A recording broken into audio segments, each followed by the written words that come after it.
Alright, welcome back to another stream of Assassin's Creed Valhalla with a continuation of our stealth challenge, and we're gonna go back to Shropshire to continue with the Book of the Dragon questline. And yeah, the plan for today is to finish that story arc and to also make a start on the next one in Kent. We're gonna meet Basim again on the search for Sigurd. Also, hey there, Shibata. Welcome in. And thank you for joining. How have you been? Yeah, we're currently about 26 hours into the game. Let's go back into it.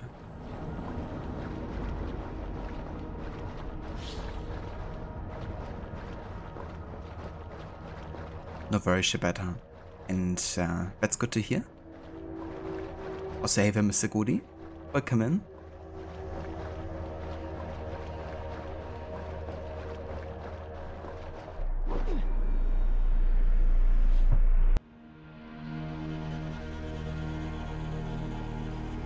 Jesus, that was loud. It was just like an airplane flying above my head. I'm sure you guys heard a little bit of that. Yeah, so we stopped up here in the north west of England. We're currently trying to weaken the Britain forces by burning their supplies and stealing their supplies as well as liberating people that might help us to raise a field against them. And yeah, we're kind of like looking at the Valhalla quarry, which is located south of the Hillgate remnants. So should be down here, I guess. Let's go there.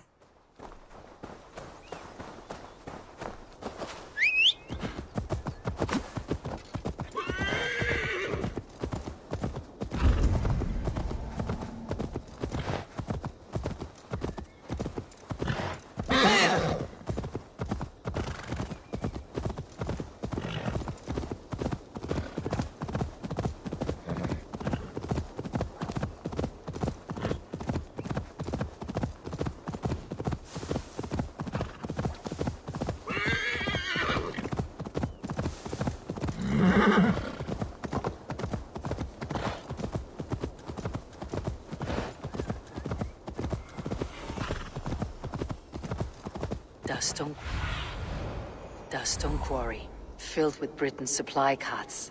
Once I burn those, it will push Rodri to peace.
Fuck. Just like a random dude riding past on a horse. But yeah, those guys are exempt from the stealth challenge though. Like if a roaming guard just ends up riding through an area, then I won't count it. This guy is quite trophy.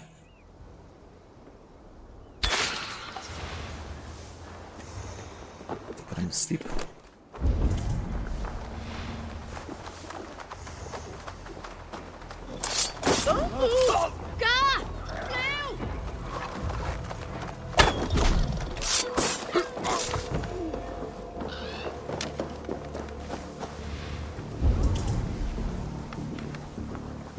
I think we killed everyone up here.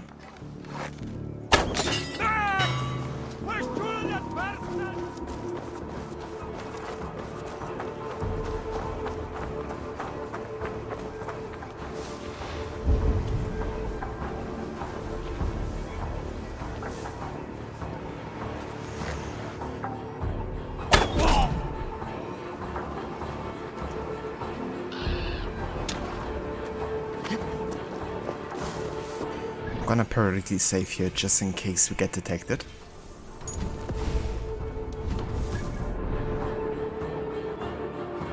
We create like checkpoints for ourselves here.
Let's have another save here.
Good thing is this isn't a restricted area, but a distrust area, which makes stealth a bit easier because it won't detect you quite as fast as I would in like a regular restricted area.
Precision, gerecht.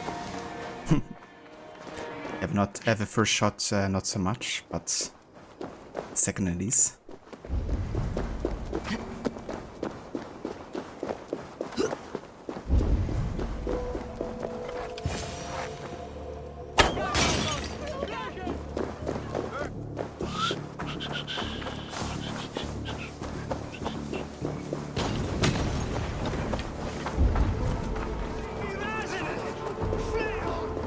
There should be one more somewhere. Cast about this land, my friend.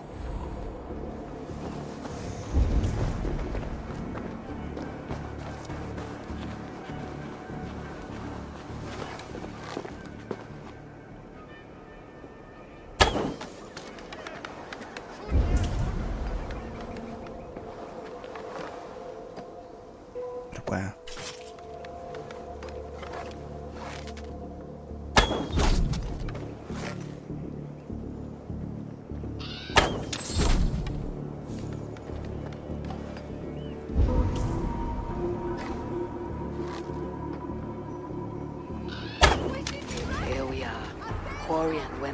Both done.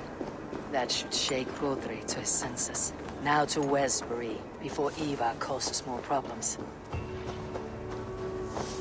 Oh yeah. I kinda expected the two missions to be a bit trickier for me to get done, considering how many enemies are on site and how I profile the whole thing is about destroying the supply carts. Yeah, that went really well. Happy with that.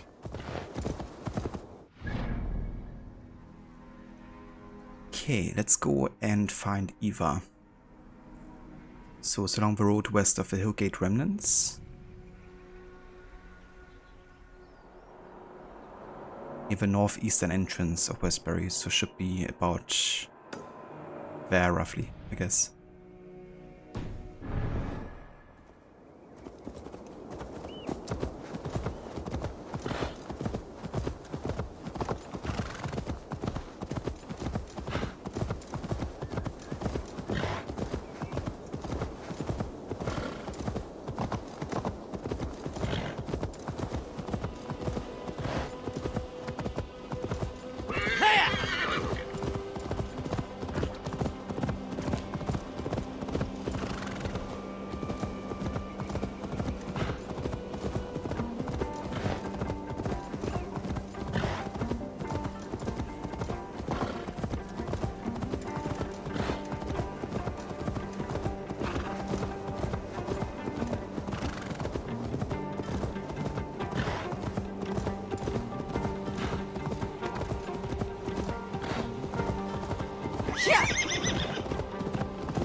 Somewhere here we had a comet going down. No idea where, because these guys had to detect me, of course.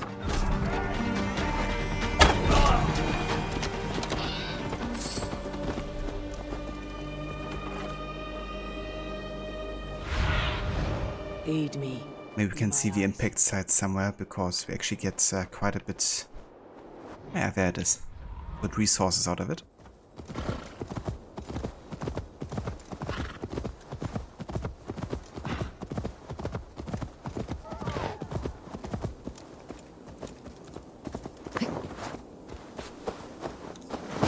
Oops, wrong button. Oh yeah.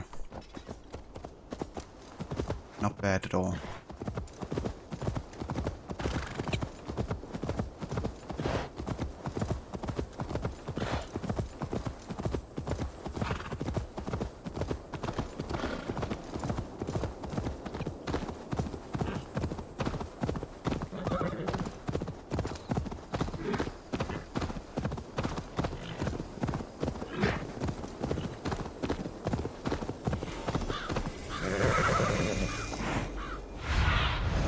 Have a look, Sunan.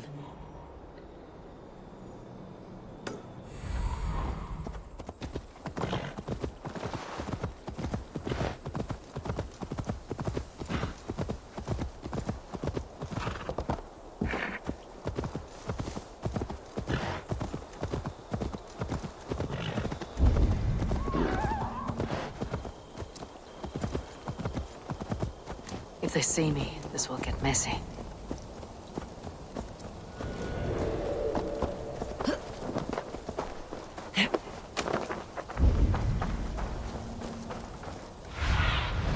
Show me what lies ahead.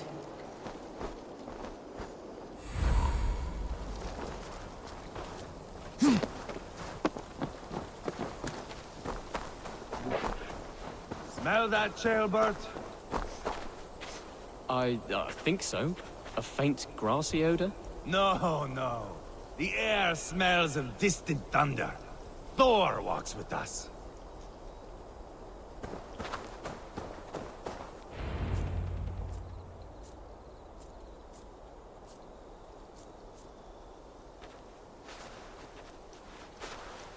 Ivar, Chaelbert. Hey, Eivor. I was telling the Aetherlink here that Thor is with us this day. Our victory is assured. So, what is your plan? That bastard Anir commands this hamlet. So let us show these folks what happens when a village bows to the Britons. Smash it to kindling, burn it to ashes, and cut Anir's tender throat. Right, my boy? I hope to fight well, not cruelly. The cutting of throats I leave to you. So, I probably have to make an exception for this quest, because we can decide to go in stealthy. But Eva will eventually tire of it if it takes too long, and then he would just barge in and fight, which creates open conflict, and for those scenarios I will make an exception. So I guess up until the point that he starts fighting, I will treat it as a stealth challenge. But once he starts a fight, I will make an exception, and probably have to join in, or maybe try to use it as a distraction as much as possible. But yeah, this one is tricky with Eva just not having any patience whatsoever. Flames and smoke will warm Rodri's desire for peace. Ynir is a lesser concern. Peace is for suckling babes, but as you like. Oh, my blood runs hot. Let us rush in now and leave a trail of bloody kindling. A stealthy approach might earn us more time. Bah, I prefer sound and fury. But do as you must. I want to go in quietly. No point in bringing every armed Briton down on our heads. Am I to stand here drooling like a village idiot waiting for your success? Chaelberth, listen to this old man's stories and wipe his drool for him. I am not a patient man, Eivor. Put these dogs down quietly, or I may just join you the way I did in Leicester. We will stay behind and draw runes in the dirt. But do not take long. My blood is up. Okay, let's go ahead and have a save here.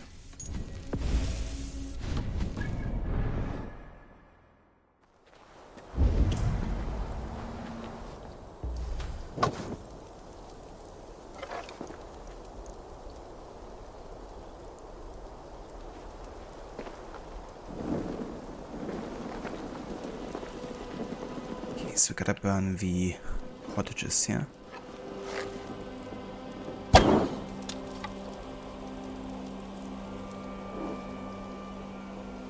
Should have worked, I hope. Yeah, it's catching fire.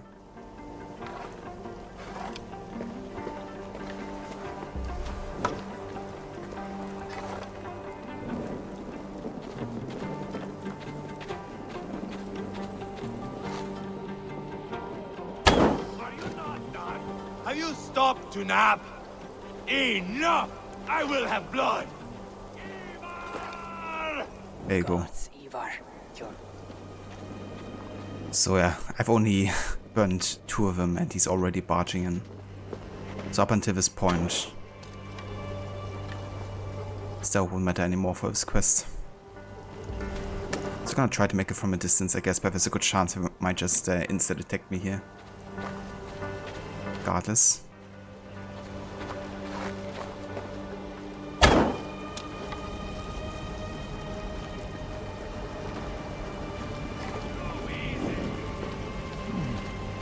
Interesting. Why is Eva chilling here though? I thought he wanted to go inside. I guess he really wants me to get detected or something. Right, the one over here.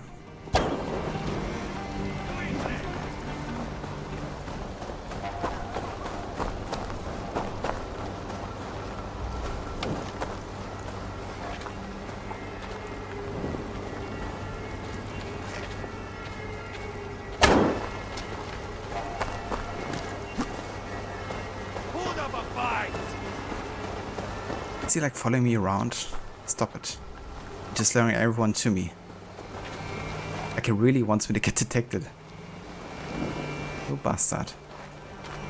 Spill your brains!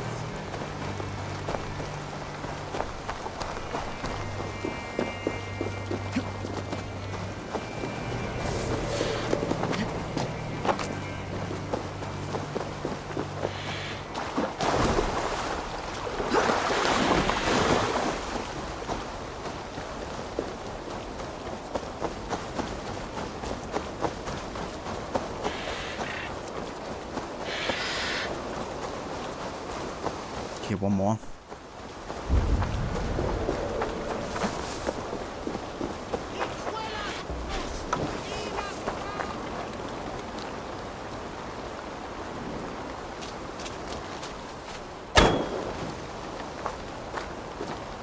Should rid this place of soldiers. Less support for WYRD.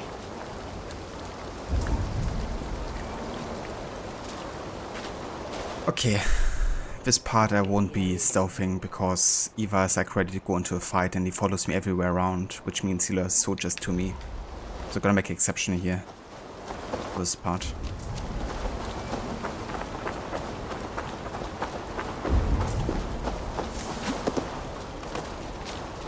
Plus you have the eagle vision bug happening as well, so just fight this out then.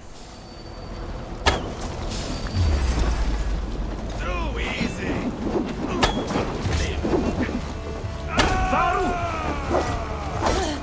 I'll start off. Gods, Ivar. Rabbit hound.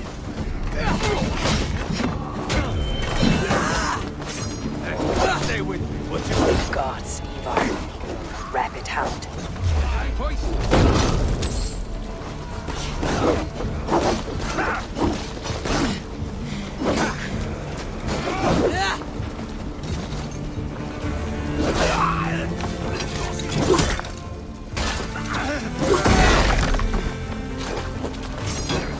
Cavante per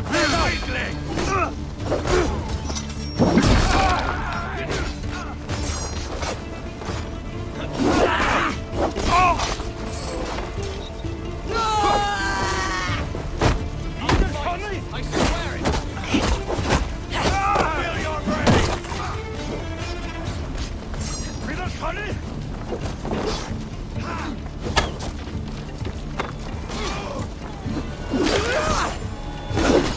your mistake.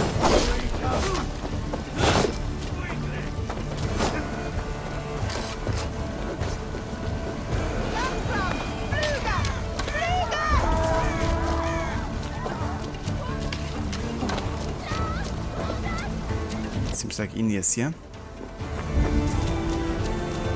Eivor, here comes Anir. He's roaring in like a winter sea.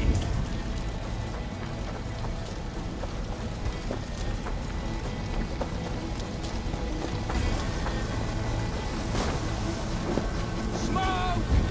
Someone set that fire! Find them! Cowards! Quit your hiding spots and fight me! Annie, son of Catman!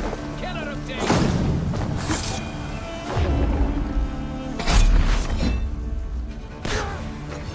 Got him. You think those Danes will ever stop coming for us?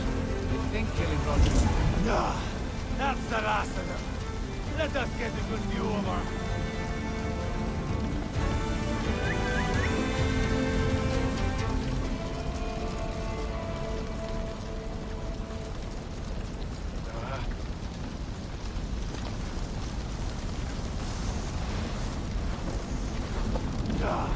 That's the last of them.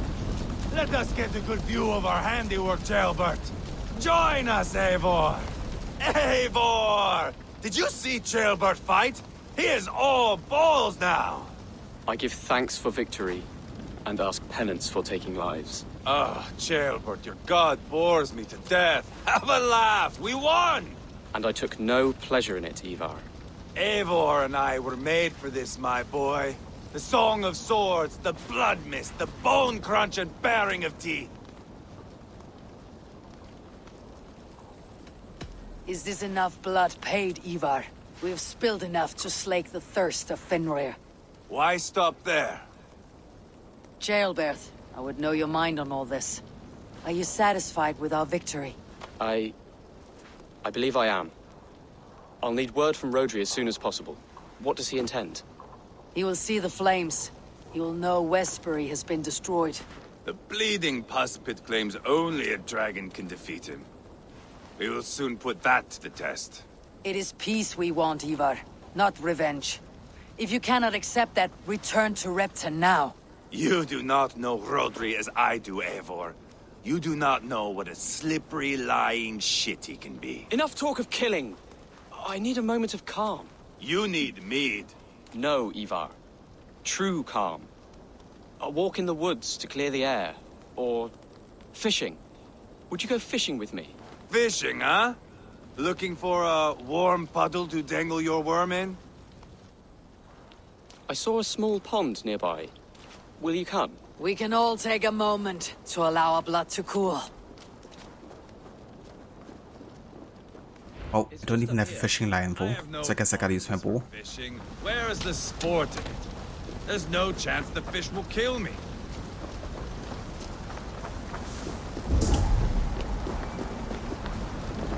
I gotta say though, it's a bit of a weird timing from Chilbert to say, yeah, let's go fishing here right next to the place you just ransacked and burned down. Here will be good. Let's fish for eel. Dale have relishes nettle soup cooked with eels fresh from the water. I will not fish. You go ahead. All I have are my weapons.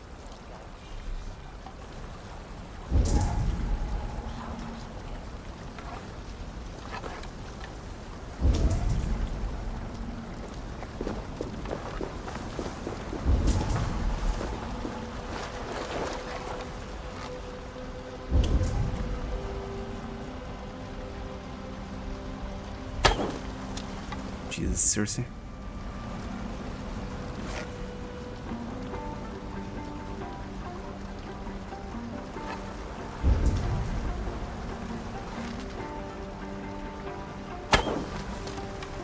It's one. Is that how Danes fish?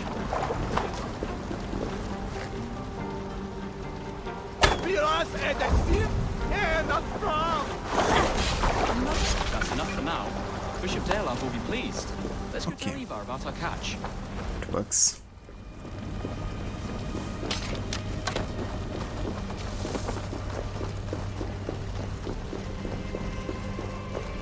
That took longer than clearing this village.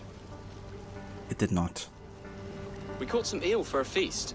The bishop should be pleased. The simple fellow comes now. Ah, a strange way to celebrate victory. But then again, our Christ was a fisher of souls, was he not? Bishop, greetings. We've the makings for a delicious soup. I'm grateful, Ceolbert, but my heart is heavy. So many homes burnt. We'll be years rebuilding. You should have seen Ceolbert fight. He will be an alderman with sack and guts, fearsome and raw. I should rather be fair and just, but I take the compliment. I have sent word to the Britons.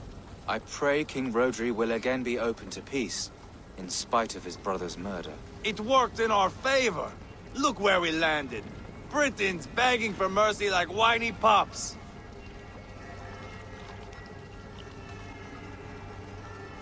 They set the village ablaze, yes.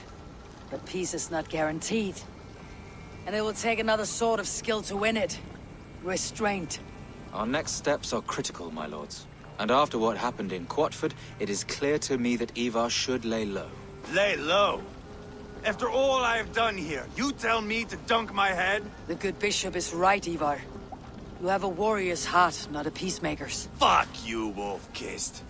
I know Rhodri, and I know the kind of tricks he will pull. That is me warning you. If you hear me farting, that is my welcome to the bastard. You bruised his pride, Eivor. If you have some balm for it, by all means, share it. His pride makes him difficult, and his anger makes him hasty. But he is not without honest feeling. I will hunt him a great boar, I think. And together we'll roast it over a fire and tell tales of war. That should please him. Bishop, we must prepare for Rhodri's arrival. Rally our men and set up a camp, just here.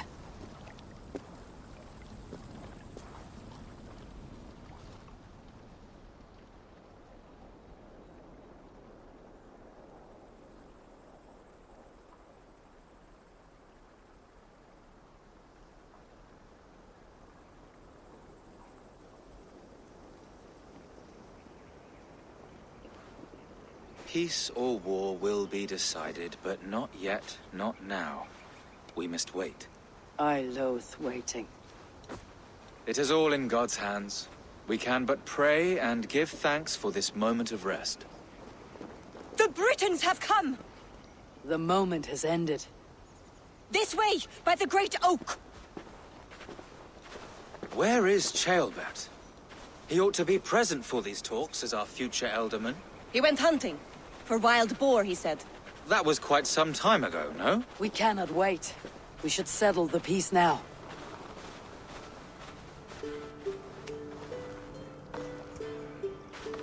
Lady Angharad, greetings. We come to speak of peace.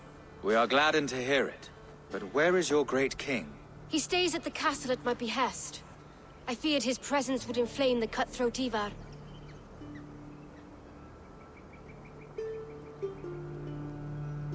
We've confined our cutthroat to his tent. Both of us fretting over our war-hungry companions. It seems we are of the same mind. A surplus of caution never did any harm. I count this as a blessing. Perhaps then at long last we can end this war. Our peoples have suffered enough. And your proposal? We shall withdraw all our soldiers to the time-honored border of our lands. We ask only that you give us some days to collect our furnishings and leave Causto Castle. In return, you pledge to end all hostilities as of this moment. These terms are generous. We have a truce. Truly. Praise be, this is well and quickly done. God go with you and your king, Lady Angharad. I salute you all. You waged a good war. Let us now wage a lasting peace. Eivor, at the outset of our conflict, you gave me a boon of silver to ease our way to peace. As we have come to peace by another path, I return your silver in form of a small gift. Please accept this. It is fine craftsmanship, my lady. Thank you. I wish you well. I stand bewildered, Eivor. In the blink of an eye, years of blood and sweat are put to an end. You have walked a difficult road, Bishop. Ceolbert must learn the good news.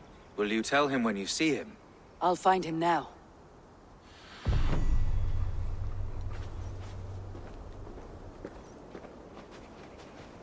It's pretty cool. I kind of forgot that you get an item back from giving her the silver. But I guess that kind of like pays off in. Token of gratitude from Lady Angharad for Eivor's help during the peace settlement. So I guess we can sell this maybe for the same amount of money? Maybe even more. Oh yeah.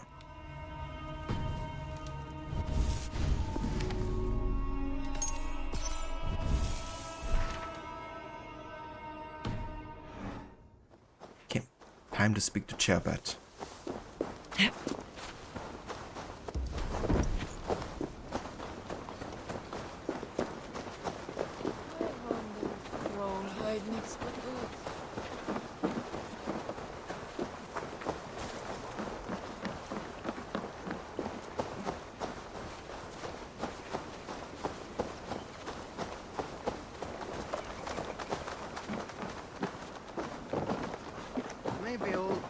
Where in Helheim has Ceolbert gone to? Someone here must know.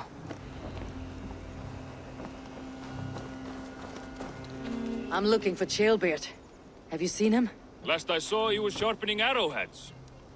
There has to be a solution. Have you seen Ceolbert?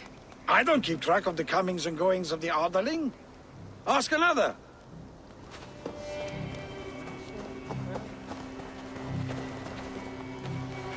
Ivar, it's done. Peace, eh? And now everyone is shitting themselves with happiness. If not happiness, then relief. Have you seen Ceolbert? Want to pass on the good news? He asked me to go hunting earlier, but I am in no such mood.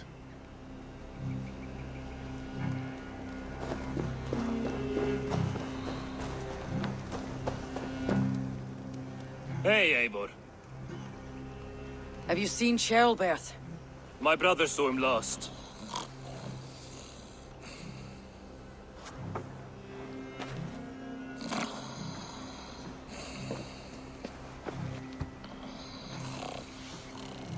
Drunk as a mackerel, isn't he?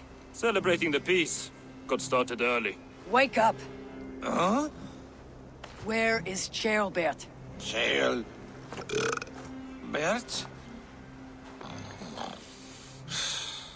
Did none of you see Ceolbert? Only him, Drenger. You will have to wait until he sleeps it off. Ah, okay. I don't actually have enough charisma here. Oh wait. And we have to wait, I guess. How long before he's fit to speak, would you say? A few hours should do it. Unless you find another way to rouse him. Must be some way I can wake this drunk. That's good. So the charisma option isn't locking the option to put him into water to wake him up. So we can just do it ourselves.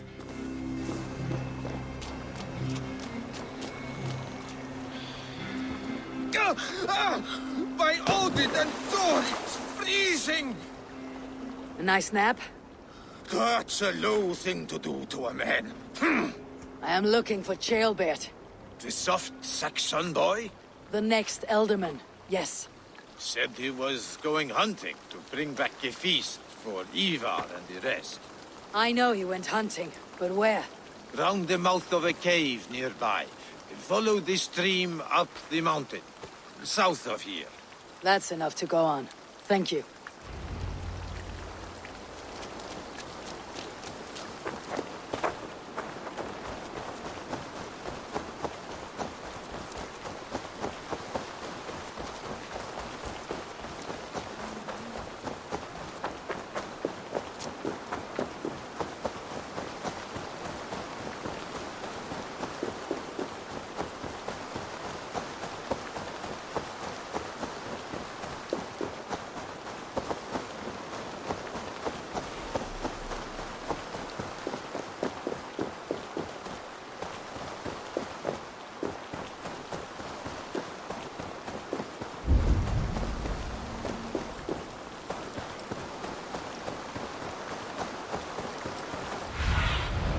What do you see, Sunan?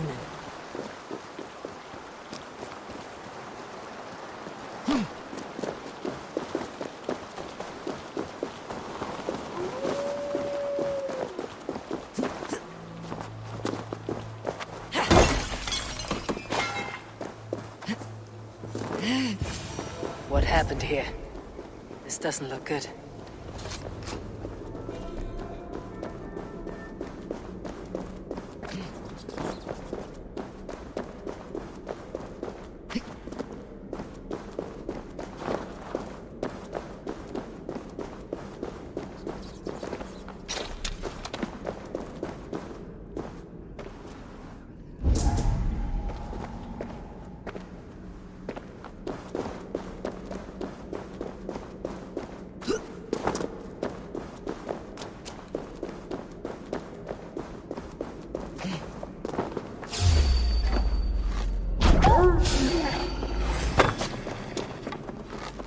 Fucking wolves.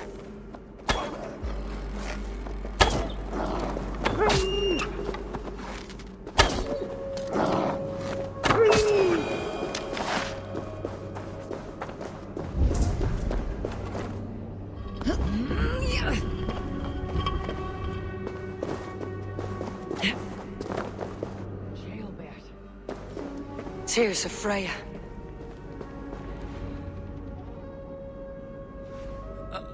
Jailbird, you live. Stay quiet. You're badly hurt. A dragon on the hilt. Gods, the Britain crest. Keep breathing, boy. You haven't got long. I will take you back to say your goodbyes.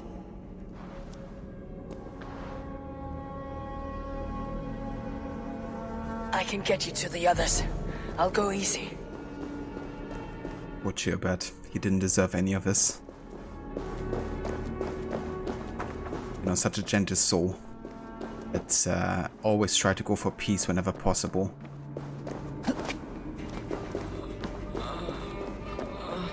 Shh. Save your strength.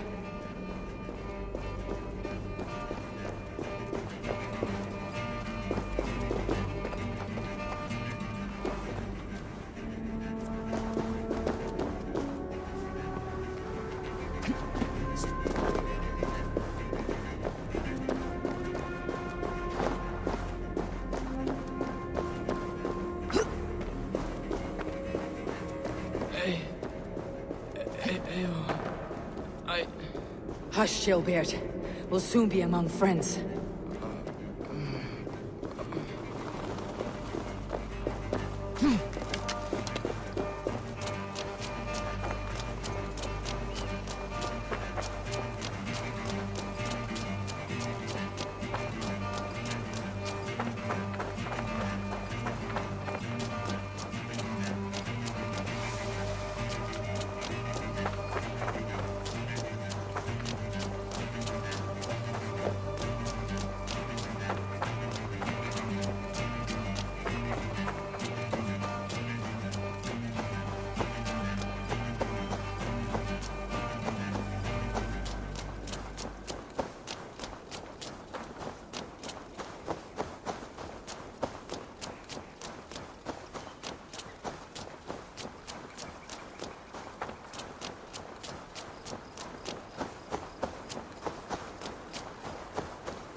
Some help here! Ivar! Deal of!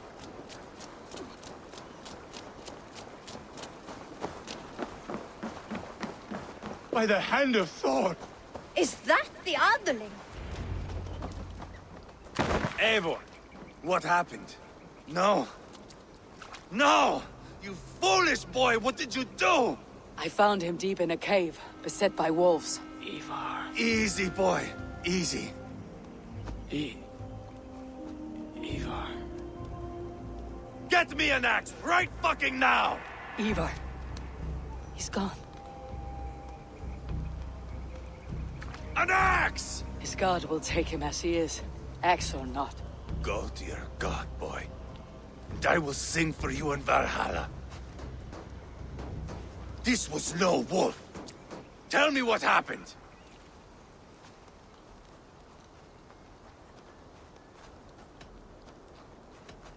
We were fools. An Edling was entrusted to us in time of war. We did not protect him. I taught him to protect himself! Not well enough. This was stuck in his chest. A Britain's dagger. Rodri! But why? You murdered his brother. Did you think he would let that lie so easily? I told you he was a trickster. Peace was never his goal. He takes blood for blood. Bishop Deolov! Over here! The walls of his fortress will not protect him. I will sheath this dagger into his lungs. We must move fast then. Attack before Rodri can revel in his trick. No mercy this time, Wolf-Kissed. You spared that wet turd Leofrid. We will not spare Rodri. I swear. Lord above, what's happened? Ceolbert! Murdered. May the Lord who frees you from sin save you and raise you up. Send the boy's body to his father. He'll want a Christian burial. Lady Angharad said Rodri is holed up in Calstow Castle. That may have been a lie or a tiny slip. Either way, we should find out. There is a spot near the fortress to set up camp. We will scout it together. A good plan. We go now. Fine. And remember, leave Rodri to me.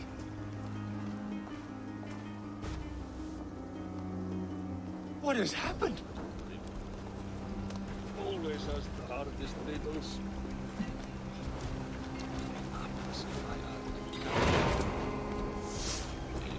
Wolf chases the cat while I get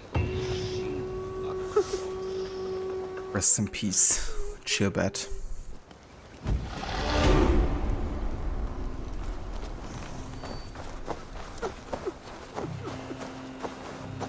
You men, mount up and follow me.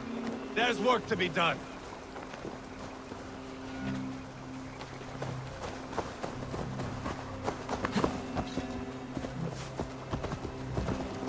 I should have seen this coming. I should have known he would come for the weakest of us. You opened a bloody wound when you killed Rodri's brother. Anything worth doing must be paid for in blood.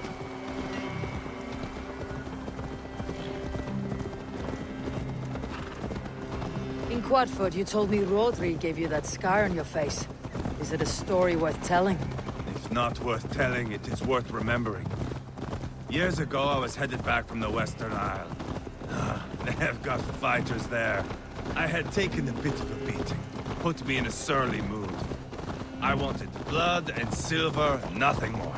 So, me and my Drengir, sailing along the coast of Kemri, see a nice spot for landing, covered in mist. We drag our ships ashore. And just then, a cry came from atop a hillock. The troll-cursed Britons. The fog clears a bit. And there they are, all lined up. The biggest one calls out, "I am Rodri, king of this land. That means shit to me!" I scream back. I give my boys a nod. And we raise up our axes and charge before they take a breath. We have the numbers. But the Britons are clever. It's marshland. The bog catches our boots, sucks us to a standstill. One by one, Rodri cuts us to bits. He gets to me, lays his blade at my cheek, and gives me this nick. Leave this land and give your people fair warning, he says. Tell them King Rodri gave you that cut. Hen shit, I say. Rodri laughs and lets me go. Quite a story, Ivar. Son of Ragnar, killer of kings, conqueror of England and the Western Isle. You have lived a saga worth 10. That I have.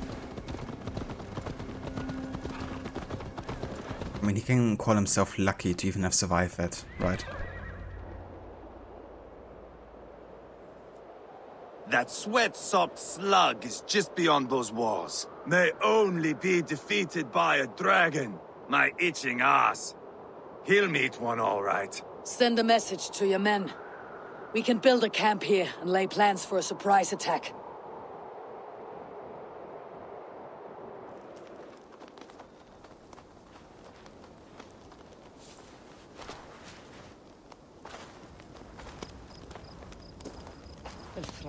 Ivar's men waste no time. They're eager to pay out our revenge.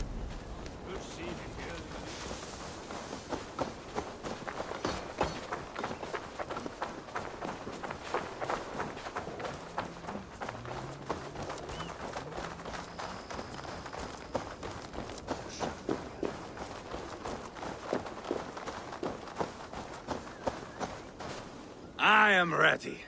What in the name of Loki have you done? Called in the dragon to help me slay Rodri. Now what say you, Wolf-Kissed?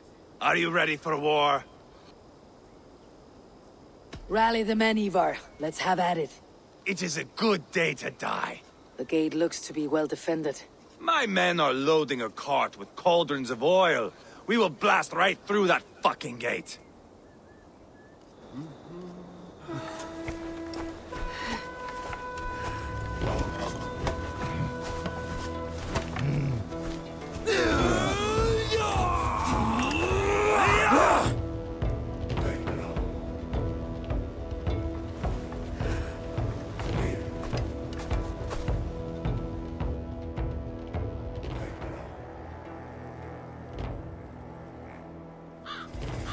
Rodri! Show yourself! I am here, boneless Ragnarsson. How is it you come in force when our peace has been concluded? Do not mock us, whoreson! You splattered blood on our peace with the butchery of young Gelbert! Speak what nonsense you please, Dane. If you mean war, our defenses are sure. Gaze upon my face, King of Crow Food, and meet the dragon that will devour you! I see a spent old man playing at serpents. Enough talking, Ivar. Bring the oil cart and set the fires! When I am done with Rodri, I will tear the fat from his shanks and use it to fry our bread.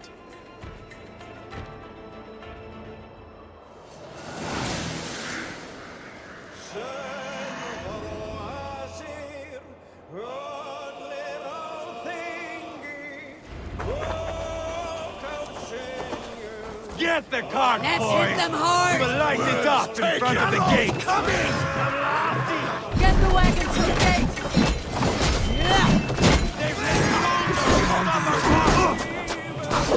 I will watch our castle wall! Blood!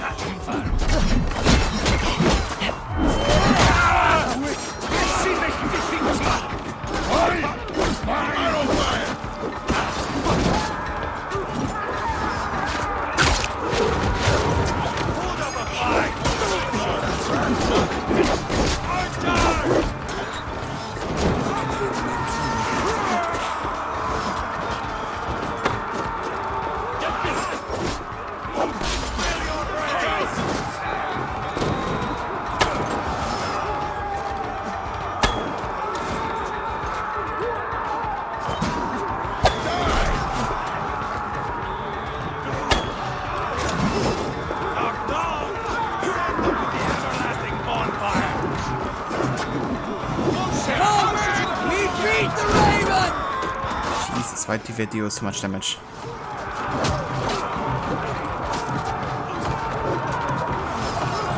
Take cover!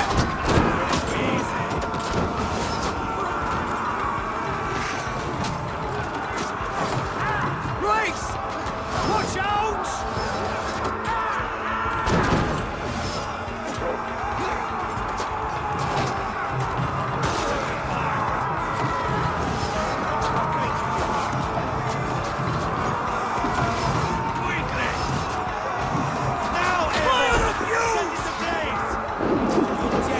Get back! I'll light it up. Spill your brains! Jesus.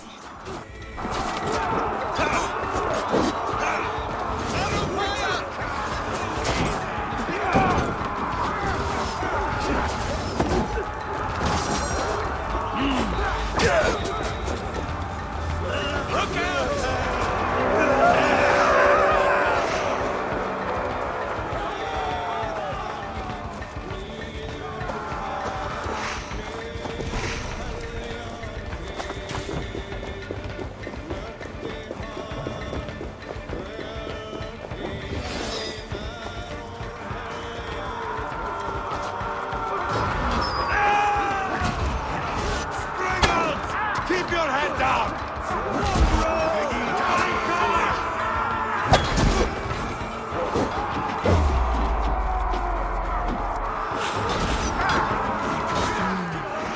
Feel stronger already.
Your dragon has arrived!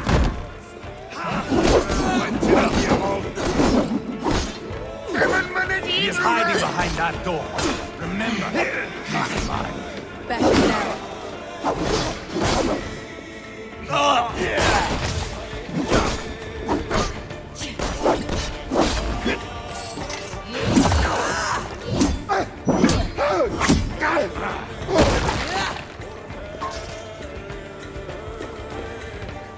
Give me a hand with this!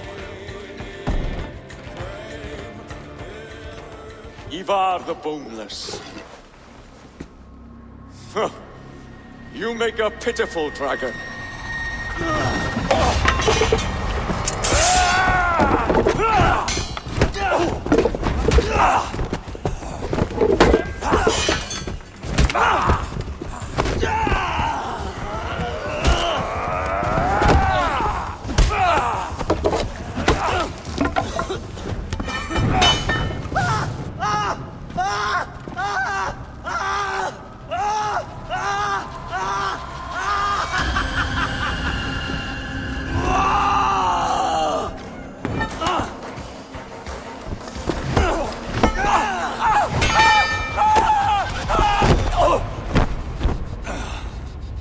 Bastard kicked me in the liver. I need some fresh air.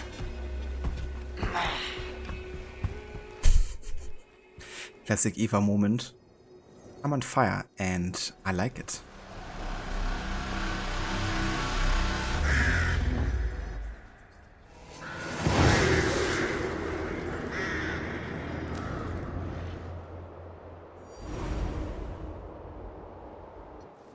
I felled the rotting old oak.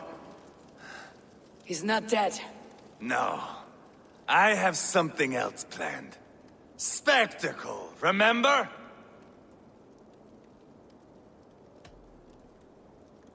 He's nothing now but a sad sack of flesh. Kill him and be done with it. Oh no. This will be good.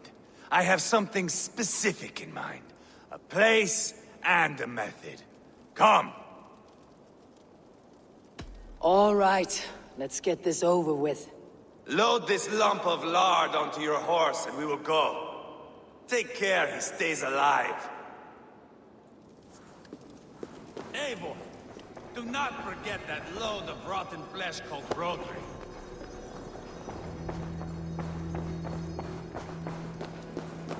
Where are we going? An overlook I found while scouting. A view, one fit for a dying king. There's no need for spectacle, Ivar. Let the man die. Oh, no, no. He must die with style.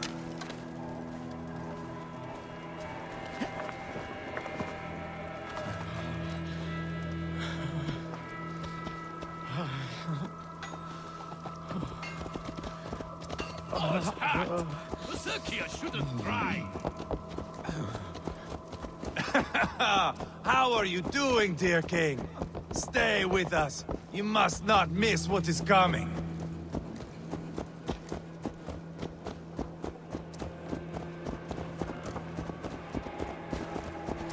Yeah, you're about to witness probably the most brutal scene in the entirety of Valhalla. Ella, King Osbert, King Edmund, and now King Rodri. Who else can claim such a string of victories? Just finish me. It is not my place to interfere in this feud.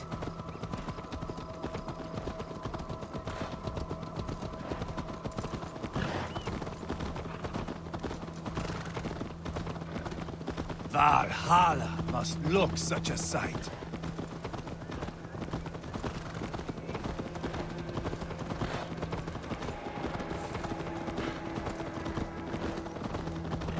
Does he breathe still?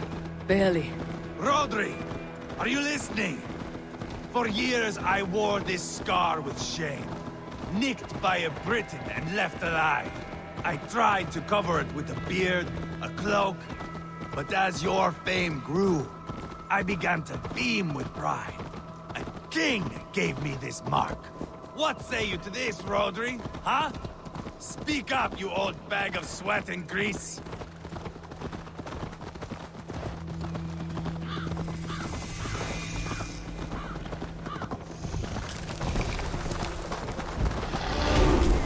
Here we are. Bring him close.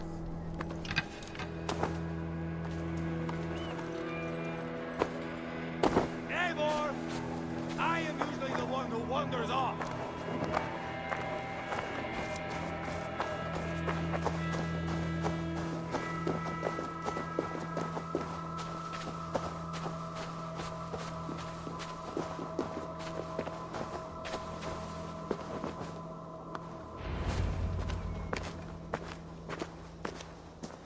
Haul him up there, to the top, and keep him breathing. Finish this quickly, Ivar.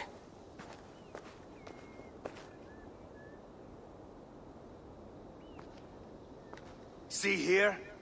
A hungry blade.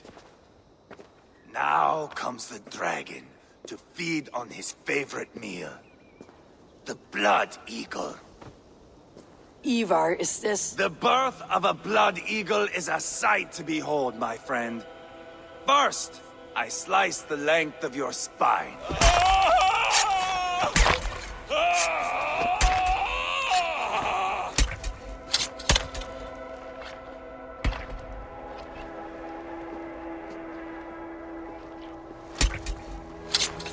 That is a Norseman. The true essence of old heroes.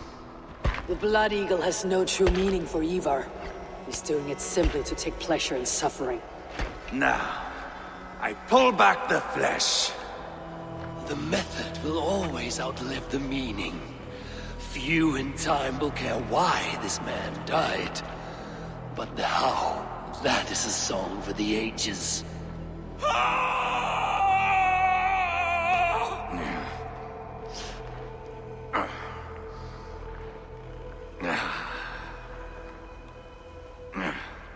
The fog between good and evil grows thick over time.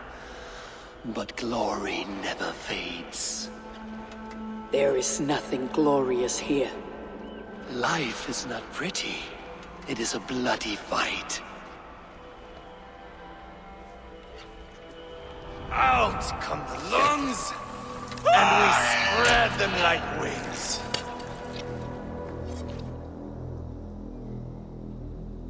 All of Mercia can see him now. I've seen enough. We are not finished, Eivor. This saga we have written together, it needs an ending. Here and now. It is ended, Ivar. I'm done with this place. A fight to the death. You and me. If I win, I am the greatest Vikinger who ever lived. If I lose, what a tale you have to tell. You are battle-drunk, Ivar. Goodbye. Poor Ceolbert. He barely said a word. When? I pushed that dragon dagger into his heart. No. Just a soft little squeal. Then, nothing. You sick fucking backrot! The things a man must do. The trials one must face. The friends one must betray. To achieve one's destiny. And become king killer forevermore. Traitor! Ceolbert was... like a son to me! Yes! Yes! So fight me, Wolf-Kissed, to a glorious death! This is a will, right? Eivor, to fight high above the world! Valhalla awaits!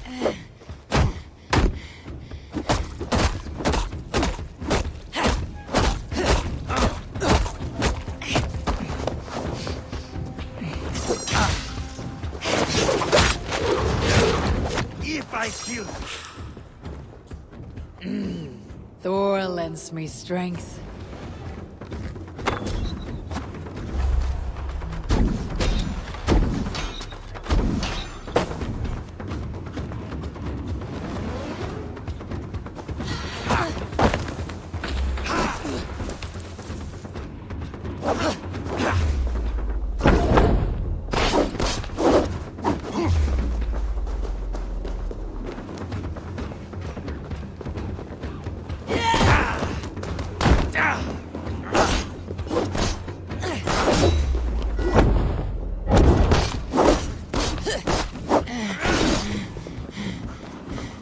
Bleed like Ceolbert!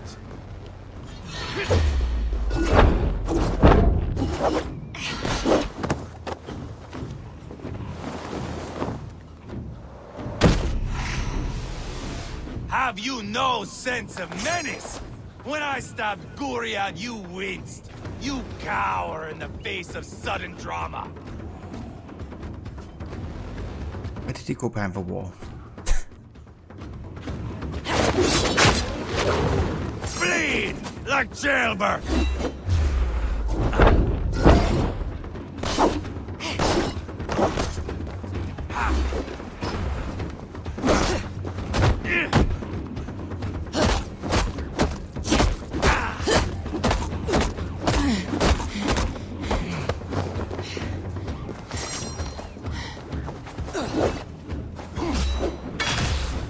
Hold a moment, Eivor.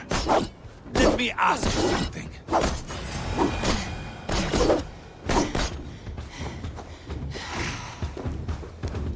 Speak then, or I take your tongue. Will you see your father in Valhalla, Wolf-Kissed?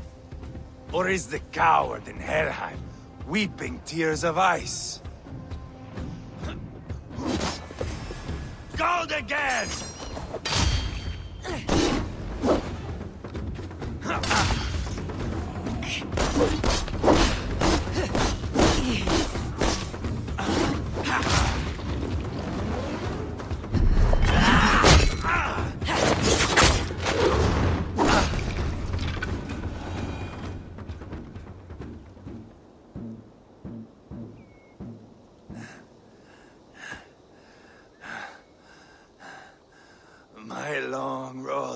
winds. The Valkyries approach. My axe, Eivor. Hand me my weapon.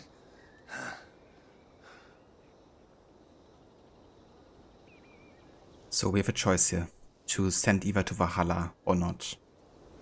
Now, in the context of a game story, it doesn't really matter, right? In terms of like, there is no Valhalla, you know. It doesn't matter if I hand the axe to him or not.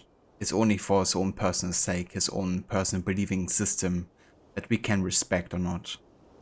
Of course, after everything he's done, you know, after the betrayal he's performed upon us, upon GAMBIT, killing him and others. He doesn't deserve our pity or anything positive really, but I do think that just denying him out of spite Valhalla in his believing system is sinking even lower than Eivor is, to be honest, you know. So I see no reason of denying him Valhalla, you know. He's pretty much dead, so this only serves ourselves to deny him Valhalla, you know. It doesn't matter for him or where he's going. Odin may have use for you, but this is more than you deserve. Do not shame him. I hear their wings.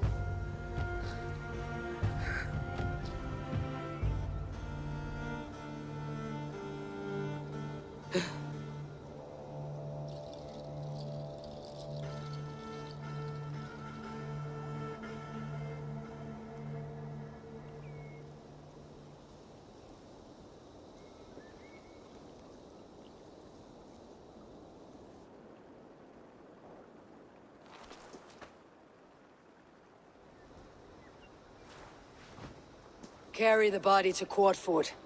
We will say our goodbyes there. And send a message to Abba. Tell him his brother is dead.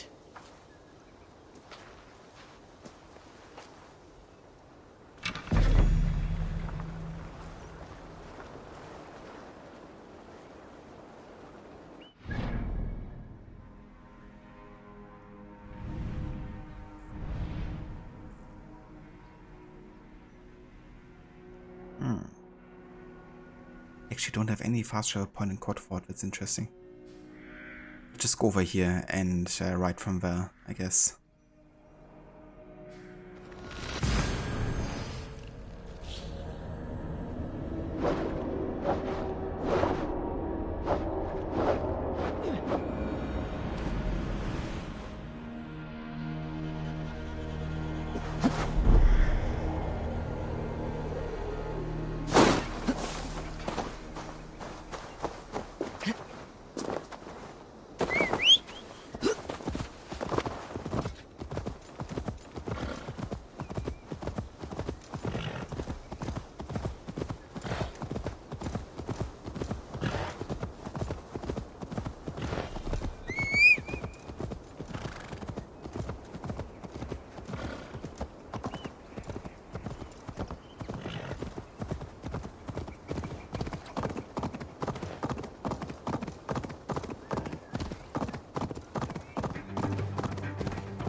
Zealot.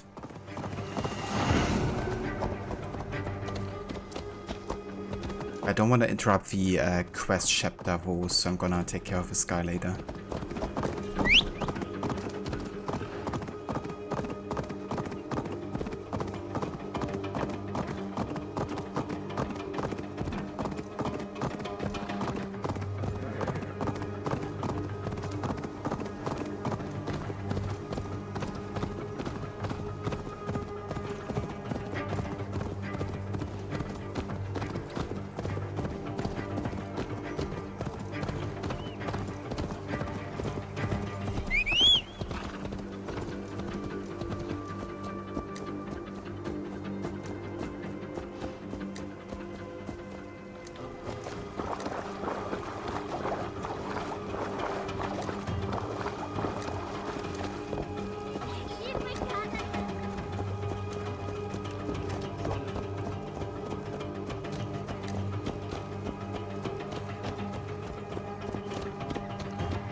werden unklar gefällt.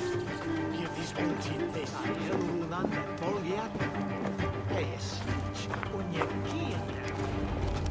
Eivor, hello. Another dark day clouds our victory. Bishop. Abba. Dead at the hands of a Briton. I cannot imagine the shame my brother felt in his final hour. Were it not for this peace... I killed him. You? After peace was made, Ivar murdered Ceolbert and pinned the crime on Rodri to get another swing at him. How do you come to know this? He told me himself. I am always one who desires the truth, Eivor. But this is a hard thing to hear. Did he die well?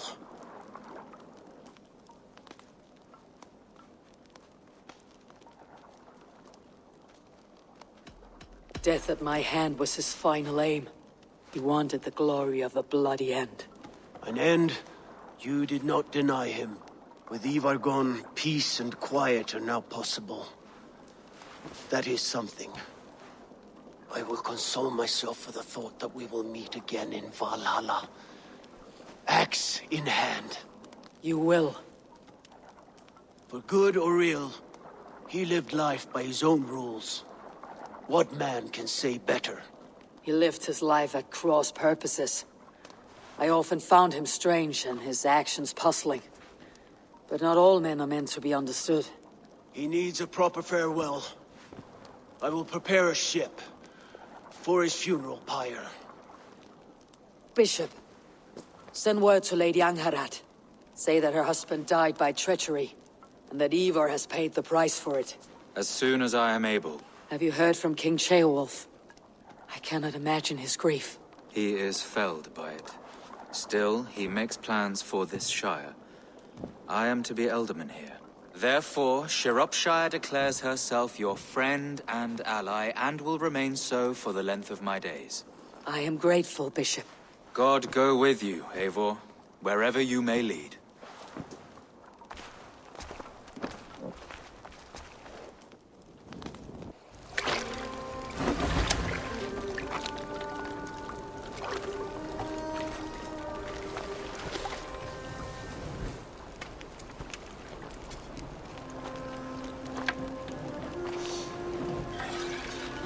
My brother. May your time in Valhalla be bright and glorious. Raw bringer of battle song. The boneless one sails into a singing glory on a flaming water steed. Wind across the water. The battle maidens beat their wings to carry a king to Odin's hall of corpses.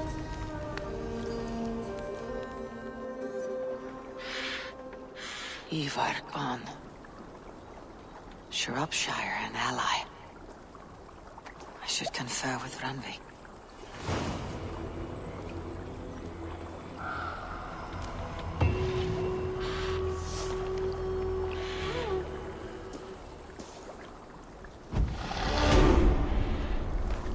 Rest in peace, Bastardo.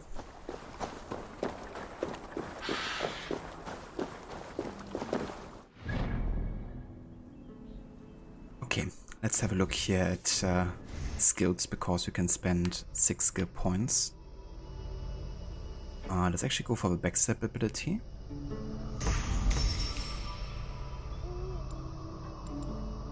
What else?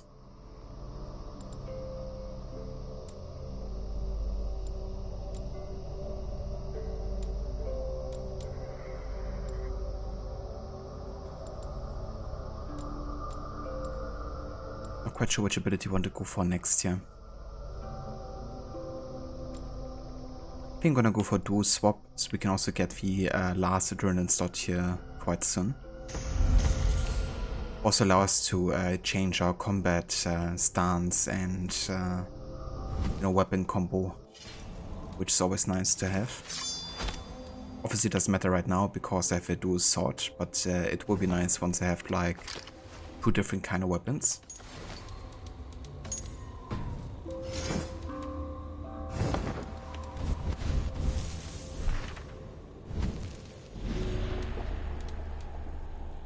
Okay, let's go ahead and also target the Zealot because I want to kill this guy before we head back. Quite high level though, but I'm sure we can do this.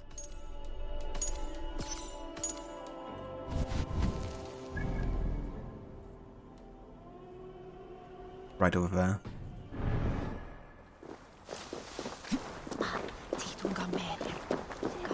Esmond shall bring her.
Why?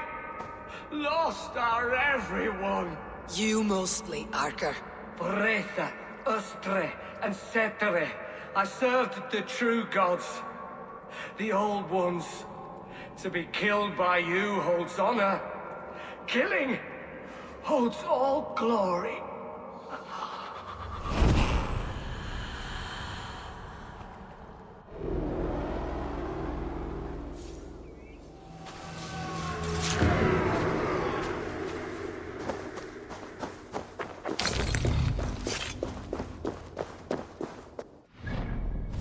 That's another Zealot down. Which actually gives us another clue here for the dart. Which is another order member we could take on before we go back to Ravensthorpe. Investigate the ruined tower east of Castle near the southwestern border of Shropshire. So east of Castle, huh?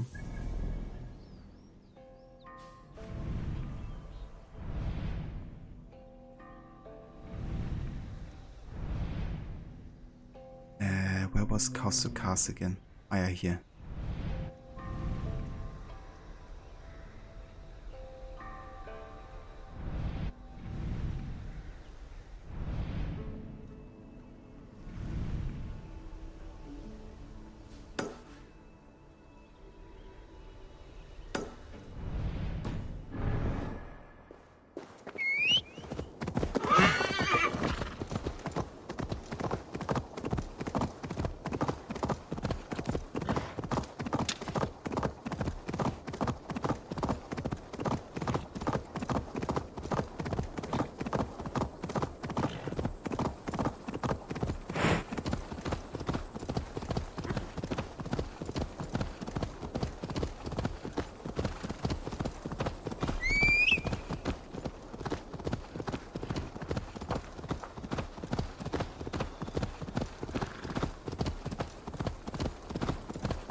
Sunan, guide me. Might be they're talking about this one here.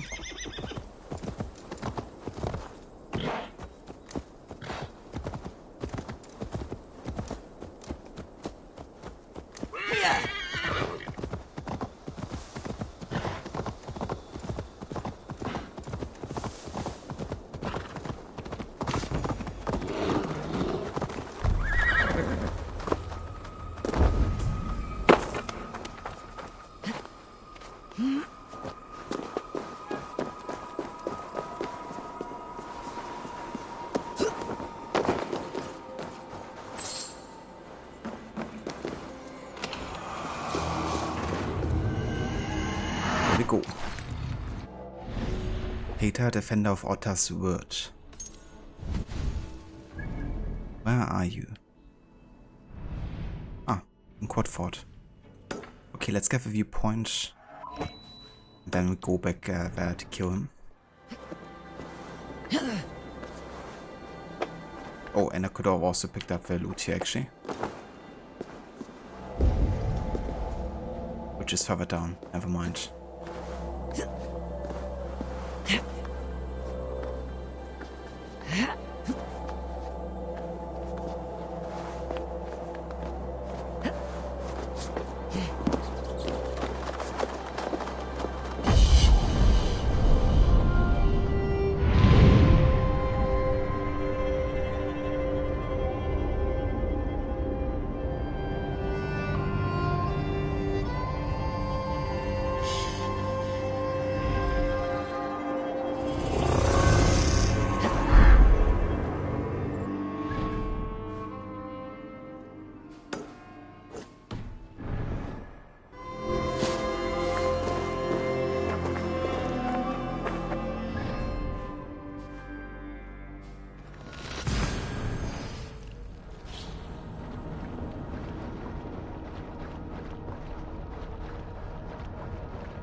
He's sleeping. That's convenient.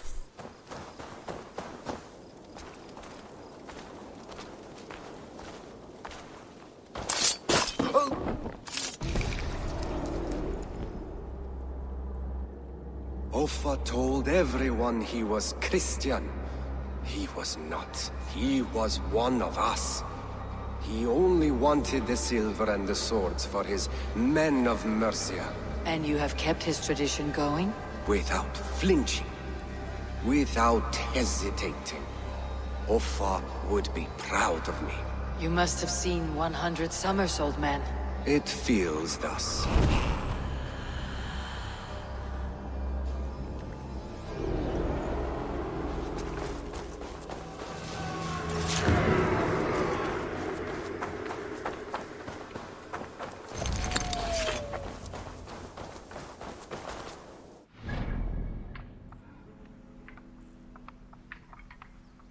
Oh, I'm the best. Thank you so much for reminding me. Yeah, that isn't intended whatsoever. The thing is, I don't have my preview going on in OBS because it kills FPS, so I didn't actually notice. Thank you so much for reminding me, because otherwise I probably would have been going there for the entire stream or something before I realized. But yeah, should be better now. Thank you. And yeah, I'm doing quite well. We just finished the Shropshire story arc. Took care of Eva the Boneless. So definitely making great progress here. How are you doing this fine morning?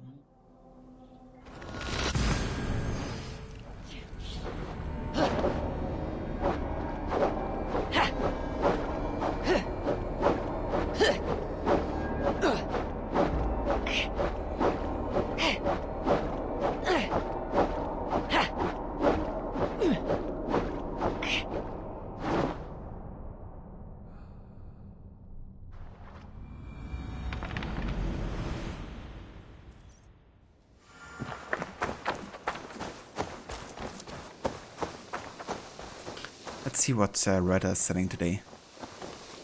Good to see you. What do you have today? Draugr braces. Yeah, not too interested in that. Take care of yourself out there. Drink plenty of fluids. I'll see you later, friend. So long. Farewell. Very nice, I'm the best. That sounds very good. Hopefully get to enjoy a bit of beach time. I'm also gonna be enjoying some beach time in Denmark with like 16 degrees Celsius and rainy weather. But hey, I'm gonna enjoy the beach either way.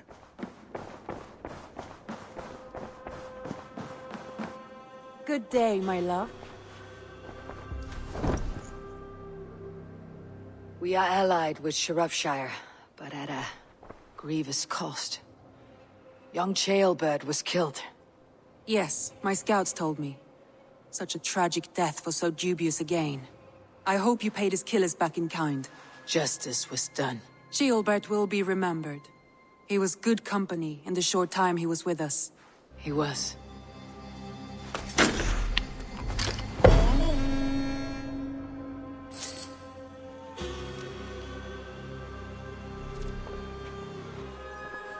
Right, I guess it's time to pledge to the next area, which will be Kent.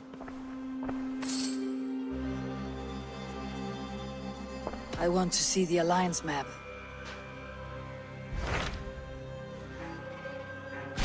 Tell me more about Kent. Basim has written, claiming to have found the woman Fulke and asking for your aid. He has taken shelter at St. Hadrian's Priory. Any news of Sigurd? Nothing he mentioned. But if he has found the paladin Fulke, Sigurd cannot be far behind.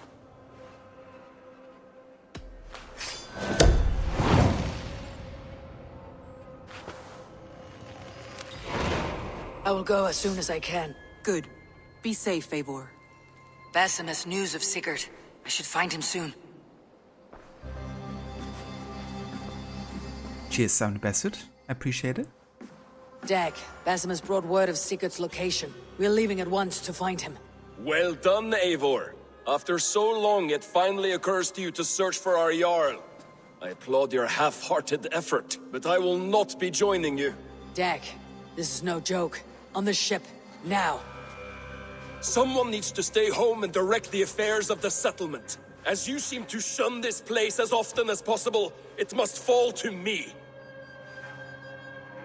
Oh, Dag.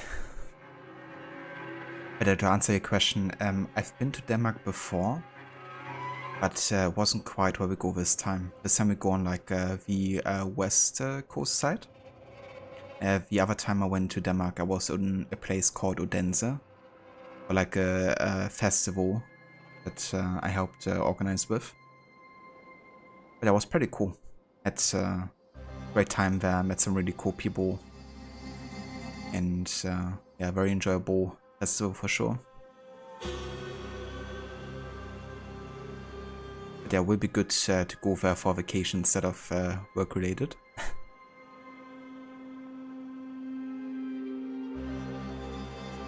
Sigurd's life is at stake. We need you there. No, I am needed here. Do you doubt me so completely that you will not raise an axe to save your Jarl? A fine way of putting it, wolf-kissed. But go, find the Jarl, bring him back. Only do not get lost along the way, as you seem to more and more these days. This is not done, Dag. We will speak when I return.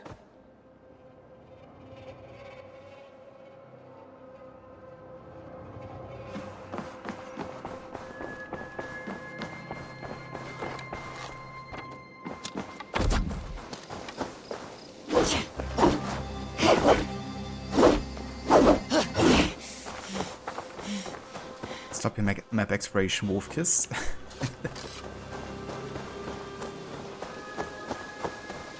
I mean, to be fair, I guess Deck has a point. We did spend a lot of time not going after Sigurd.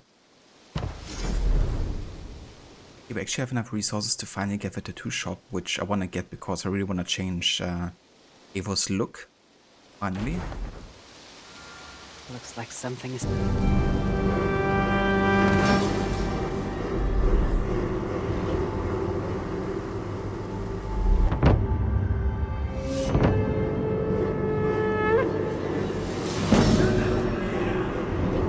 Nice, Raventop has now become a burrow.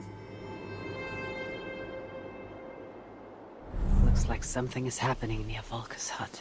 Perhaps I should take a look. Eivor, good to see you. How are you, Tovi? Holding up? Much better now, I think.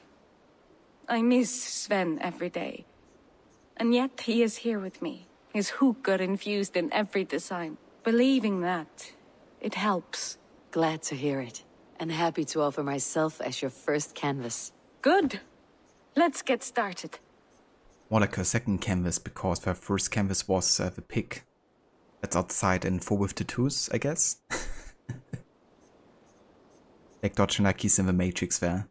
Oh, I guess he's in the Animus, and the Animus is similar to the Matrix, ain't it? He is inside his simulation.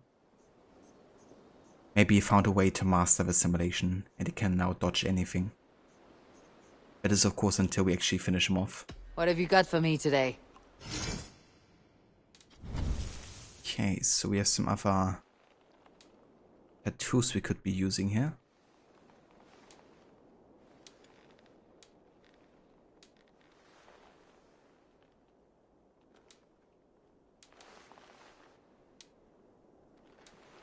But yeah, I'm not like a huge fan of some of the tattoos, to be honest.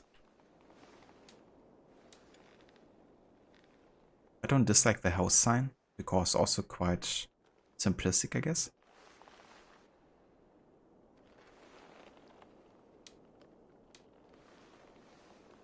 The Jörmungandrs are right, I guess.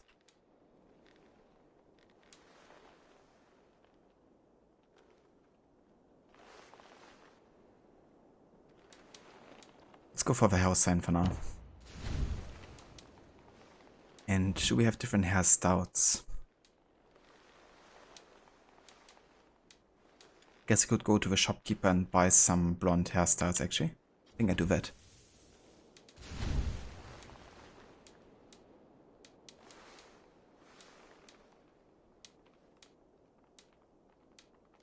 Yeah, sure, I'm gonna get Ubisoft tattooed on my back. Oh, thank you.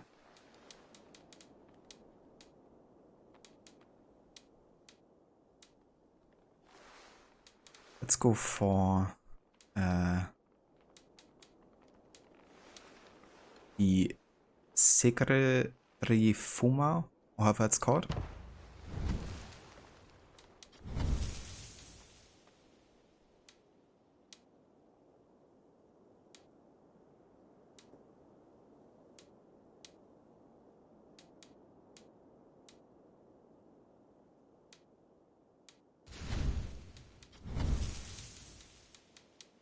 Yeah, I'm gonna keep these designs here.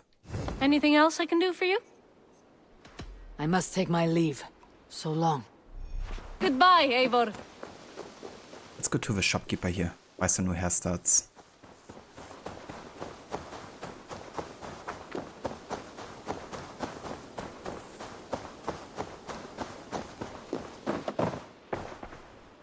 You're just in time for new stock. I would like to see what you have in stock. Okay, we still can't buy supplies, it seems, can we? Yeah, I will have to wait until I think you should buy this. level 5 here. Yeah, let's go ahead and buy all the blonde hairstyles. I say this as a friend. You made a fine choice.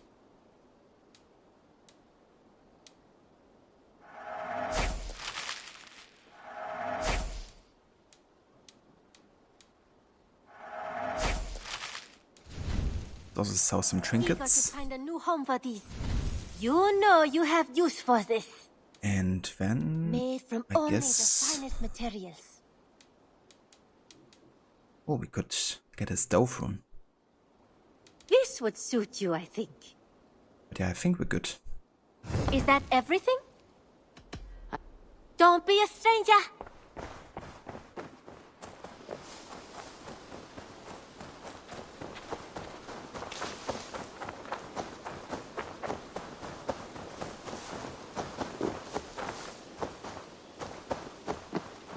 I'm proud of the new styles I've been working on.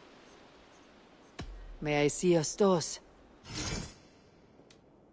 Okay, so we got the savage hair, which is kind of like male Evor's default hairstyle, I guess. We got the fancy hair here. Got the Celtic hair, short hair, and the original hair. I want to go for the original hair for now. Also quite like this hairstyle actually. Finished? I have to go. See you soon. Until I see you next. And let's go to Gunnar because I also want to change my outfit here.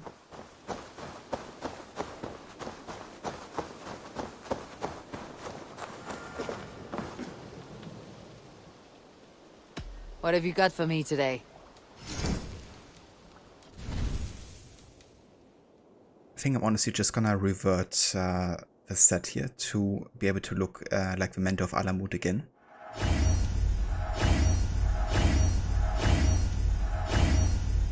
Ready for battle. I must be on my way now. Goodbye. May they sing of your deeds and my craftsmanship. And I also want to change my weapon loadout since it's another story arc here. The weapon type we haven't really used yet too much is the Dane Axe, even though I love that weapon type. Also really haven't used the Flails.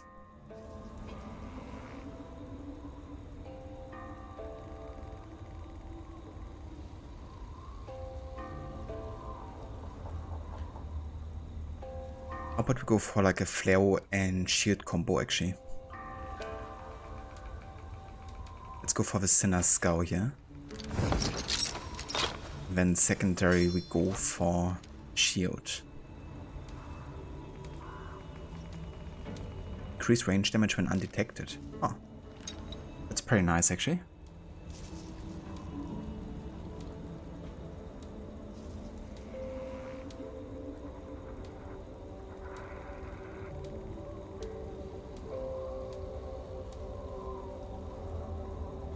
Blood Wolf would be pretty good in combo with a Flare Wolf because you get the fire bonus. And I feel like we do enough damage already with our bow right now. So I think I'm gonna combine these two together here.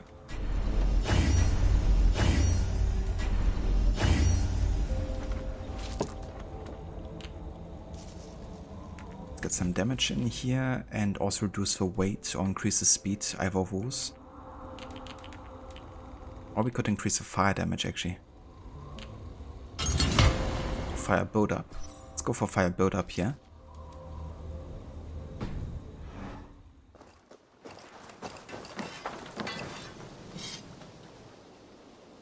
I would like to see what you have in stock. You have a keen eye for quality. Let's have a look. I'm gonna go for this shield here because that suits quite well with the whole assassin look, I guess. Black Raven. I also want to change the appearance of the Sinner Skull because it looks a bit wild, to be honest. Let's just go for the Iron Star. Done for now. I'm off. Be well, friend. Until next we meet. Yeah, that's better. Right, time to make our way to Kent.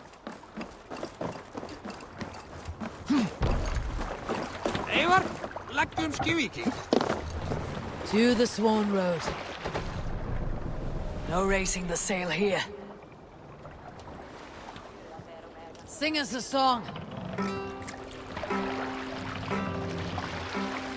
Up we raise our shining blades, like wolf teeth they brightly glitter. More sail! Now the time for bravery calls us. Fearlessness shall mark our deed.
Quite like the song actually.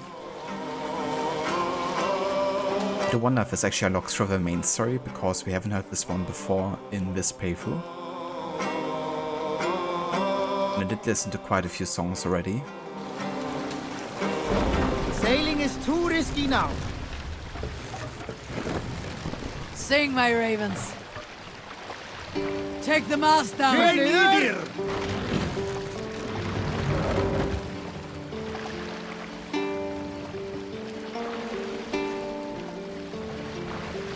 Set the mast up.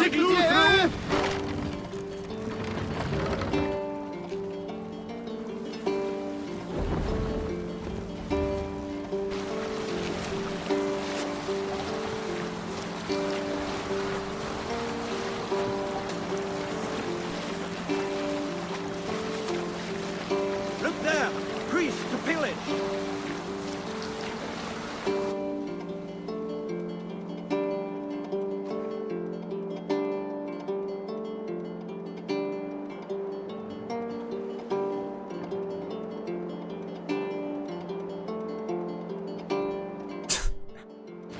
Like how he just crashed in that boat. Poor guy. At least he can swim.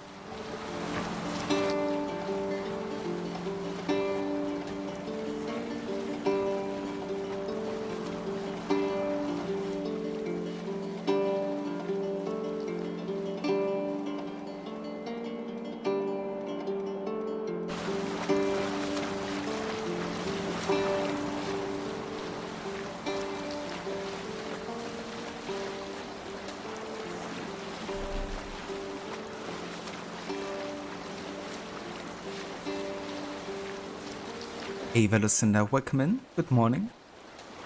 How are the adventures of Ava going? It's going very good. We're progressing really nicely. And also haven't been detected in like 3 streams already, so quite happy with how that's been going recently. And yeah, we already finished 1 story arc today, so we're currently on the way to the 2nd. So I would say it's going very good. How about you? How's your morning treating you so far?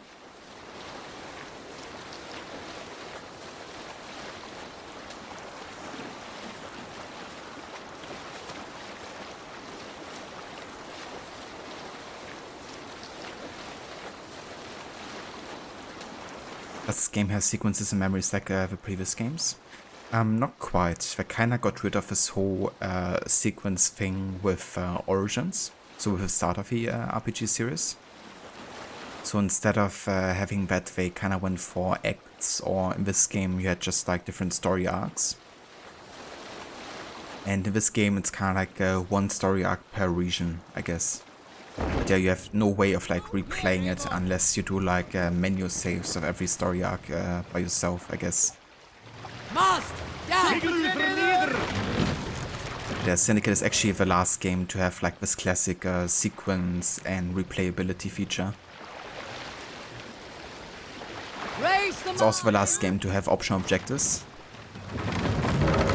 So I guess that's something to look forward to for you.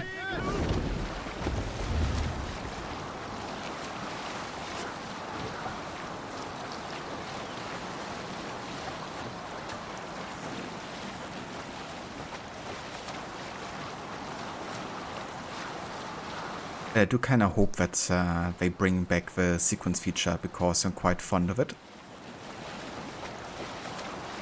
Doing alright? You were very tired all day yesterday and went to bed early last night, so you woke up actually feeling 100% and refreshed today. Well, that's very good. You know, if you know that you need some rest and sleep, and to actually get it. It's great to hear, listener. Are you gonna be doing more of The Last of Us today?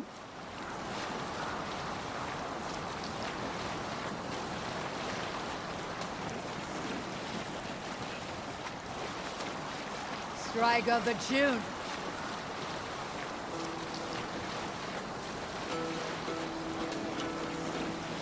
You'll be glad to be rid of your optional objectives. You understand why they're there, and they make sense, but you won't be sad to see the last of them. I don't blame you. Because especially if you like to have like a higher synchronization or like a completion percentage, it can definitely stand in the way sometimes. For noble deeds thine honor sing. What's that? Oops. Sorry, bro. Sail out! Then horns resound the mighty hall. For those who fight. I gotcha. I didn't know that The Last of Us was actually that long. Kinda expected it to be more condensed in the shorter linear experience.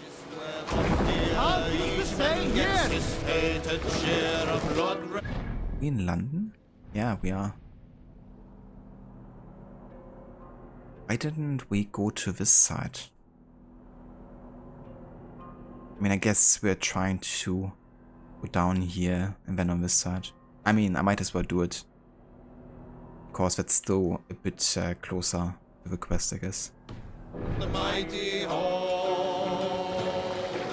For those who fight, for those who fall. I gotcha. I do look forward to eventually playing those games. Especially the first one, given how much positive things I heard about it.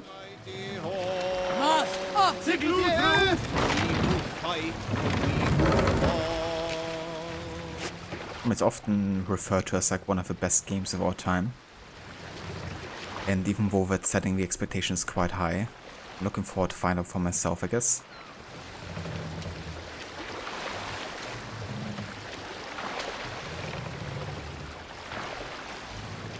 You finished The Last of Us 1 in 3.5 stream days, and you're almost 2.5 stream days into The Last of Us 2 and not even halfway yet.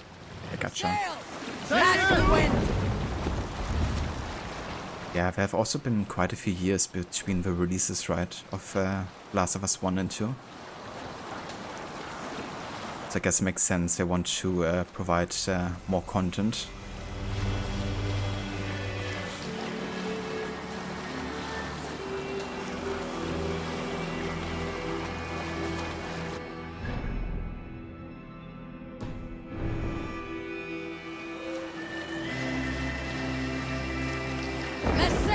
Let the sail out! Sail down! Run up the sail! Auto travel working as intended. We'll have to row here, Eivor. We cannot raise the sail here. Lower the mast! The fuck? What's happening with the boat mechanics? Like usually they put on the mast well in advance, so this doesn't happen. Mast up! It's fine. Let's have a go.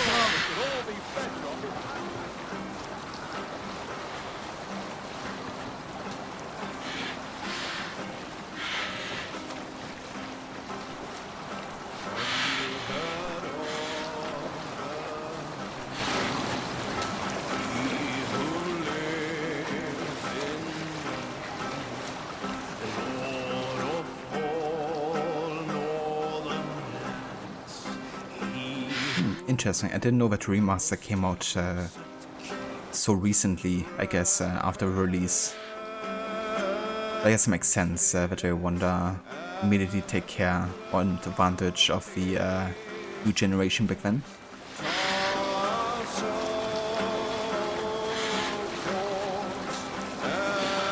And then there's also the remake, right? Which released not that long ago, I think.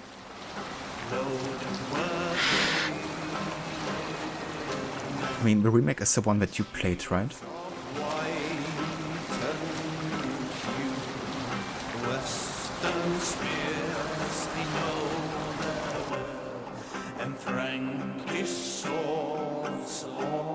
Hey there, son of Batman. Welcome in.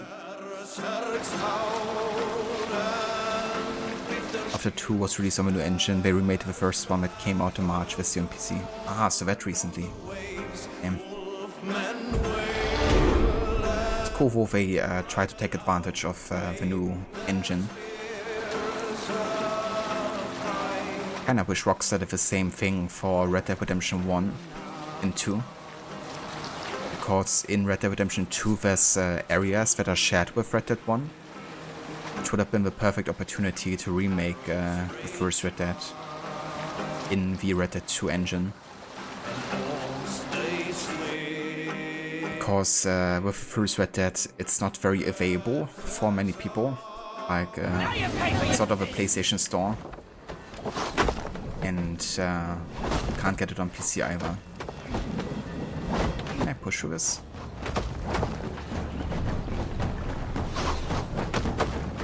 Sail out! Yeah, that works. Just gonna ignore these guys here.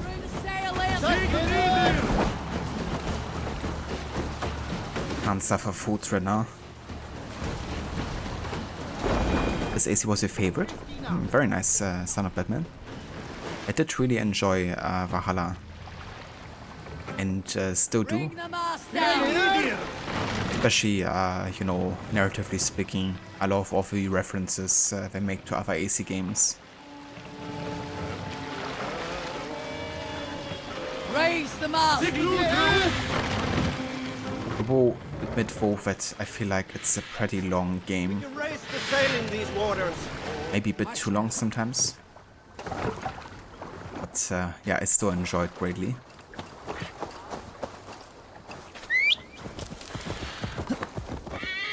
Remake was practically broken when it was released for many people. It took 3 months for them to get it on a stable patch. Yeah. It really is a shame when that happens, you know, when developers are pushed into releasing an unfinished product. Especially when people are looking forward to it so much.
that's the viewpoint. I was kind of wondering.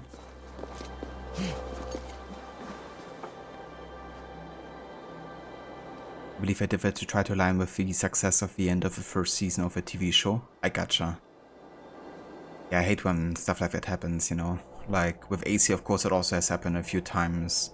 They try to release it exactly for the, you know, holiday season. Because people are, they like, usually have more time to play the game, I guess, and maybe also more money. And then they can also like make a sale for Christmas time. With like a reasonable amount of time in between release and discount. But yeah, it's definitely resulted oftentimes in the games not being quite as finished as they should have been. Unity, of course, is the biggest example in that regard.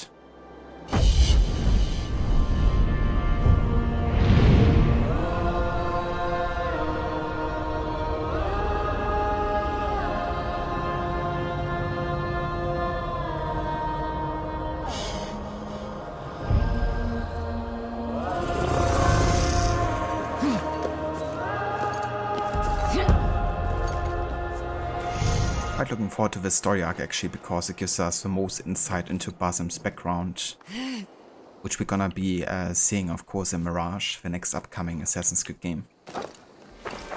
It's gonna tell us quite a bit about where he grew up and where he came from.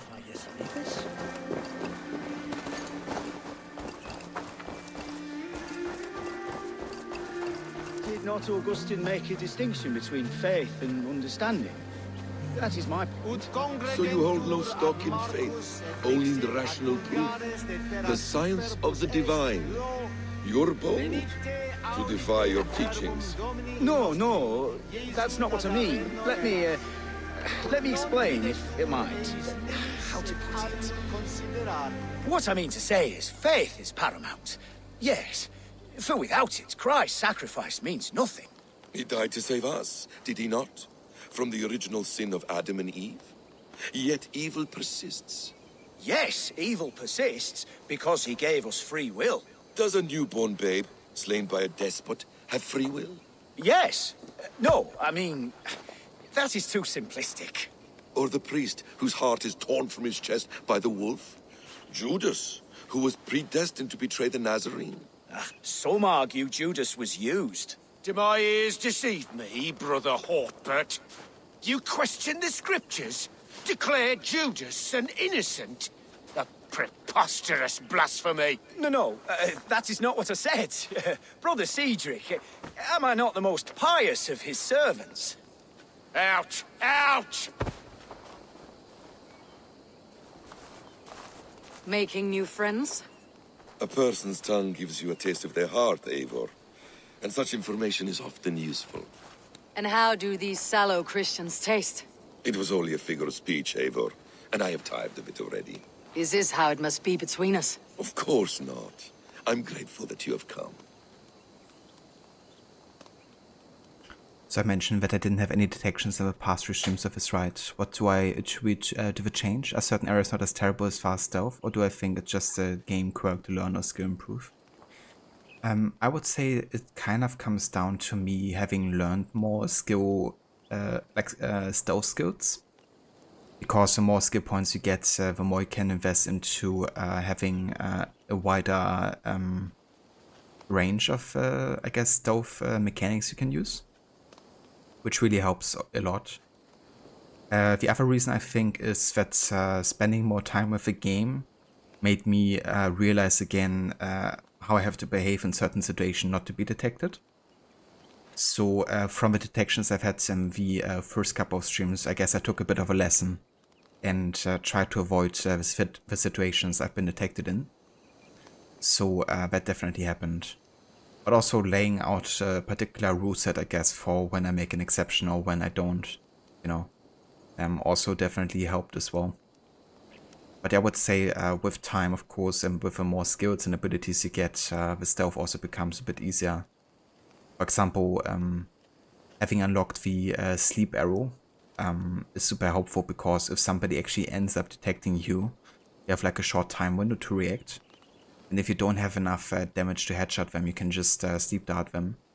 which of course really helps because you have split-second time to just put them to sleep and then kill them. But also ended up just using ranged much more, like the bow, instead of charging it myself. So yeah, just being a bit more careful, I guess, really helped. But yeah, I definitely would say that I've also been improving a little bit in how I've been approaching stealth, for sure. But yeah, that being said, there's definitely a good chance that, you know, the detections will pop up, depending on what kind of mission we have to do. And there's also a certain element of RNG, I guess, sometimes as well.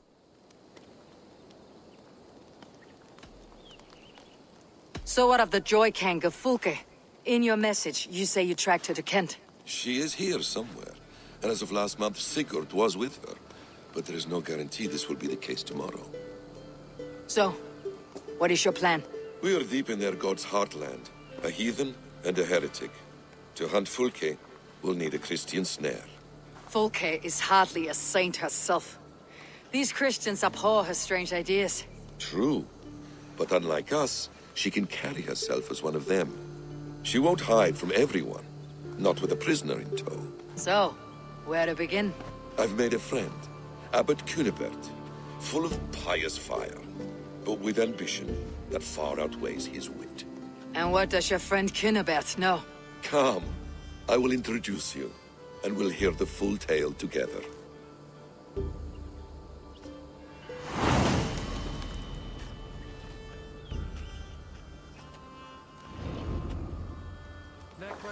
Have you found some peace in your time alone, Basim? I am always at peace, and never alone. I move among the people of the world with great joy. I watch them, study them, learn from them at all times. This is our duty, the Hidden One's calling. You know, for the first time since we met, you sound more like your apprentice than yourself. Surely Hytham sounds like me, if I have taught him well. Your creed and your tenets, you mean? That's right. And our sense of, how should I say, deep responsibility to the betterment of mankind. That's quite an ambition, but it doesn't explain what you see in Sigurd. My brother is not so generous. Ah, but your brother is someone special, important, and I want him to see that. I hope to show it to him.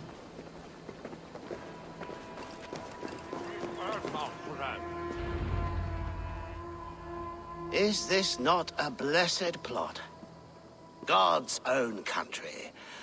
And this Eden should be given to his servants to tend. Abbot Cunibert, this is the Norse I spoke of. Ah, yes. And quite a fearsome one at that. Basim says you know the paladin Fulke. Indeed. The Lady Fulke passed this way not more than a month ago. We talked, we drank. Very pleasant woman. And where is she? Eivor will be your axe, Abbot. Whether to fell a tree or hew the limbs from an enemy. What have you promised him? Oh, just a trifle, Eivor. A little problem I believe you can help me with.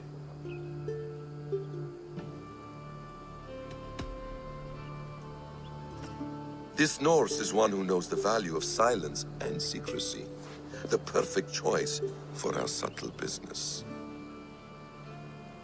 Let's cut to the point.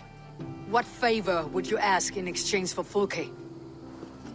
Some weeks ago, our alderman in Kent was called to God.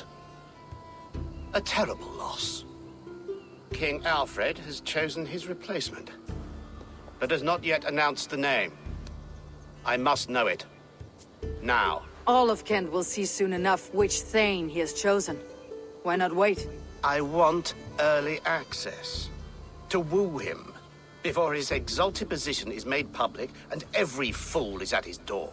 Who else knows the chosen man? The king's emissary. Sent with a letter of congratulations to the new Alderman. Intercept him and bring me the news. When I know the Thane's name, we'll discuss how I might win his favor. Your king will not be happy. His church meddling in his politics. Does this not delight you, Eivor? A chance to defy Alfred? I am God's humble shepherd, sent to protect his lambs. If Kent's new Elderman is a wolf, I would blunt his claws. This emissary, how will I find him? Tunbridge Monastery sent word that the king's men always pass a few nights in their hospitality. Begin there. I'll get the Elderman's name. You find Fulke. All in good time. Now, if we're done, I have business up the south coast. Falkenston has the best fish in Wessex. Then I will find you there, when the Elderman's name is mine.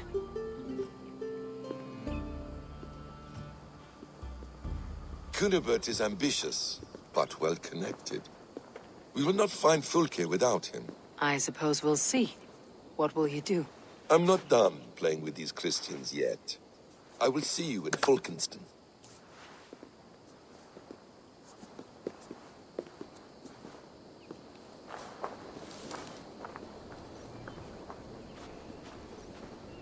Right, time to find out who the next Elderman is gonna be.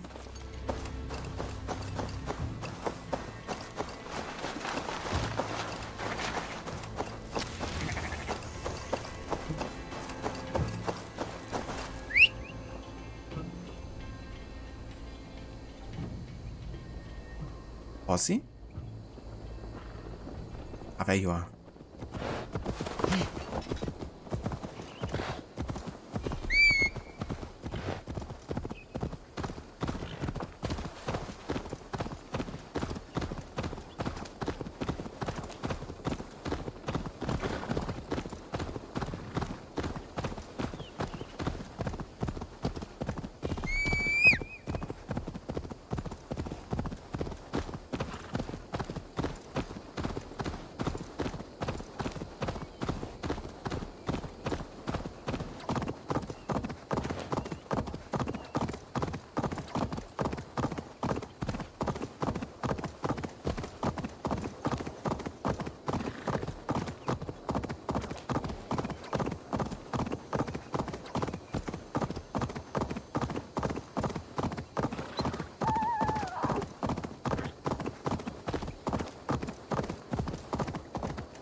Hey Valence, welcome in.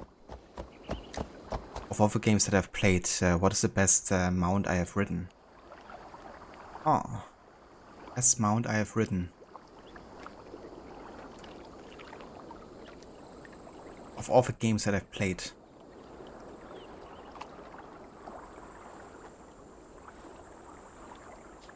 That's a tough one.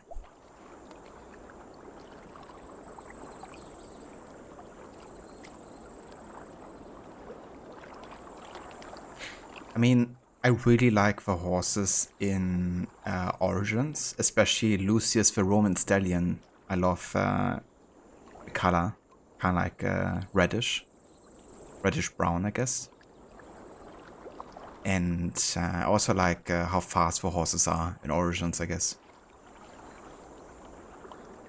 But then again, the horse mechanics are technically better in Valhalla, because you can do things like menu jumping down cliffs much easier, and it's also easier to like go uphill.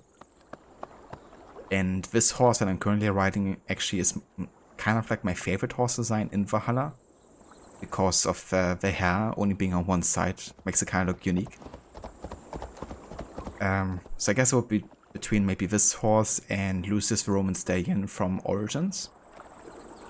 That being said, I also really appreciate how there's like camos in Origins, and that they actually went through the trouble of mocapping an actual camo in real life for the game, which I think is pretty cool.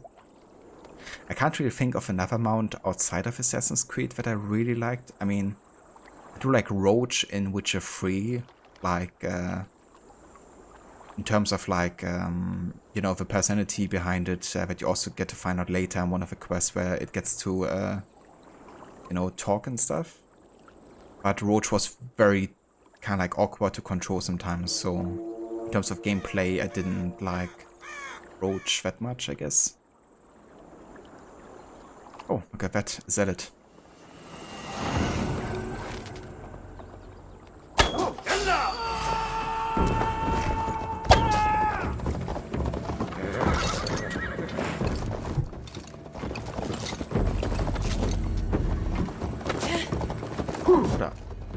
I have a missile reverses skill already, right? Don't I? Let me just check to make sure. Yeah, I do. That's good. But how about you, Lance? Do you have a favorite mount? Eva Harbinger, welcome in. This would have been such a better game if I had simply kept the Order assassinations and the conquest of England separate. That's fair, yeah.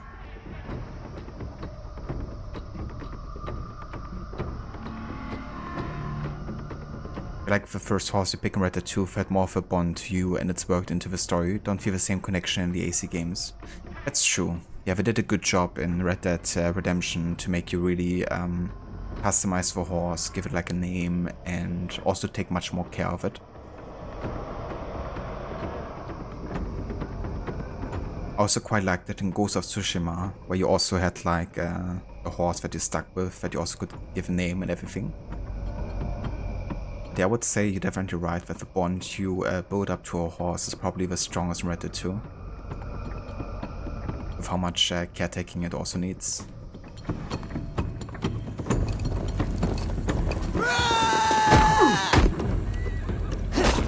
This is actually quite a high level one.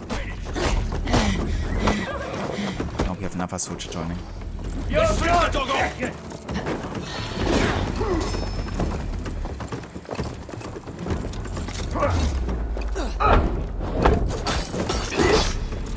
Oh boy. This guy's strong. Jeez, look at the damage.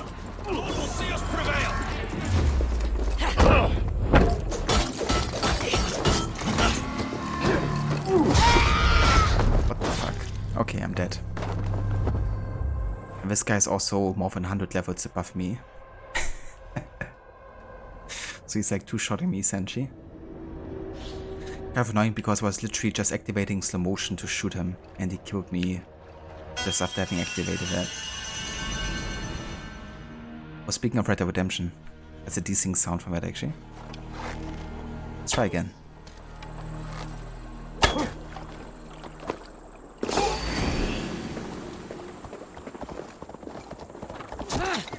What?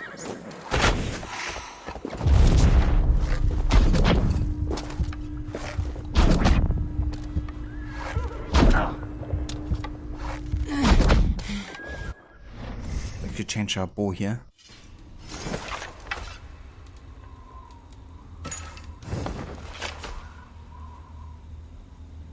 Mostly do MMOs. Elder Scrolls Online have great mounts, pretty smooth transitions. I gotcha.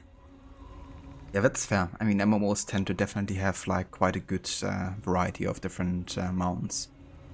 Speaking of Elder Scrolls Online, it's actually currently like you can grab it for free on the Epic Store. At least the base game. Doesn't include the DLCs or anything, but if somebody's interested in playing it, you can grab it for free.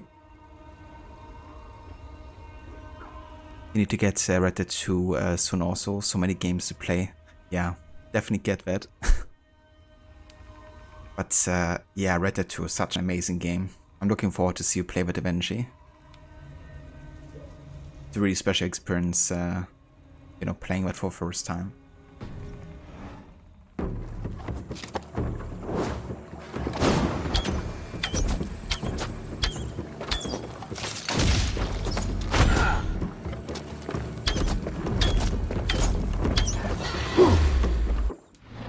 Switch back to the other bow again.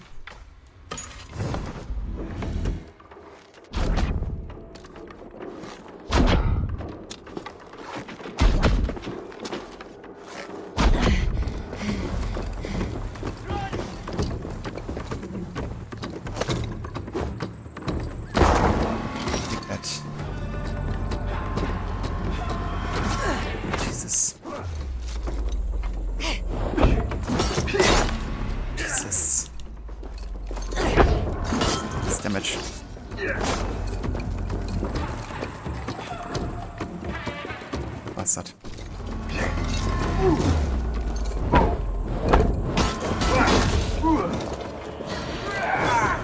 One more and I'm dead. Why don't I do any damage? Why is he immune? Oh, shit me.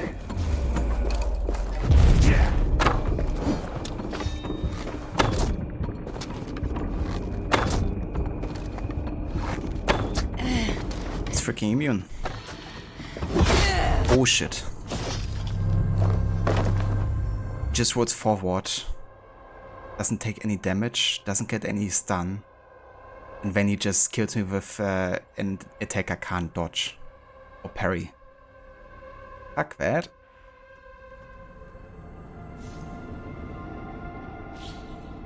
I think I'm just gonna try to get into level range so I don't die from 2 hits.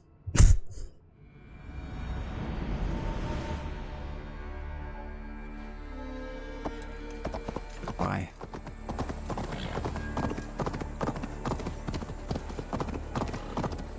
But he's like pretty much double our level, so.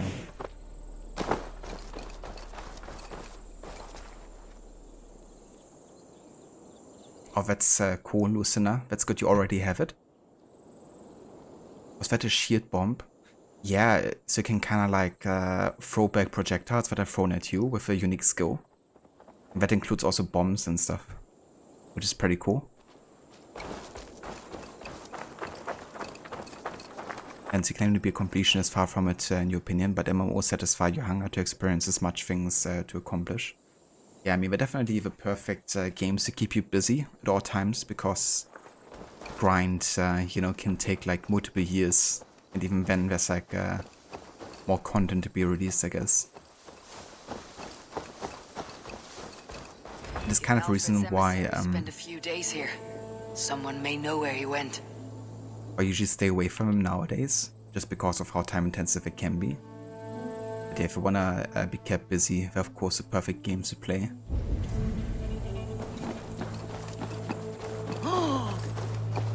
Stay away from me, stranger.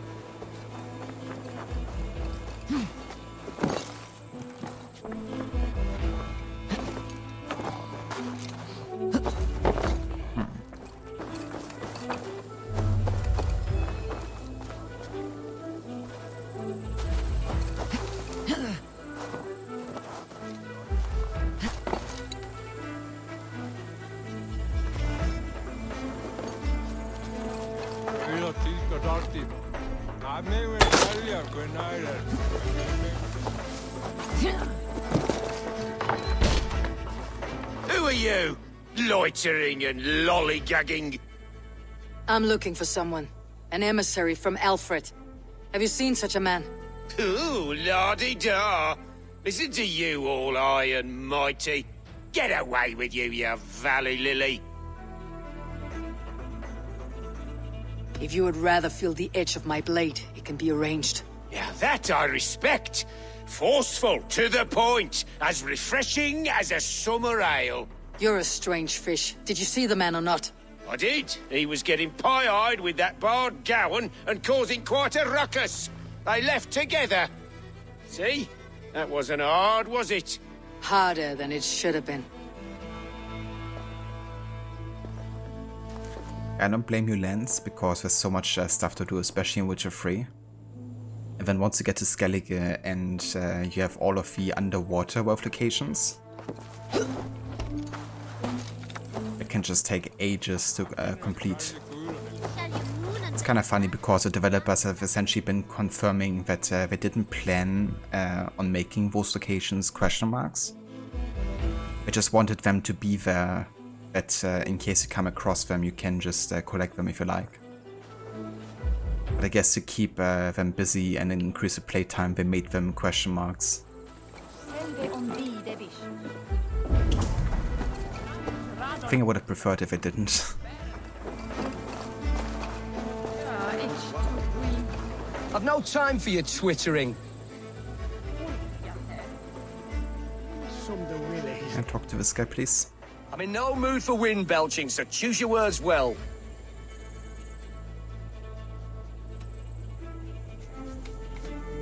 The king's emissary. I need to know where he went after he stayed here. And I need to know why I've started getting boils under my armpits. Time will tell, eh? Alfred's emissary. Where? Him and the Bard ended up in a copse by the bridge doing Lord knows what. Sounded like they were murdering a cat. Singing? If you say so. There was a bard drinking with the emissary. I should find him, see if he knows anything.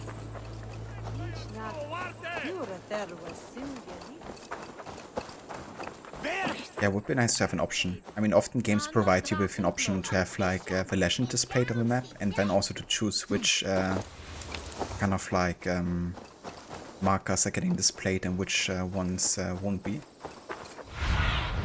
But I have the impression which of we also have a feature, but maybe I'm wrong. Wind poaching. I certainly have a way with words. Can't have gone far.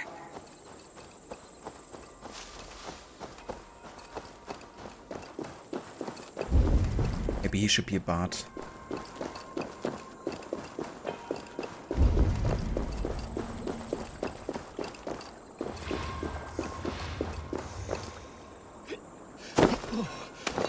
So cold. Someone stole my trews. You there. You alive? Patience is a tired horse. Ploddity plod plod. Another tottering teat sucker who can't hold his drink. Let's clear your head. In the water it is.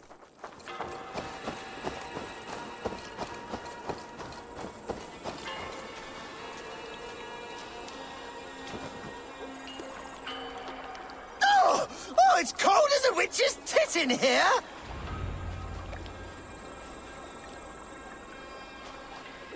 Oh, God's truce! Fie on you! Oh, what infernal wakes me?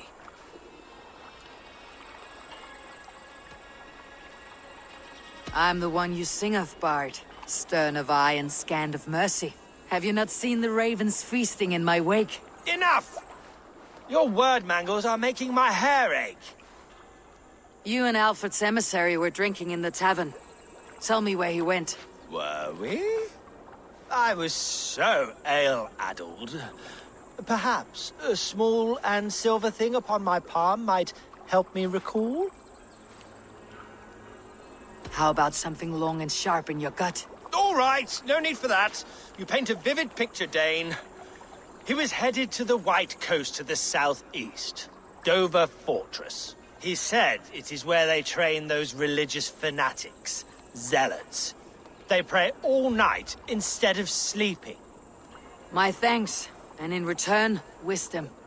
Too much beer piping will grow a fool in wit and words. My thanks, weaver of the obvious. Now leave me to my unholy punishment. Oh, I guess he did enough convincing The there. emissary made for Dover Fortress on the southeast coast. It's quite a way. Let's just take the longship to get there, I guess.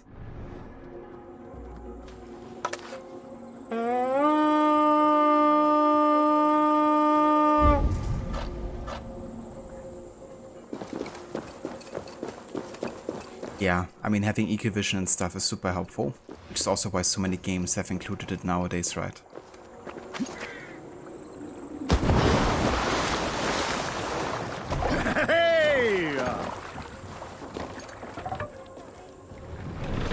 It's pretty much become like a staple in those kind of open world games nowadays almost.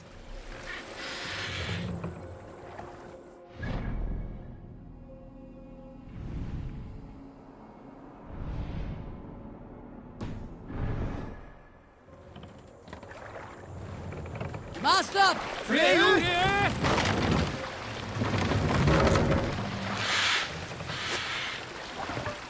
You must row in these waters.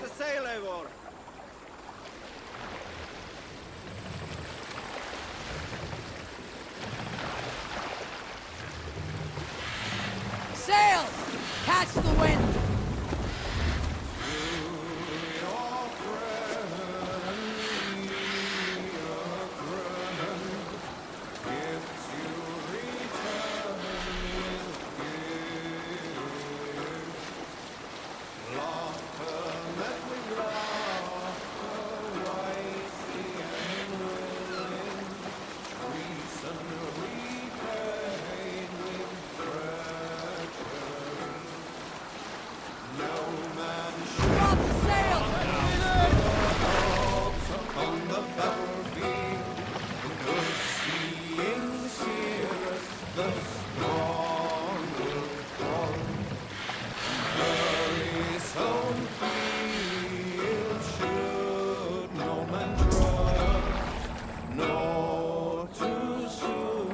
go ahead and destroy this chain here.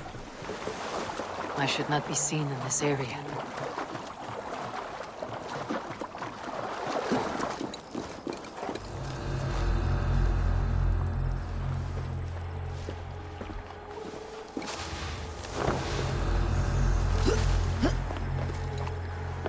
Yeah, I don't blame you, Harbinger. It definitely gets too much over time, you know. And as much as I love Valhalla, I think it would have been definitely better if they shorten it a little bit, you know.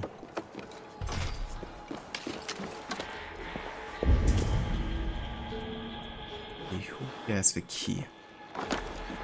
This guy.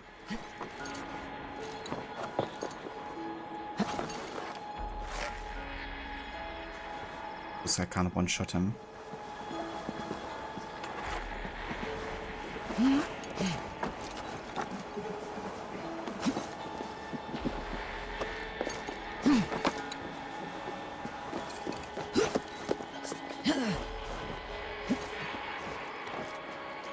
Let's have a look if there's a way to get inside from the top here.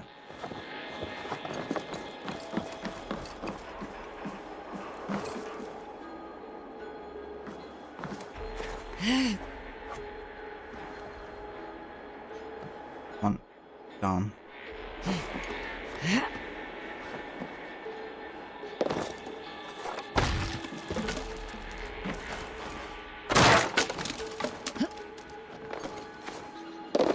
It works, I guess.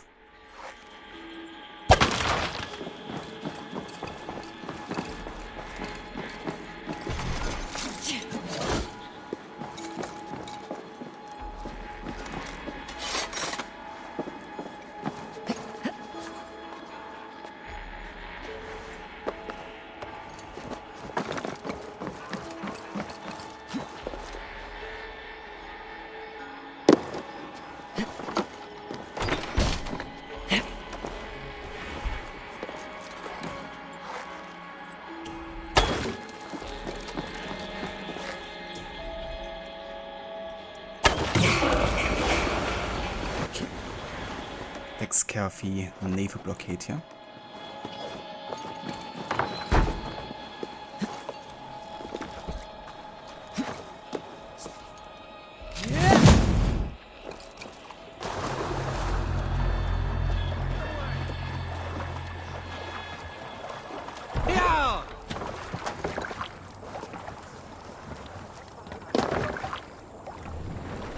Run up the sail! Strike up a tune. Dark is the shadow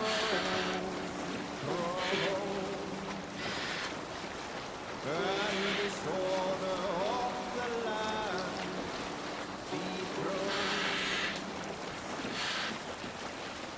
Lands as they go down, stubborn monarchs and uncrowned. Fiercely hide and flaming cry. Merciless men are called to strive. Reef sail! Come on, the warrior fall. Let the sail out!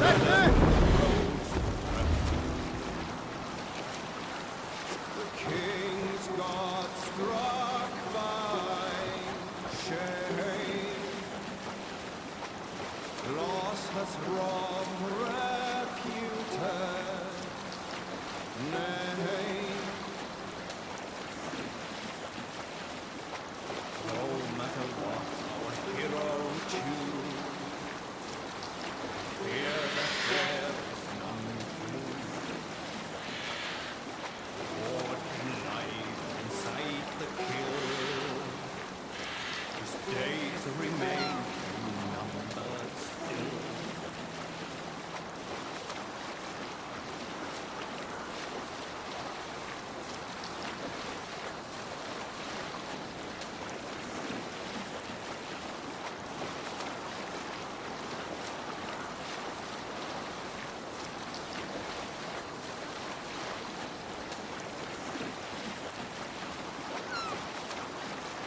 Which I took you 137 hours to do everything in the Mass Effect Legendary Edition trilogy, and it never felt like a grind.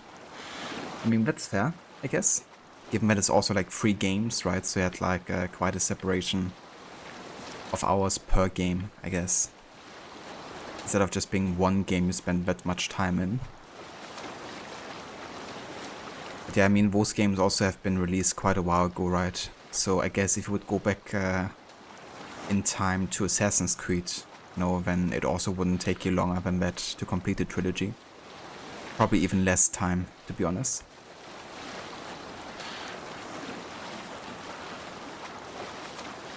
But yeah, I guess it's just the thing, right? Like nowadays, games do tend to take more time to complete because you want to afford, offer you more content in general, it seems. Sail down! Dover. The emissary's somewhere here. Perhaps I can find the letter without bloodshed. The bard said paladins trained at this fortress. This will not be an easy fight. Part of commanding a boat is demanding that people sing and tell stories. Those are the most important things of being a ship commander.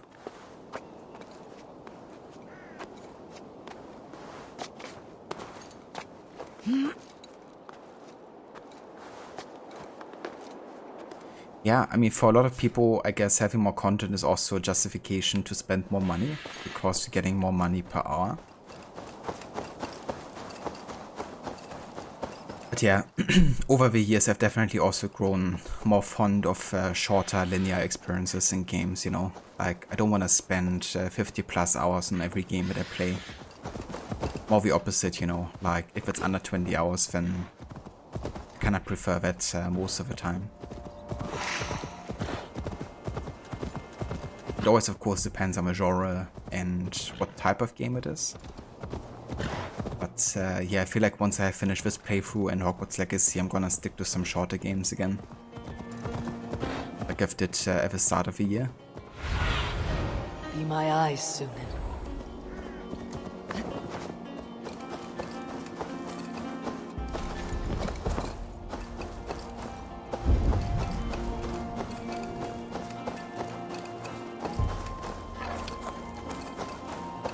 Really need more arrows, yeah.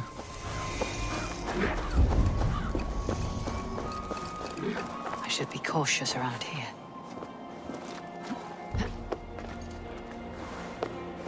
To Skyrim for a while? Yeah, I don't think so.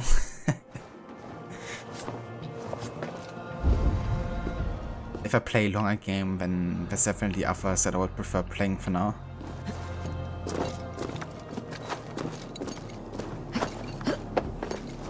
Which game was I the most bored playing it? I mean, Odyssey is definitely a game that I feel super grindy. And doesn't really interest me story-wise enough to justify playing a lot of time in it. Which is also exactly the reason why I skipped playing it altogether this year. Go, my eyes. I mean, Odyssey's gameplay is definitely alright, and there can be a lot of fun to be had. But yeah, the story is just so bad sometimes that I don't really bother spending too much time with it anymore.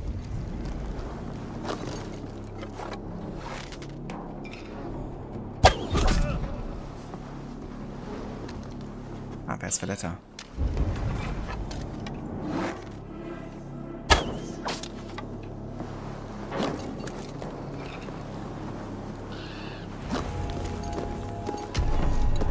This? Alfred's chosen Ealdorman is a thing called Tetmund. The Abbot Kinnebert will want to know. I should meet Basim and the Abbot in Fulkenston. It was quick and easy. Just use my Raven to get the letter.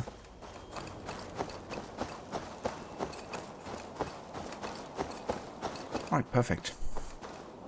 So, I think this is a good point to actually go and stop and take a break for now. Because we've been going for almost 3 hours, and I still want to keep on playing for a bit longer. So I'm gonna go and have a save here, and yeah, then we're gonna go and take a break for about 20 minutes or so, I would say. done 2 full Skyrim playthroughs, but that was 10 plus years ago. I gotcha. Yeah, I still haven't played through Skyrim ever. I've only ever played through the introduction, and that's it so far. I do have to play it eventually, just because of how much of a classic it is. But I feel like if I get into the Elder Scrolls games, then I might even start with like an earlier release. You know? I mean, Oblivion is also supposed to be really good, I guess. And maybe some of the other games too. But yeah, we're gonna think about that once it comes to it. Let's go to desktop for now, because I'm gonna give my PC a bit of a break here. Because the game starts to stutter after a while of playing it. And yeah, then we can just restart it once I come back.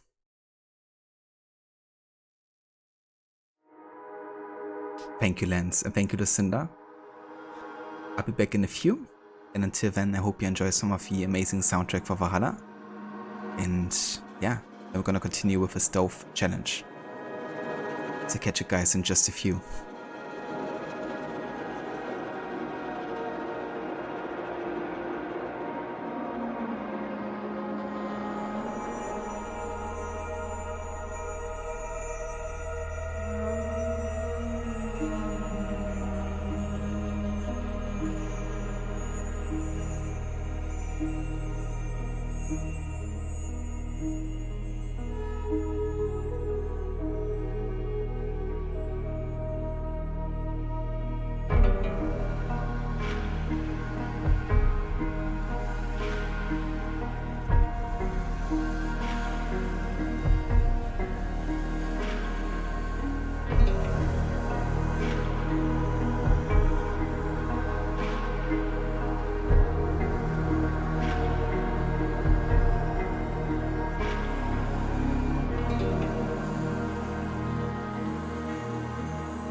Alright, we are back with more of AC Valhalla and our stealth challenge. Just gonna go and restart the game here real quick, and then we're hopping back into the Kent story arc. The plan for the day is to still get to finish that story arc before we call it. And yeah, so far we've only done one mission. We've still got most of the story arc left here to complete.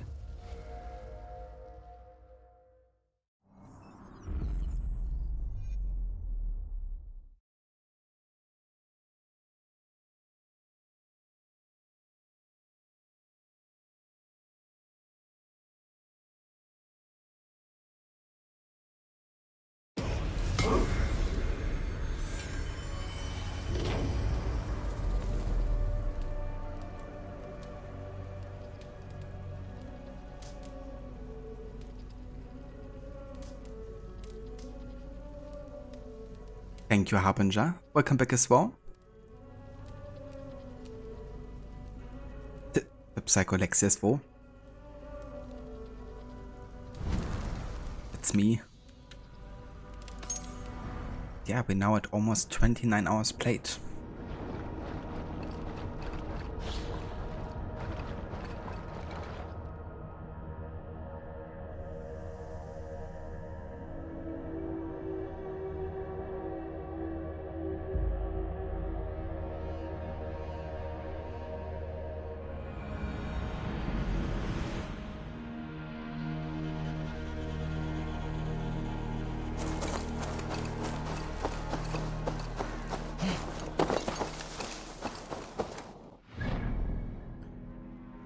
Right, and we have to meet with Kinibert down here. Could actually take the long ship to get there, to be honest. But we're also right next to roadside, so I think going by horse is actually faster.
Oh, you must try my ale sometime.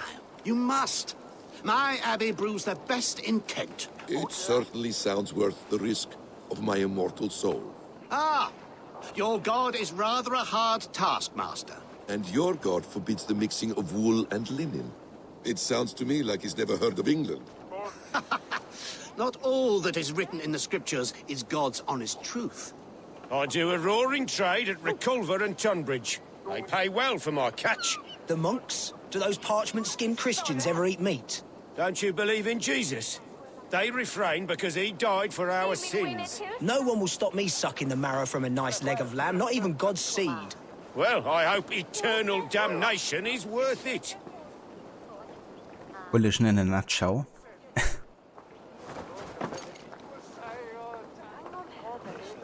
One more time, I'm telling you. If he says my boots are dirty or my hair needs combing, I will split him up. You're full of swamp gas.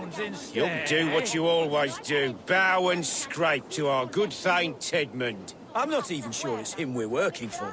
Don't be daft. Who else would it be? A changeling spirited there by fairy folk? Get back to patrol. Fuck? Why is Basim talking for an Anglo-Saxon man? Is that a bug? Eivor, you have news? Kent's new ealdorman will be Thane Tedmund. Tedmund? Oh, the Lord is testing me. He is made mouse by you Danes. Barely leaves his fortress at Rooster. How might I gain his influence if he will not speak to me? Or to anyone? 'Tis a puzzle. To inspire loyalty, Tedmund must owe you something. Such as his life. Go on. A fortress stormed. A man kidnapped. If you beat back his enemy, saved him from sure death, his gratitude would be... Swell. It would know no bounds. But that fortress will be harder to pry open than a nun's knees. Perhaps. Perhaps not.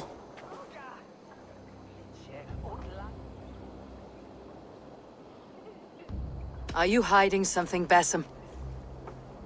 There is a lumber mill nearby, correct? Beamersfield.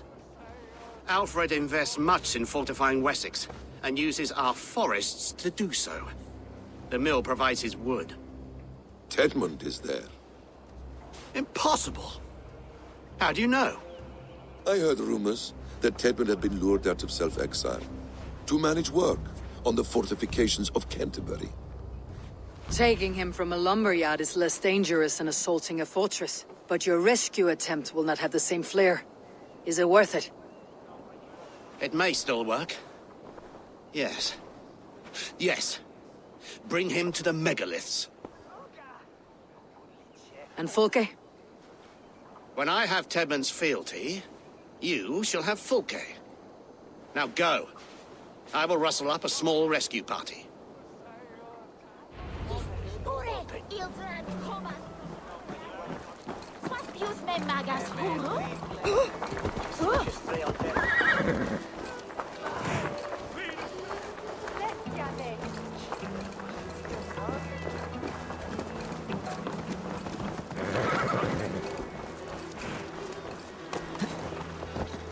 I'm wary of this abbot, Basim.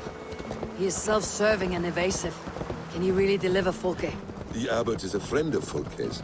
That is clear. So long as he doesn't suspect our motive, we may have a chance. Indeed. This brings to mind a story. Perhaps you've heard of it. The Scorpion and the Frog. A children's story?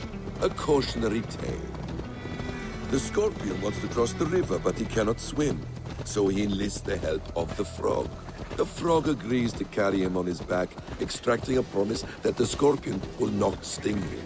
Let me guess. The Scorpion reneges, blaming his nature, and both drown. The Scorpion crosses the river and stings an innocent man, killing him. So what does this tale tell us? That your stories are clouded, and their meaning doubly so? It shows that every tale has 1,000 possible outcomes, many of which are surprising. If the abbot does not deliver Fulke, he will die at my hand. And we will continue our search. A sobering approach.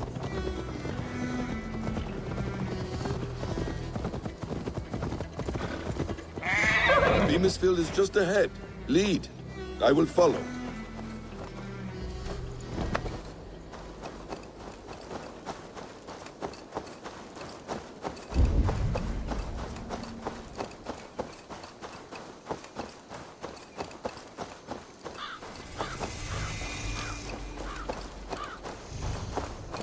I hope this chase will catch us a plump hen.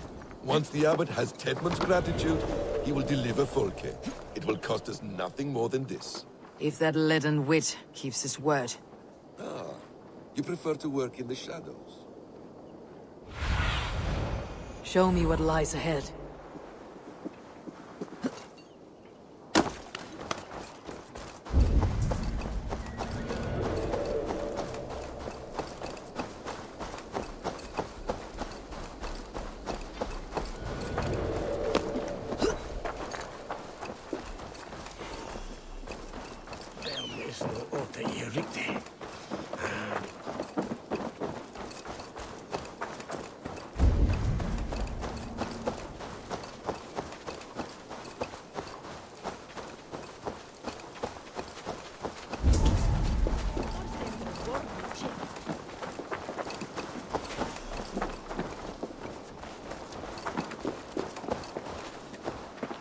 okay where he is, but he's like surrounded by lots of guards.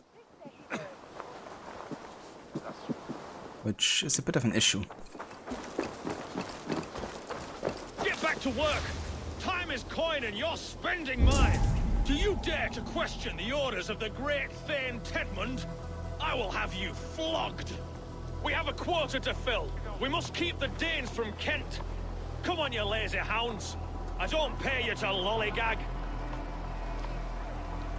Hey, the Mauler, welcome in. Charge. Will definitely serve the stealth challenge well.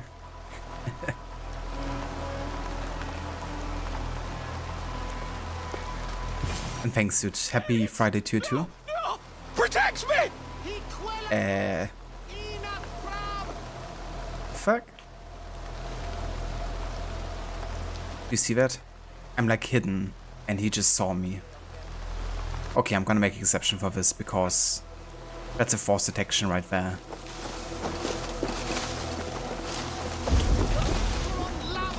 That's bollocks. This area is off limits. He saw me there.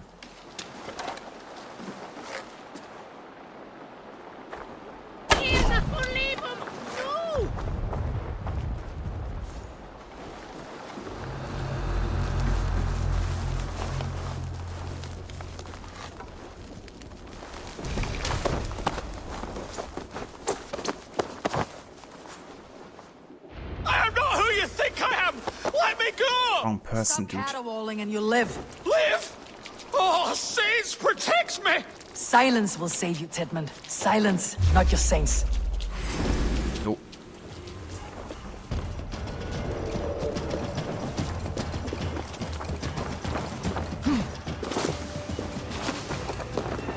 Silence will save you, Tedmund. Silence, not your saints.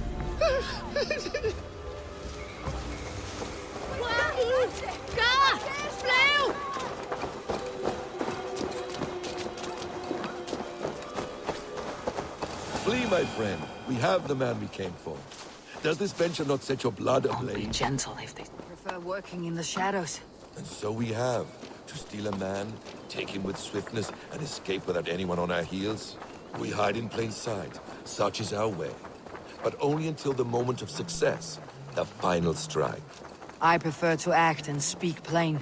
Kings and lords who do not are often misunderstood. Yet, as a leader yourself, you cannot deny that subtlety and intrigue are a cloak you must wear. How many of your clan know the true circumstances of Sigurd's absence? You see my point. A leader must know when to speak and when to stay silent. For silence is not always a lie. It can feel like one.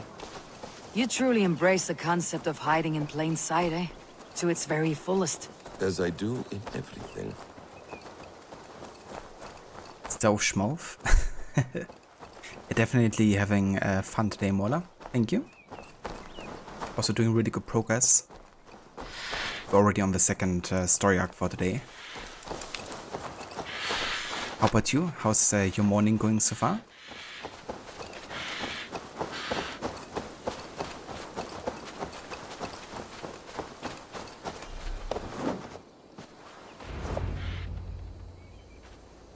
Halt, Danes!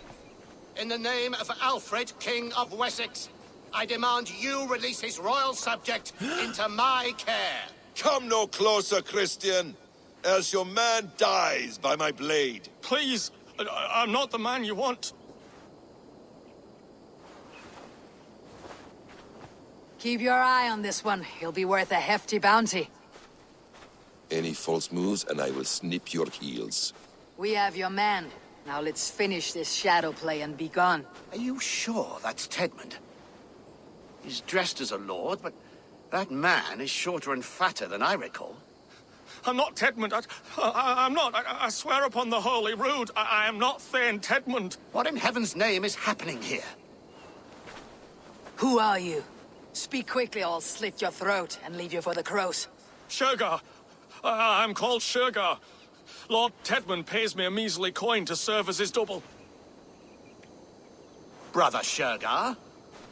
You are far from Augustine's priory. I left the cloisters many moons ago, Your Holiness. The monastic life was not my calling. We can use you yet, Shergar. Summon Tedmund to a meeting. Get him out in the open. Tedmund has no care for me or what I have to say. My orders come by letter, never by mouth. I hardly know the man. You're of no use to us then. Perhaps I should just kill you, here and now. No, wait. Let me think. Let me think. Danes. To storm the walls, you need Danes. There's a raiding camp west of here I was told to be wary of. Acting as Tedmund, I ordered a band of soldiers to capture them. If you hurry, you may be able to stop this. If another band of Danes wants to join our assault, we'll have the distraction we need to get inside Rochester. If the Saxons don't slaughter them first. I am still Tedmund to the men in the field. I could speak with their captain, send his men away. It's a fearless plan. The Nornir knit winding paths that cannot be unknotted. It seems Rochester was always in our path. Abbot, stay alert. We will send word when we're ready to capture Tedmund. And this fool? He knows much of our plan.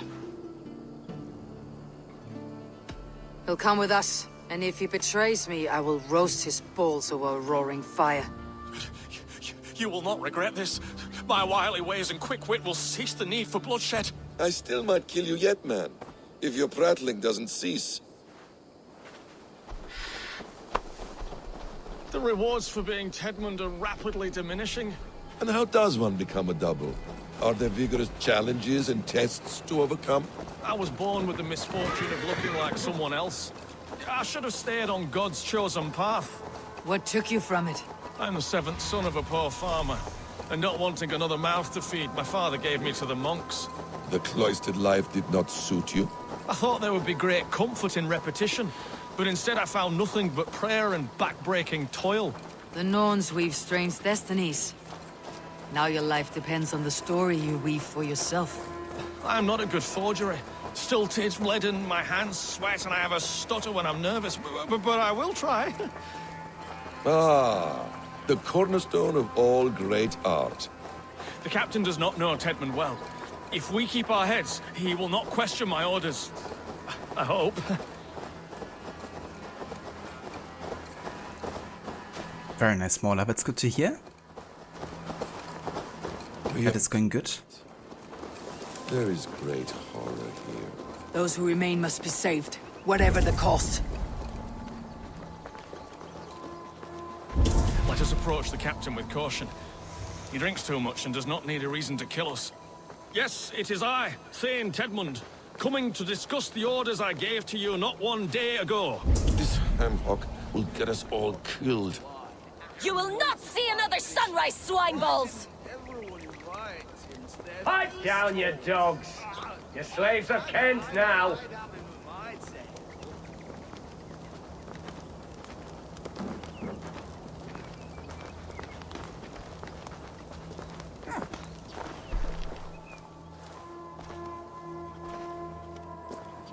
Say, Tedmund, what are you doing here? How dare you address me in such a defiant manner?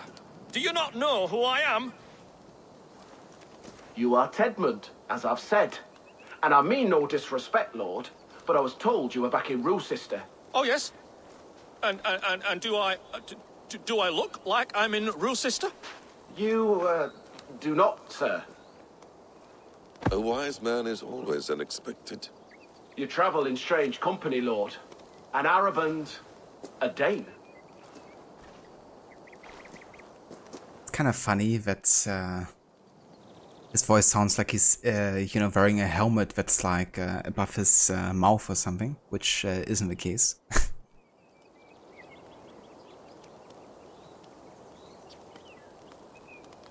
I'm here to advise your Thane in the ways of my people.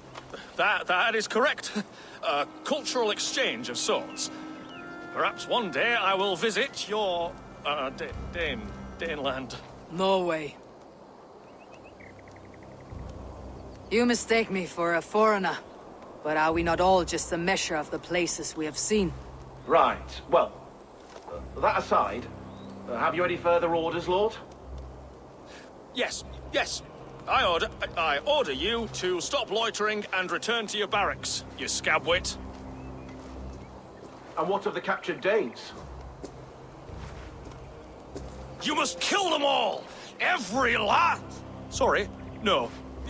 Leave them here, tied up, as a feast for wolves and crows.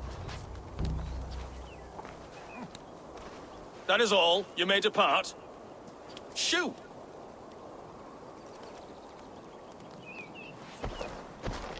A convincing ruse that has earned you your freedom. Go, and make your life anew, not in another man's boots. I will. This small sup of power has got me thinking. Perhaps I could be a leader of men. Yes, yes! Hurry along, men! Warm thighs and ale awaits! Come on, you laggards! You have Tedmund's orders. The Skyvo can count himself lucky if ever actually believed his tale.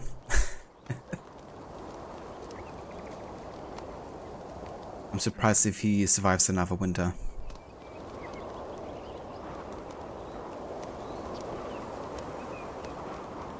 Gotcha, Harbinger. I mean, I hope that you get to find something sooner rather than later. It's definitely be the better outcome for you, right?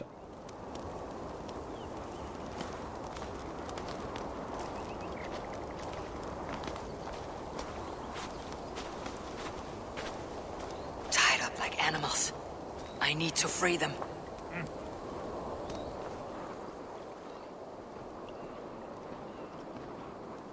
We owe you our lives, friend. These Saxon whoresons would have killed us all. Yes, they would have. And now should chance to hit back.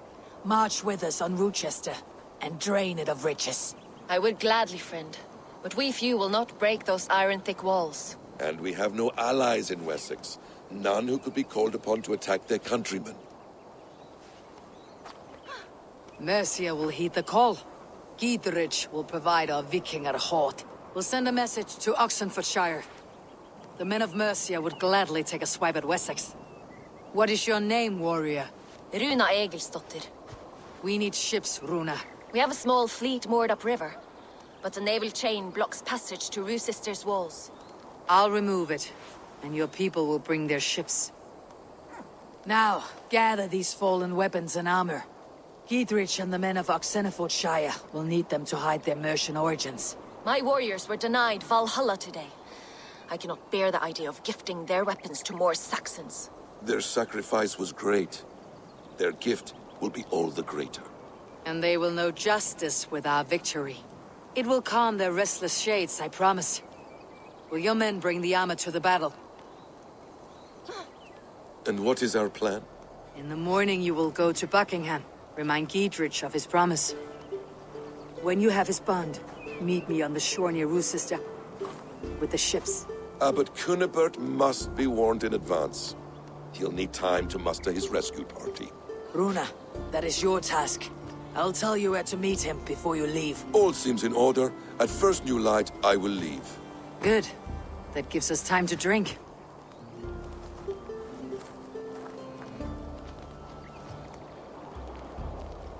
You traveled so far to carry out your duty. Is this the life of a hidden one? Always on the move? No. Mine is not the usual path. The Creed does travel. Our ideals are universal. We believe that. So there's nowhere you call home? No place I call home. No. Weird. For me, home is family. But I have no family. No one? Not even Hytham? Parents, brothers, all dead. I lost my parents when I was Dear 9 weeks God, old. Basim will have my head for this! Without Sigurd, I would have. I would have. There is always one unbreakable bond. Yes. Children. They bewilder you. They can cause you so much worry. Fill you with joy. Even stop your heart. And if you're lucky, they replace you.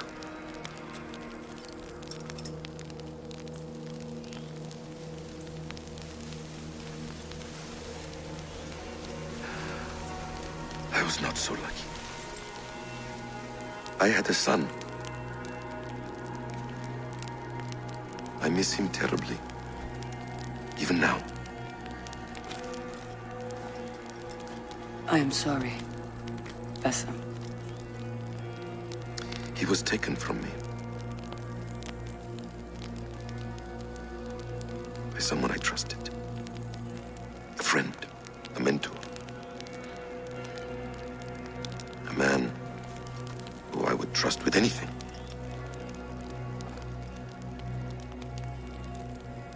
But a man you trust with anything can take everything.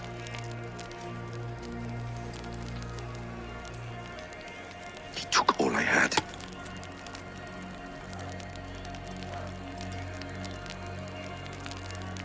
All I had.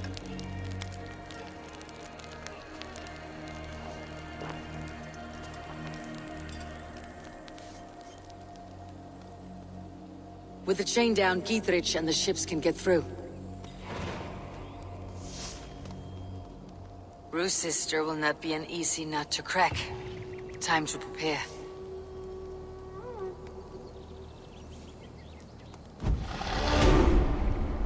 It really is Harbinger. You know, this scene really makes you wish we had like more of those, you know, because voice acting, the mocap, you know, the way it looks is just so much better than 90% of the other scenes in the game. But yeah, outstanding performance, especially by the voice actor for Basim. And it really reveals quite a bit about Basim's backstory, right? And also, of course, how close he feels tied to Loki's destiny, of course. And what happened to Loki losing Fenrir. It also makes you wonder, though, if something happened to Basim that's like comparable to what happened to Loki, you know. Basim might have had a son or a kid that he also lost. But yeah, I guess you have to play Mirage to find out.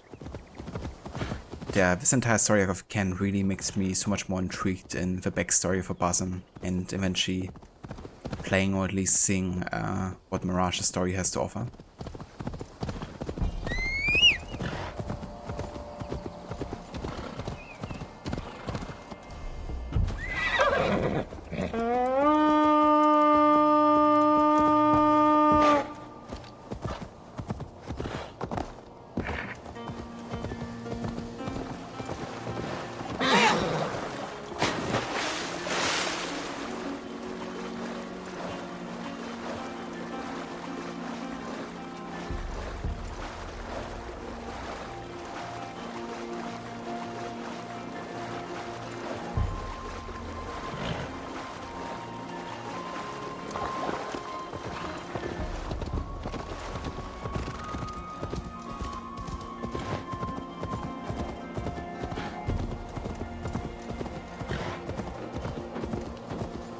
For my brother!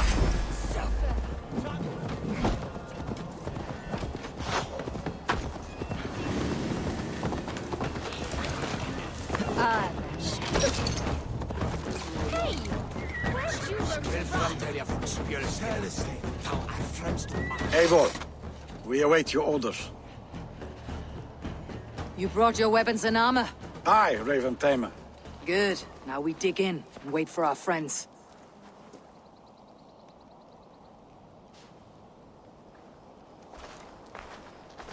Well met, old friend. When the chance arrived to lodge an axe in the sod of Wessex, you thought of me. Such an honor. Is everything else in place, Eivor? Are we ready to take Rochester?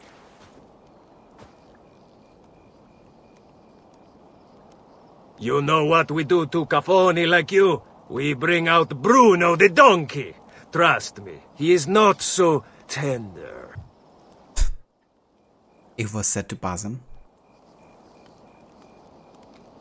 Already 5k points, you better set a new challenge goal. Yeah, I mean, once you finish with Valhalla, I might do another one. Maybe even for another AC game, because of course I don't want to stop playing Assassin's Creed completely until the end of the year, once you finish this. But yeah, it'll probably still be a bit of a while. so we can gather up those points. Rally our army. We will drag this mouse from his hole.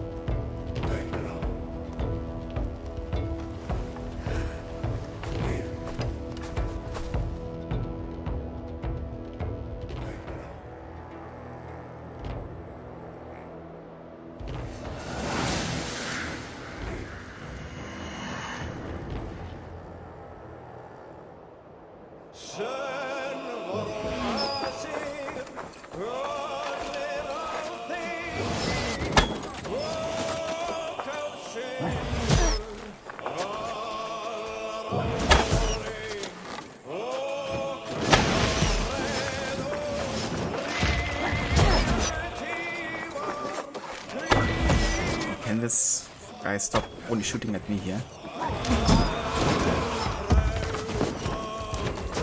There's so many other guys here. Come on! That's gotta be me. That's it!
feel stronger already.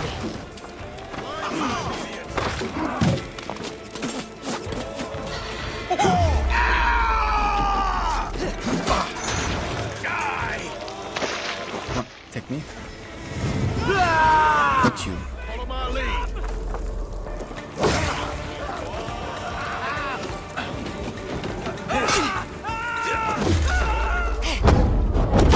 I have to kill all of you guys then.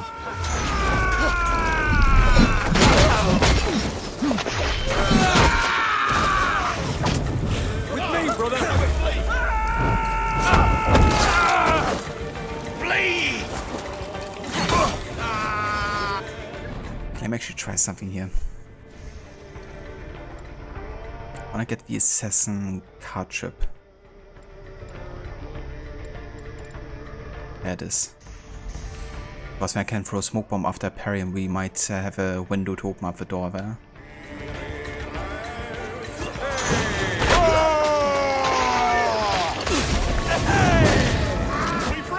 Why didn't I drop a assassin? There we go.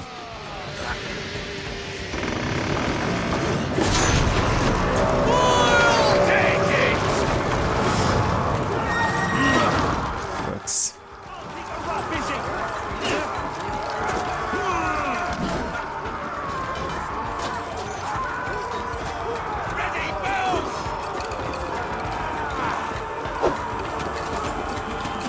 Keep going! In sight!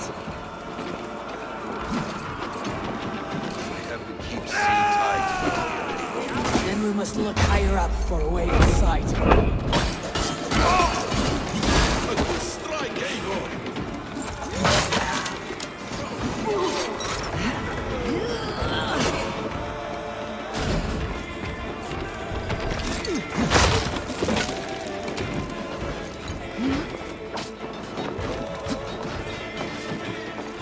I'll kill you before I let you take this fortress! I'll cut you down, Dane! Kill me, and all of Wessex will rise against you!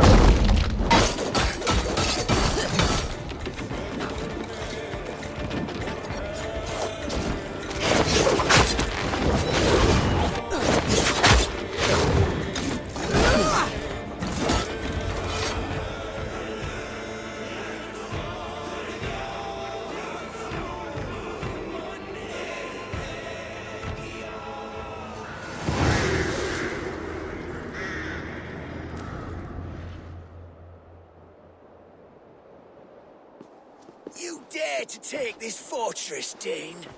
Alfred's army will smear your innards across the battlements. We're not here for stone and sand, Thane Tedmond. I shit on you!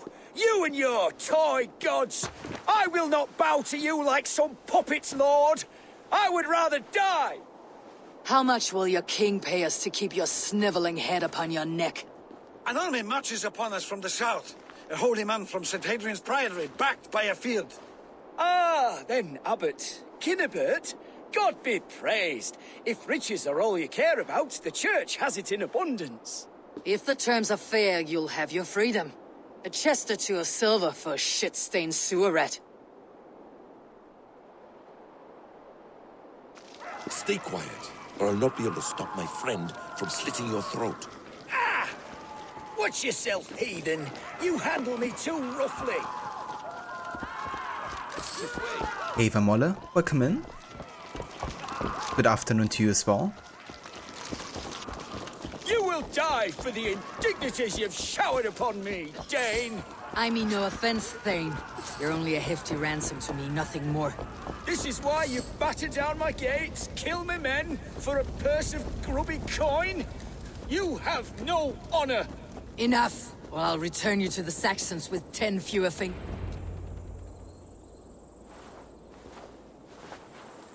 Ah! You there, heathens! Let this good man go, or suffer an iron sickness. And what you offer us in return? Your lives? We lost many good men storming this keep.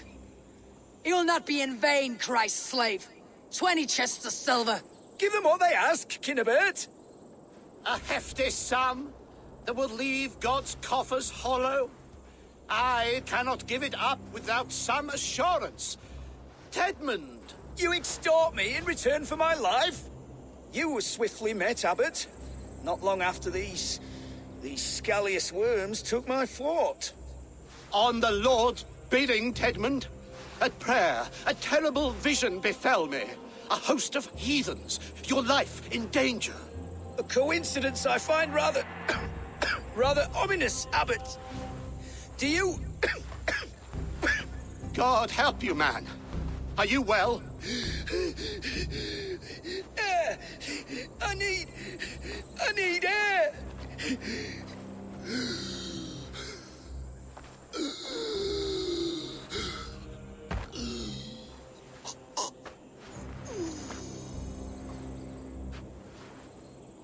He's dead. The work of poison, no doubt. No. Rouse the man. He cannot be dead. He must not be dead. Poison? How does the man die of poison in our arms? Many great kings and paranoids have carried poison in times of war, as an alternative to capture and ransom. A catastrophe! Alfred will choose another and... By the saints! Alfred! How will I explain this to the king? We followed this road to its end, Cunibert. You may not like where it led, but you owe us our half of the bargain. You shall have your paladin.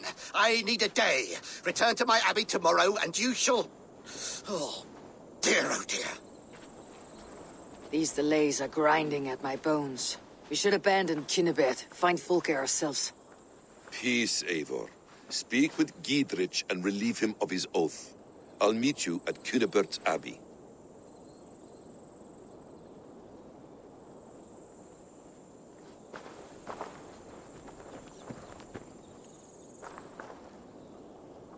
It makes you wonder how he did get poisoned, because I don't believe Basim there that he poisoned himself, right? Because why would he ask for, air?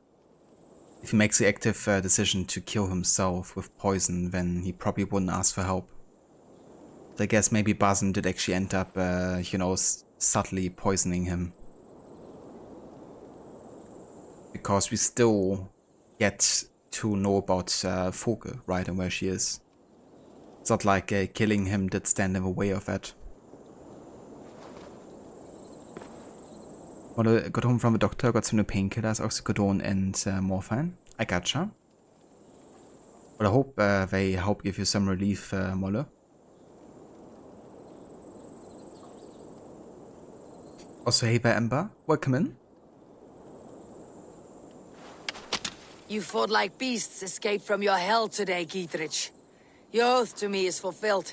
It was good to stand shoulder to shoulder with you against the pox dogs of Wessex. May our friendship endure. This tanglebriar of Christians and lords means nothing to me. I'm here for Sigurd. I understand. When you find him again, come see me. We'll feast and sing, with mead and friendship to warm us. Agreed. I should not be seen in this area. Rifle. It's ours.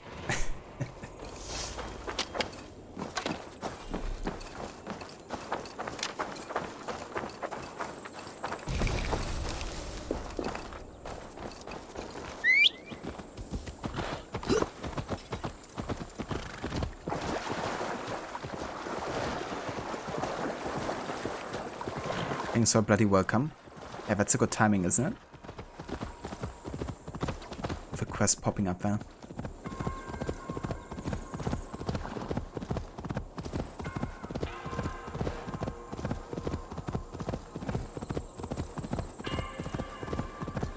Yeah, I was thinking the same, Molle. It's kind of funny sometimes with the clipping issues or just some items flying in the air pretty much. I guess Eivor must have the force within her. It is too quiet here. Where are the brothers, or the Abbot's men?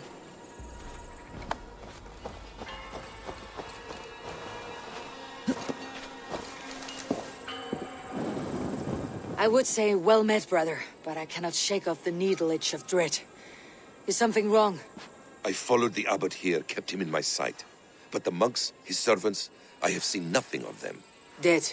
I do not think so. But there is no good here in this grave hush. And where is the abbot now? In his quarters. Come, and be on your guard. Does this have the stench of betrayal to you, brother? Why would the godly shepherd ally with the heretic? Kinnebet is a man who craves power and position. With Tedman dead, he must find it somewhere else. There is truth in that. Keep your eyes and blade sharp.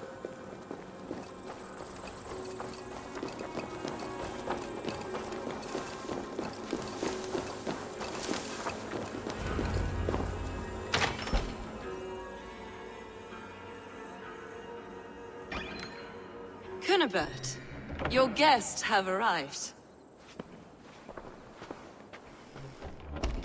Come. Supper's ready. The dear abbot sent me a warm invitation, said my friends were eager to meet with me. It's early for supper, I know. But Kinnebet's ale goes so well with roasted lamb and cinnamon blueberry peas. I couldn't resist. Where is my brother? Is he not here? Mon Dieu. I never told him. Kill her, and we'll never find Sigurd.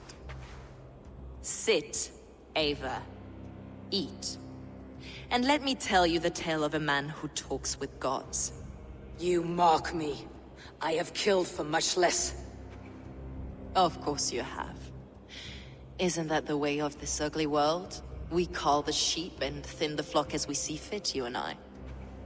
Most who walk the earth are little more than talking blood bladders, wasted flesh. But not Sigurd. Sigurd is something else. Sigurd has been touched. He is deified. The gods, they speak through him. You lured him in with that lie. Your words are bile and blight. You should have listened, Ava. I tried to tell you. The gods are real and their power is within our grasp. You will never find him. Not till I have had my fill. To old friends.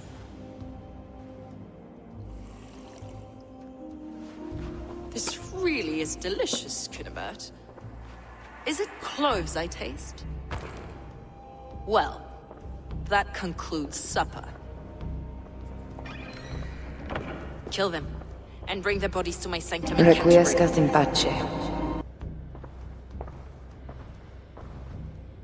They will be upon us soon.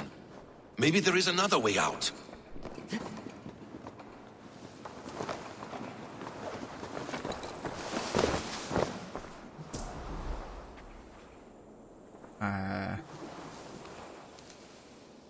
Yeah, I guess, yeah.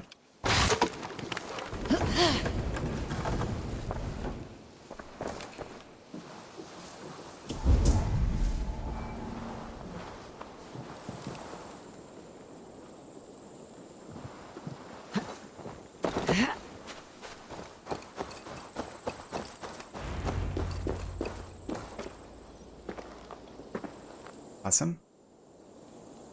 Fucking hell, he's like stuck up there. What are you doing, bro? I have to go back in there to get him out of there because he can't do it himself, it seems. He's walking against a freaking chest. Fulke let slip that her sanctum is at Canterbury. She did. And with no cause. I'd approach the place with caution. It may be a lie. It may be, but it's the only lead we have. I hope all this innocent sacrifice is worth the trouble. It's Sigurd, my brother. Of course it is. Then come, let us dive into the maw of death. I was never keen on seeing my winter years. This will not be for nothing, Ava. We will find Sigurd. It's not just him. I want Fulke to suffer. User made the claw physics low quality using Eivor's heavy build, a nice excuse for them. Yeah, really makes you wonder, because for Origins they had like pretty good clothing physics, but also really reacted to like wind and everything. Why they stepped it down so much. Stretch your wings, Sunan. A spasm. And why do we still have like a... Are you kidding me? Why is spasm over there in the middle of the enemies? Come on, dude. Join me.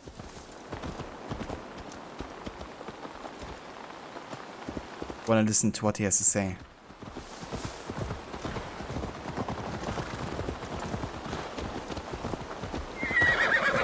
Because he walks against the crate, now he's like in the middle of the enemies and he won't go on his horse either.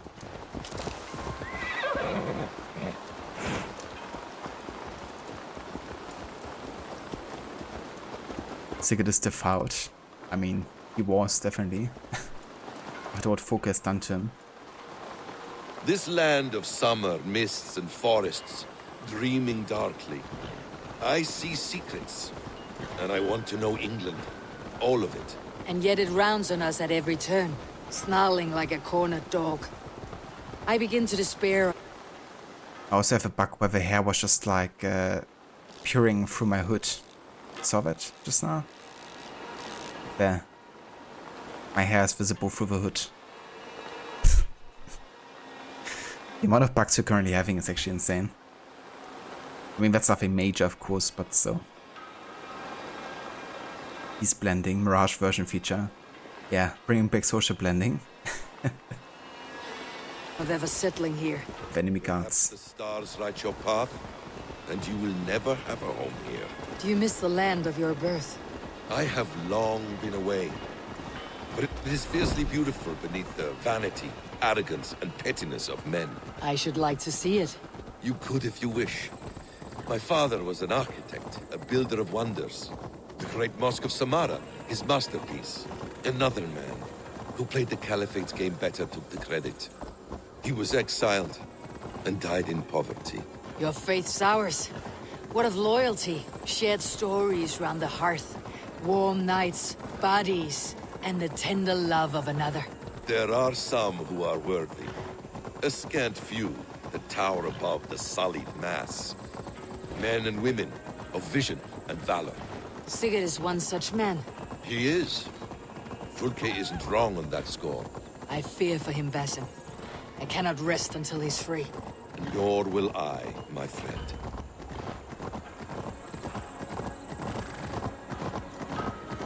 The practice of learning has waned considerably in England since the days of the Romans. What books they still have, they keep locked away in their churches, hidden from the eyes of common folk. Thralls and churls cannot read. What would be the point? They could learn. The church could teach them. So much of human history would be open to them. Aristotle, Pythagoras, Euclid, ancient knowledge lost to all but a few hard-headed men of the cloth. You have studied these works yourself? In my youth, I was consumed with a passion for understanding. I spent many hours a day in the House of Wisdom in Baghdad. A seminary? A great library, full of the greatest learning of mankind. For a boy seeking answers, it holds many riches. One day, I was sitting cross-legged, devouring a study by the great astronomer Al-Khwarizmi. With the swiftness belying his years, the papers were plucked from my grasp by the great man himself. His presence stole my voice. He was kind and open-hearted. He showed me such scientific wonders. And what did you learn there? Calendars and calculations placing the sun, moon, and 5 planets. Equations that crackled and sparkled with divine intelligence. I asked the great man, is this... Anyhow, I interrupted my dialogue.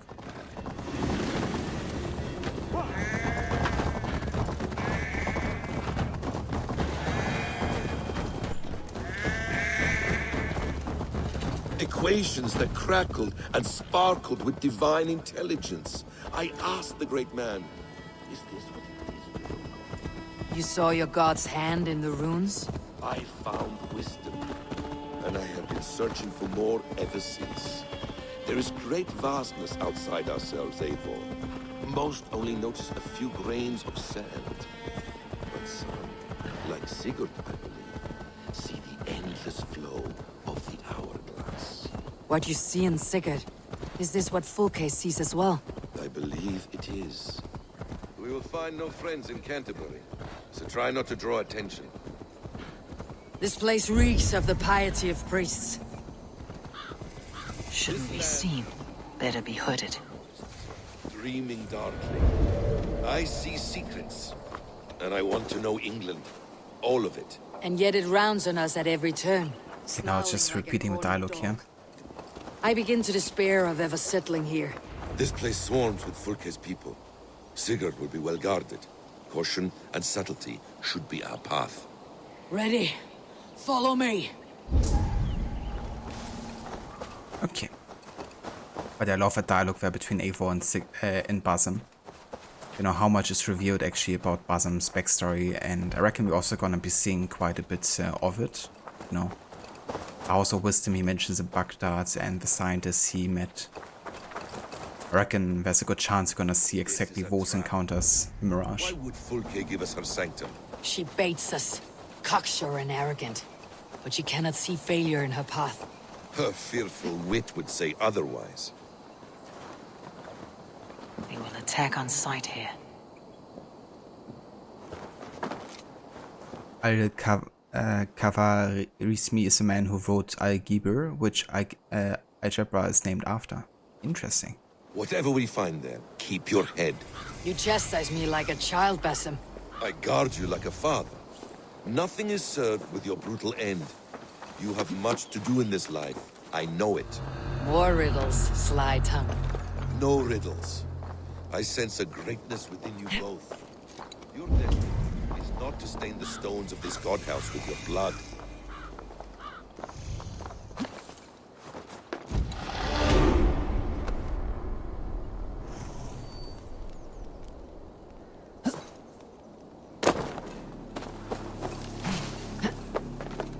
Let's take the top entrance here.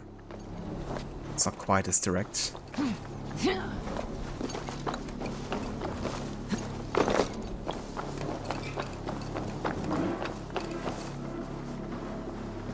If she's still here, I'll burn this Christ house to the ground. They've breached the doors! Protect the sanctum! Didn't breach the doors.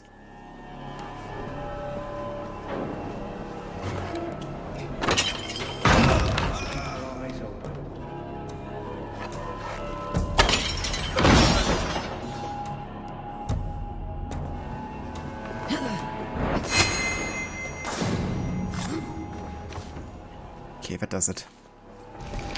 All of them are dead. Stealthily. So hey there, Geeky. Welcome in. A date here.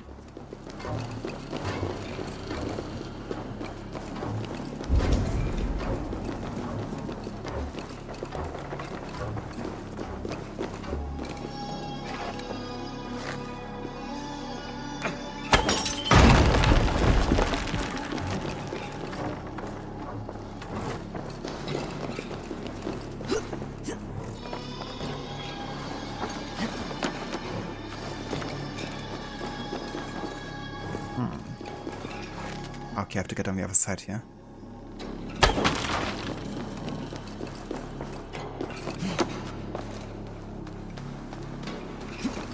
So technically didn't even have to kill these guys.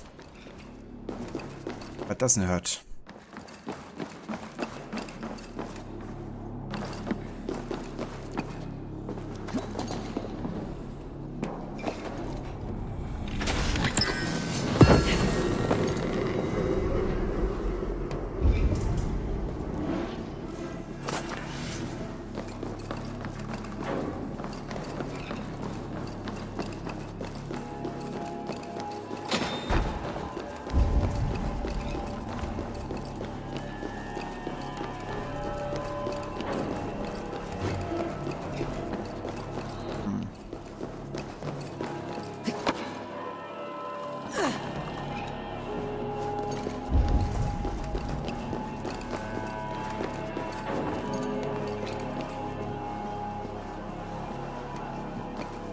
This must be the way to Fulke's sanctum.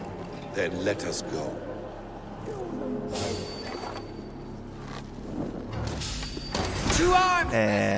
So we are to blunder in like an ox? Fuck. Okay. I'm not gonna count this because I've been like literally using the sleep dart 3 times there. And he just wasn't affected by it. Which is bullshit.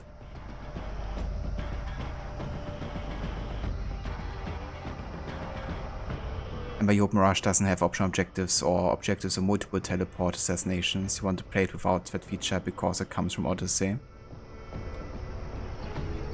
Yeah, I mean that's fair. I do think that there's optional objectives for the assassin contracts that you can get. At least I think the Mirage team has been confirming that already. And I mean that might also include the teleport assassination, who knows. But I do think that they come back at least for some of the assassin contracts. You can even see the sleep dart in his body. It didn't affect him for some reason.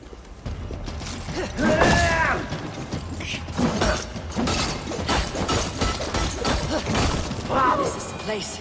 It's riddled with the stench of her. Help me, Basim. Sigurd is within.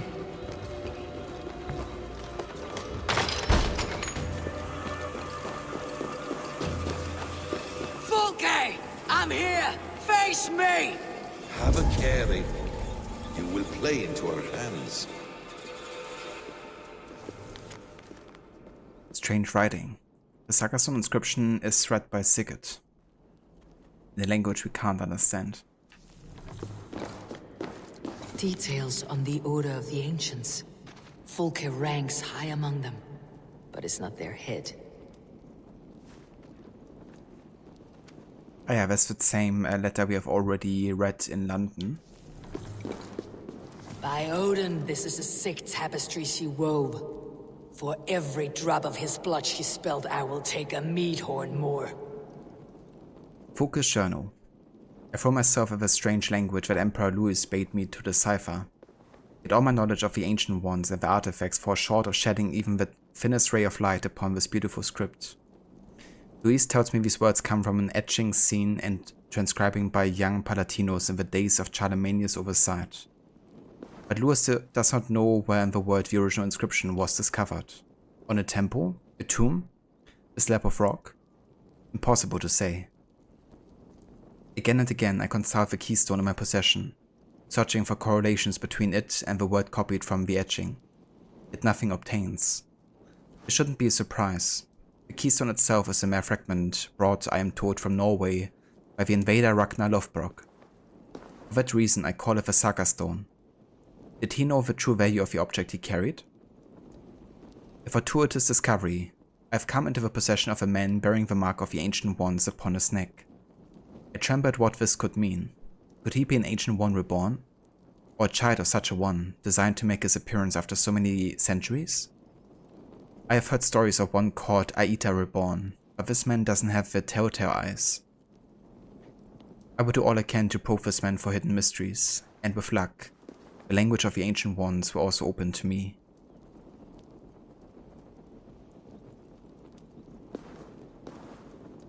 Hey there, Hisam Torino, welcome in. It is indeed an English stream.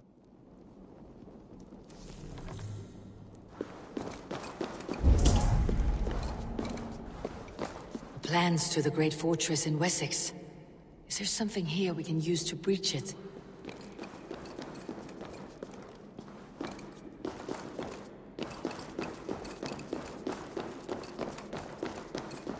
Yeah, that won't be the last time that Charlemagne is actually mentioned. He will also be mentioned quite a bit in the Siege of Paris DLC, of course. Since King Charles sees him as kind of like somebody to aspire to, I guess. Sigurd.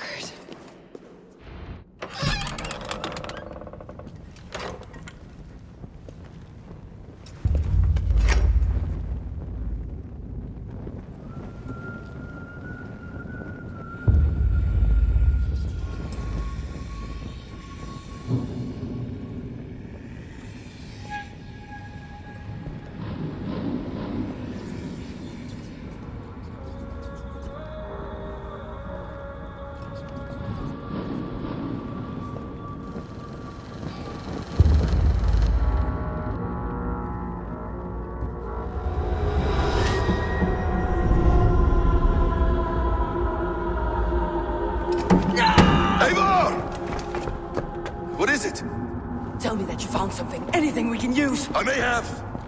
A fortress in Sussex. The Order trained soldiers there. We must be sure.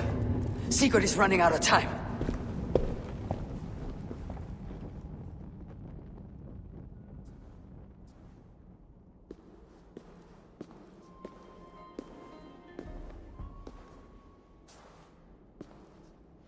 Anything else?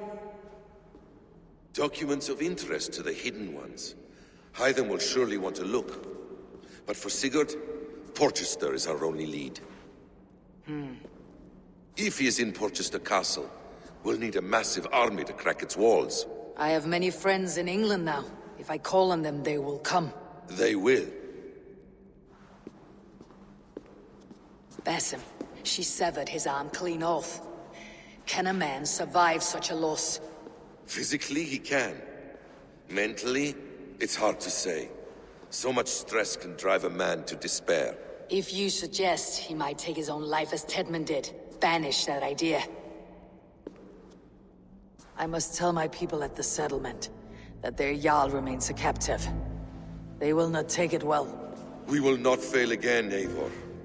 I'll scout ahead and send word to the settlement when I know more of Porchester. Be ready.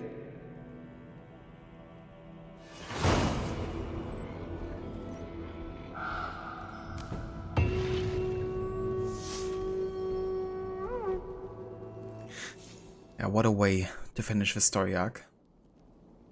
Seeing the severed arm of Sigurd. But yeah, the only reason that Folk actually did that was that she's believing that Sigurd is Tyr reborn. And in the Norse mythology, Tyr of course lost his arm to Fenrir and the betrayal of Odin, which is what we're gonna be seeing later as well in the second Asgard story arc. And that's why Eivor also had a vision, you know, of Sigurd losing his arm. Because it has already happened in the past. And that's why the seer also thought that there was a betrayal that Eivor was gonna inflict upon Sigurd, you know, because it is something within her, within Odin, that has already happened. But yeah, it is pretty fucked up. Focus done, you know, the amount of torture she performed on Sigurd. And she's definitely gonna pay for that, that's for sure.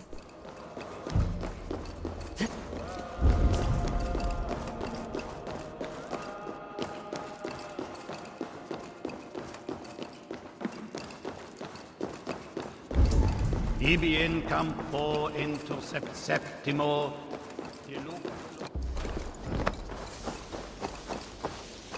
Let's grab the viewpoint here and then I'm heading back to Ravensthorpe.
Also go ahead and spend some skill points here. The question is which ability to go for next.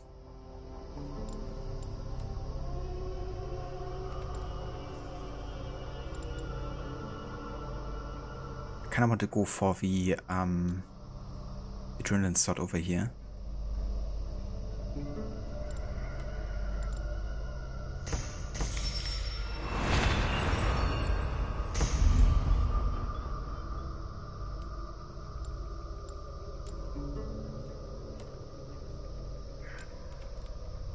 So now we have all 4 of them.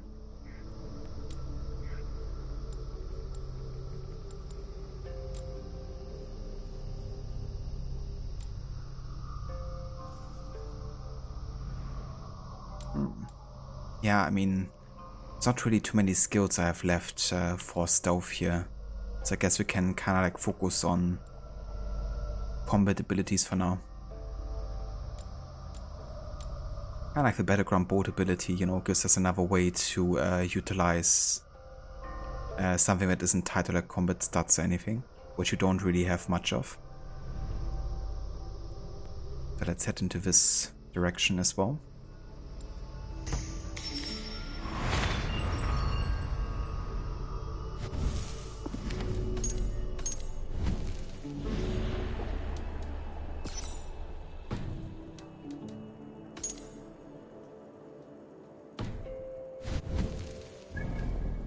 But yeah, for now, let's go.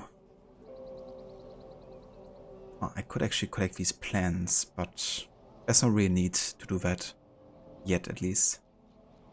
I'll just go back to Ravensthorpe for now and report on what's happened.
Where is he? Where is Sigurd? He's alive. But not with you. Where is he? Dag, not now. I need to speak with Randvi. You never found him, did you? Tell us, Eivor. We deserve the truth. I need to speak with Randvi. Step aside, now. You never found him, because you didn't look. I see you, Eivor. I know what you are.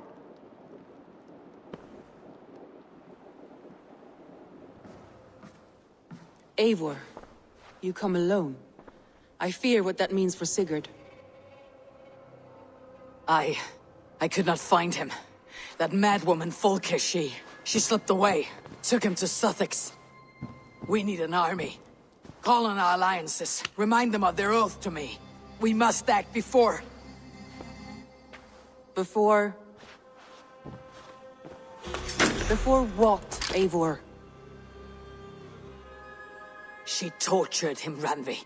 Did unspeakable things. Severed his arm and left it as a gift. I fear she means to kill him. Slowly. Gods.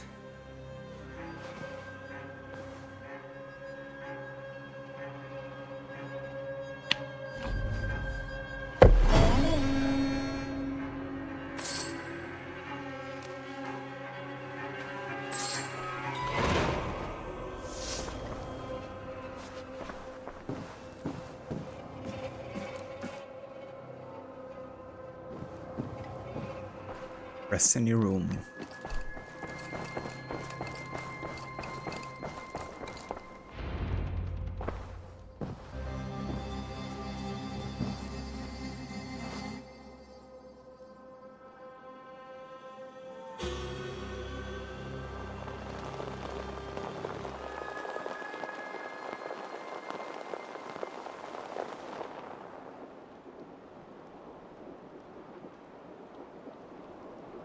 Eivor!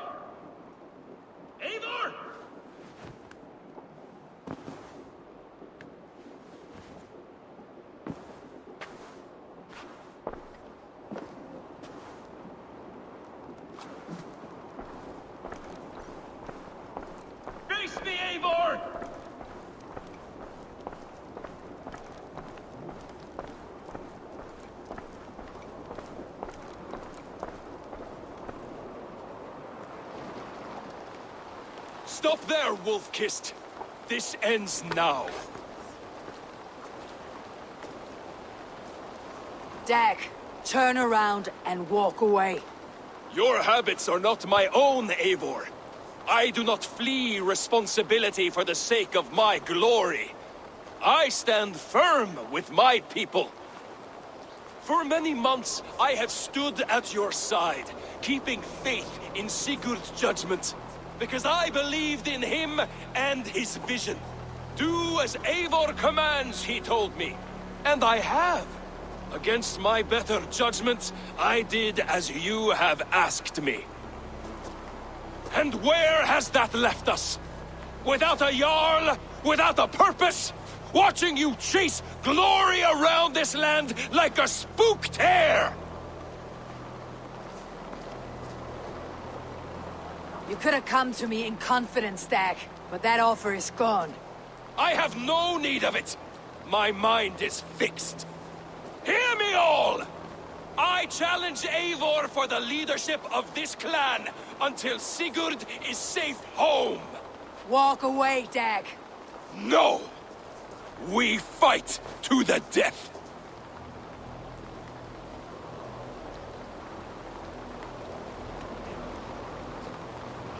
I feel like Eivor wouldn't want to accept this just yet. You know, even if it's kind of like a matter of honor. I feel like Eivor would try anything to avoid fighting Dag here. Because they're of one clan and of one mind. At least there should be. But the sad thing is Dag was partially right. Eivor didn't find Sigurd, but he automatically assumed it's because Eivor was power hungry and didn't bother looking. He didn't want to give Eivor any benefit of doubt despite having no hard evidence. And that's the thing, right? Like, Dag is just assuming that Eivor doesn't even want to find Sigurd, you know. And there's like way more evidence for Eivor caring about Sigurd than, you know, no evidence. I mean, you know, they are so close and Dag is just jealous of it. So his reasoning doesn't make any sense. And yeah, you know, like, Eivor didn't find Sigurd, but Eivor also doesn't have to answer to Dag either. It doesn't, like, she isn't really, like, she doesn't owe him anything, you know. But he just sees himself as equal, as a right-hand man of Sigurd, when Sigurd has clearly said that he isn't. You spew nonsense, Dag. This is absurd. Enough! Let the circle be made! I'll turn you like a suckling pig! Please! Please, both of you!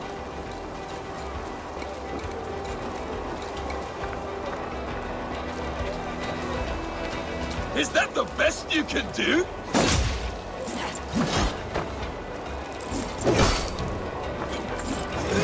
You've gone soft!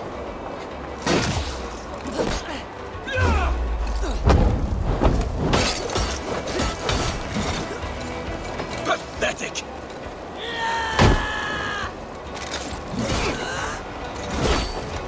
Stop! You walk a fool's path, Dag. This does not need to happen. A coward to the last. Have courage, Eivor. I will make it quick.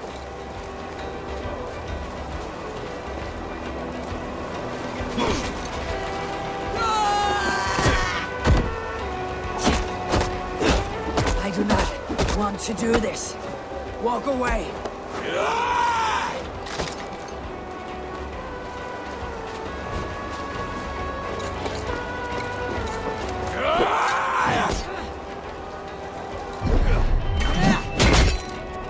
What's the matter, Eivor? You walk a fool's path, Dag. This does not need to happen. A coward to the last. Have courage, Eivor. I will make it quick. There's no honor in this. What do you know of honor that Sigurd did not teach you? You suckle at his teeth and then leave him to die!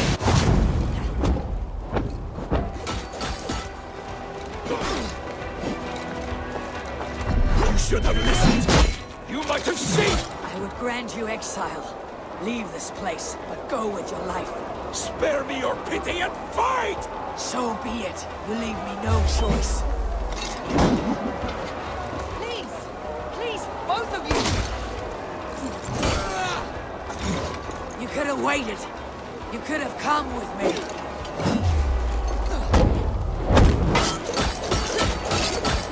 You're a fool, Dad.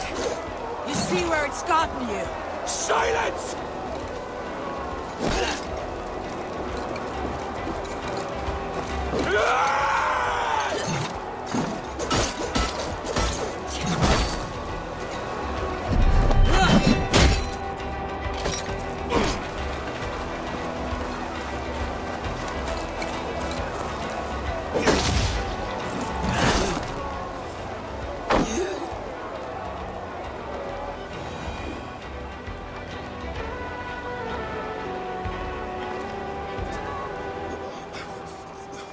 Eivor, you...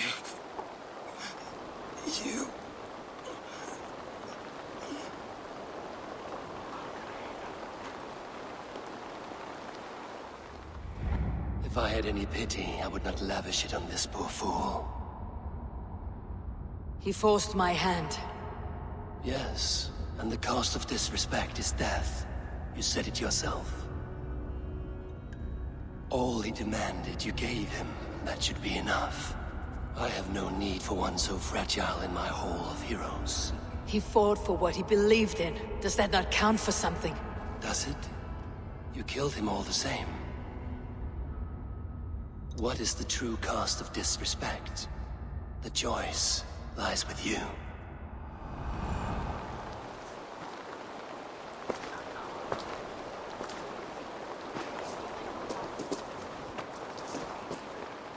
It should not have come to this, old friend.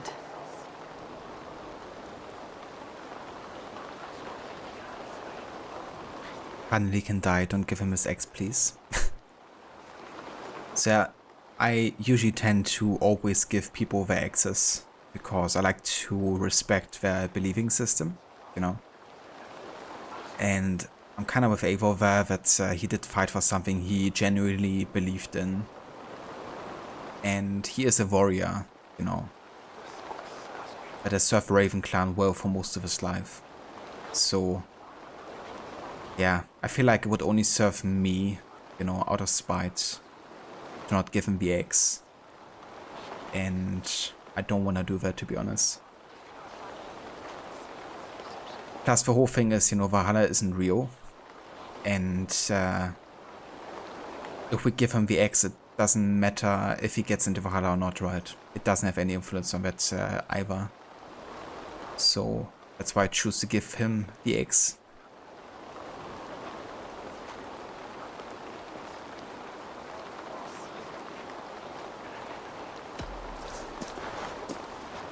Take this and fly to Odin's Hall. Whatever you sought in this life, may you find it in the next.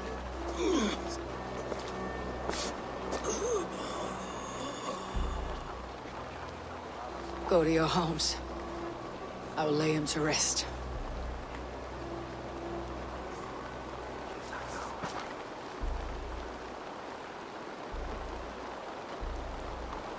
Go to your homes!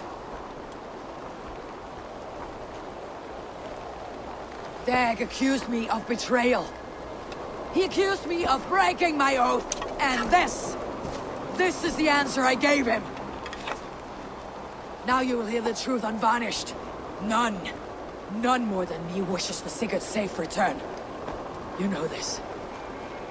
You know this. All of you!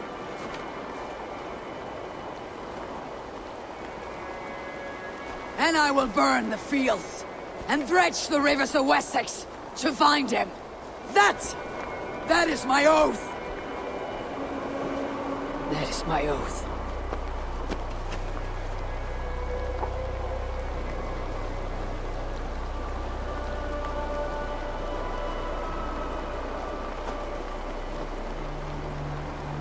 I will find Sigurd.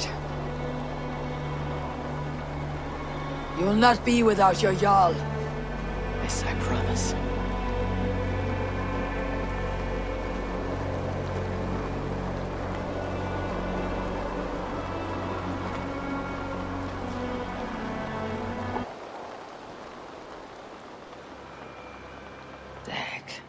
lived as you died, proud and defiant. I cannot begrudge you for that. I miss hearing you tell your stories, old friend, but I remember them well.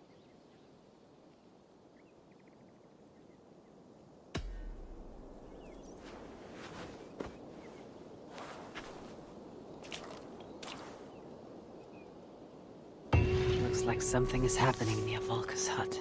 Perhaps I should take a look. They bring a feast and build their own guest house. These are very generous guests. We think of you often, Dag. I wonder what became of you. If anything remains of so strong a spirit. I do hope Sigurd knows how much he meant to you. We are beyond the time of telling such things now. We think of you often, Dag. There you go. That is the end of Dag. May you rest in peace. Remember why Eivor crossed lines? She put himself in Sigurd's position in his absence, which Sigurd didn't authorize. He did though. I mean, when he left for Leicestershire, he directly said to Dag that when he's not there, Eivor would take his place. And that Dag should listen to Eivor, which he never did, you know. Like, the moment Sigurd leaves, he's essentially immediately saying, is he testing me, you know? Listen to you, I'd rather do some other bullshit, essentially. So he not only defied Eivor, he also defied Sigurd immediately. Just because he's jealous of Eivor.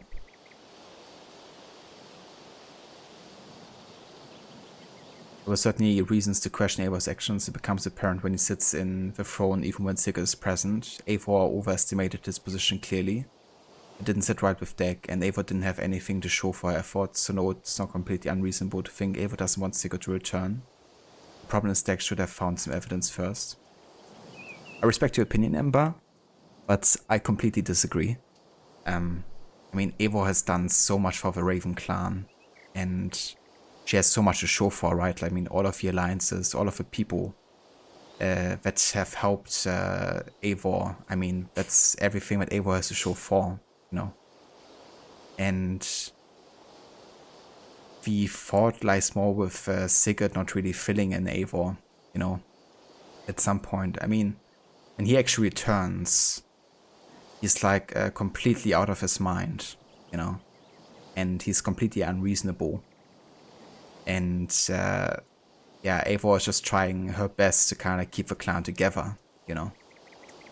But when Sigurd wasn't there, Sigurd did authorize Eivor to take his place, you know, to speak for him when he's not there. And yeah, when he's like back, maybe Eivor should have gone to him, you know, and asked him first. But I mean, the situation is a lot more complex than that, you know, with everything that's happened. And given how much Sigurd has changed. And I feel like there's no reason to even think that Eivor doesn't want Sigurd to return, like, none at all. I mean, we see it just in the story arc, you know, how much Eivor suffers to not have rescued Sigurd yet, when she sees the arm amputated, you know. Like, everything that Eivor does here is to get Sigurd back. And there's no reason to believe that Eivor doesn't want to do it, you know. I mean, why would Eivor be so, you know, like, roughed up by all of this and immediately says to Renvi, we have to gather our allies and immediately strike back at Sussex? Because for Eivor, that's like top priority, to get Sigurd back. Like, nothing is more important to Eivor here. So yeah, I think there's really no argument to be made for Eivor not wanting Sigurd back, even if they had their disagreements. And I mean, the whole thing with Renvi being Eivor's lover, that's like a choice you make as a player, right? You don't have to be in a relationship with Renvi. That's like up to you as a player to do or not. It's not something that's like canonically confirmed to have occurred at this time yet, you know, because we can actually deny Remvy's advances and still be together with her at the end of the game, which doesn't count against you towards a bad ending. So yeah, they don't have to be lovers.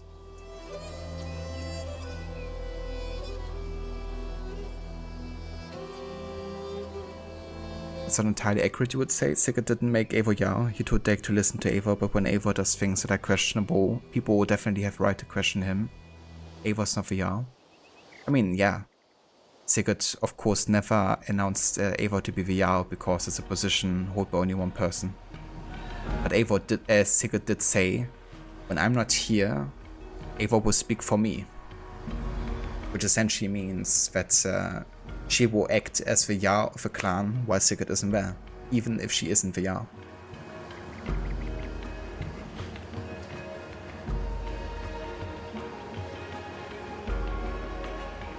So, yeah. That's like literally what Sigurd says, you know. And I think it's very important to pay attention to that, because that's the only reason why Eivor does sit in his throne, for example, speak justice about Hoga and the other situation there, for example.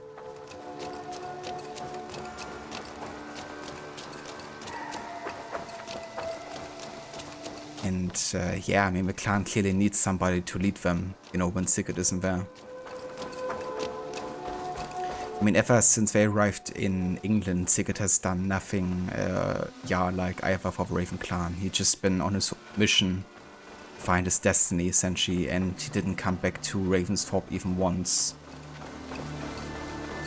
So if it wasn't for Eivor, then Ravensthorpe would still be a shithole, and they wouldn't have any alliances.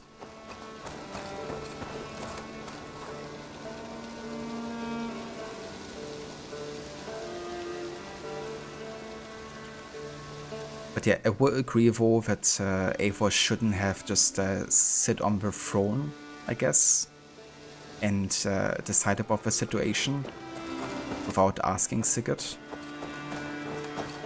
But yeah, I think her reasoning is still alright, I guess, to say we couldn't find you, because I do believe Eivor there when she says it. And I feel like an argument to be made for Sigurd being unreasonable is the, you know, judgment when he speaks out.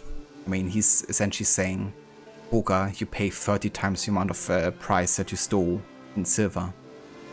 And even the party that accuses Hoga of that is like saying, Sigurd, that's unreasonable, you know.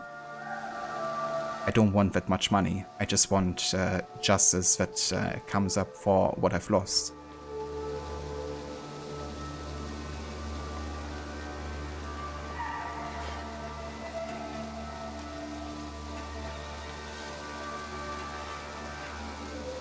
But, yeah.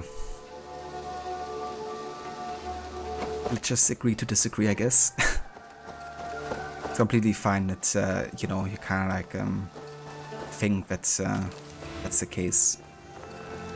But, yeah, I do highly disagree there.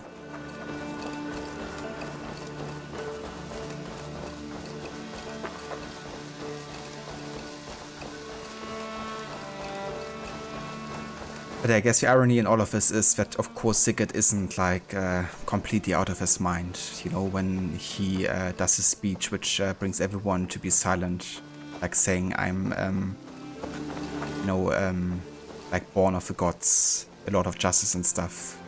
Kind of like comparing himself to Tyr. He's of course right, you know, because he's literally Tyr reborn. That still makes, you know, like other things that he says a bit unreasonable, because he's not a god in that sense, right? Like, he's not an Isu. He's just the conscience of an Isu in the body of a human. Which, of course, is also a difference.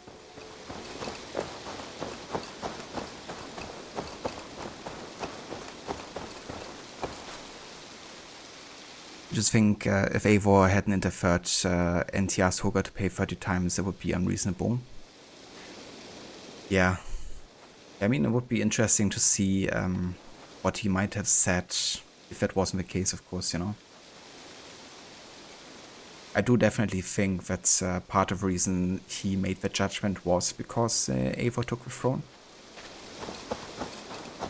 That certainly had an influence on him being so crass in his judgment, I guess.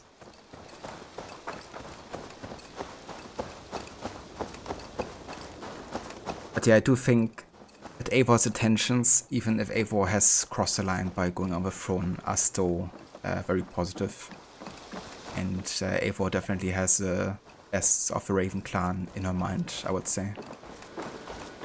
And by everything that Eivor has done for the clan, I think it gets proven over and over that Eivor is not selfish, but quite the opposite, you know, like putting the clan in front of everything. Because if Eivor was selfish, you know, she could have just like chilled in Ravensthorpe the entire time and enjoyed sitting on the throne, you know.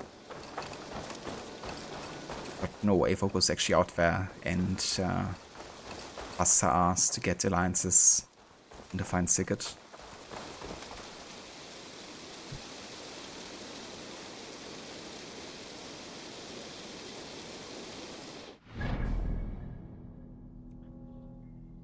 But yeah, so much regarding that.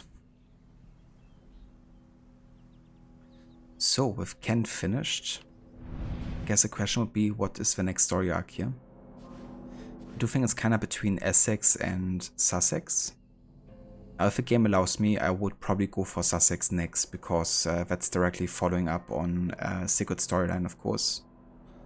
And I do want to get Sigurd back as soon as possible, once the game allows me to.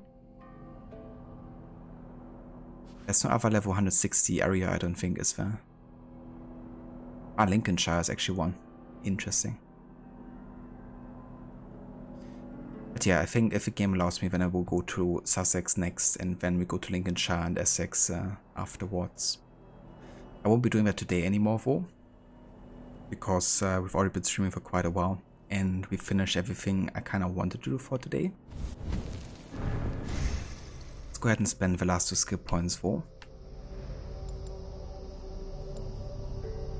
I'm gonna go for the battleground boat here.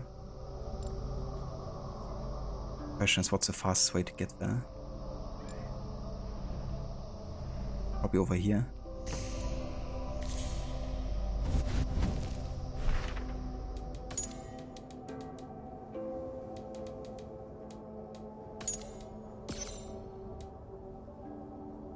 It's kind of funny, the game just auto tags the DLC for you. How about you play the extra content? But yeah, not gonna do that in this playthrough. We already have enough content for the main game alone here. But yeah, so this is gonna be where we will call it today for AC Valhalla. Very happy with how it's been going today with the progress, and we're still only at 6 detections. So that's been going very well, small. But yeah, there's still quite a few more story arcs we have to do. Let's actually count how many we've done in England already. We've done Leicestershire and Greenwich-shire, then we have East Anglia, so that's 3. 4 with Oxenfordshire and 5 with London. 6 with Kent. 7 with Shropshire. So 7 done. And we have 1, 2, 3, 4, 5, 6, 7, 8, 9 left. So not quite halfway through yet, but we're almost on the halfway point there with the story arcs. And yeah, if we progress as fast as we have been, then it will probably take us another 5 to 6 streams to get the game done, roughly.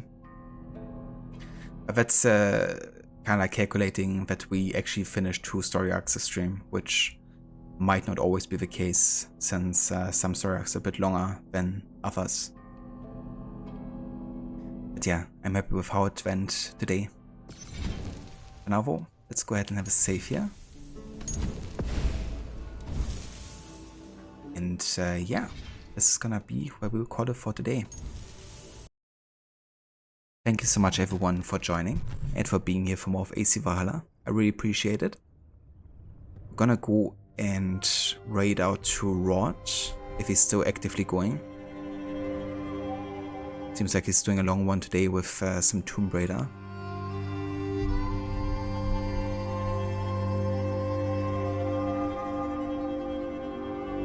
But yeah, he's still actively going, so I think we're gonna head over there.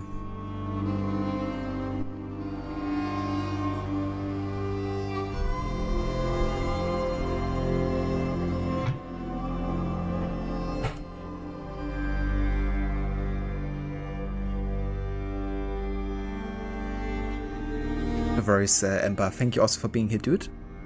I appreciate it.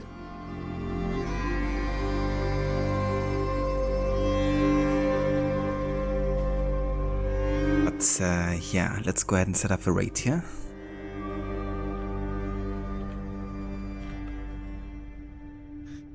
If you guys want to follow me with a raid, there's some raid emotes you can copy and paste if you like. And yeah, I will be back on Monday.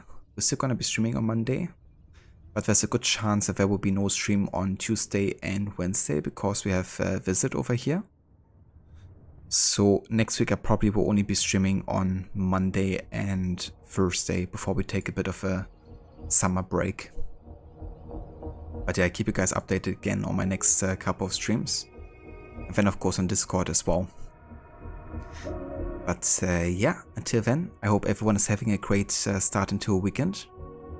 And I will catch you over at Rod's.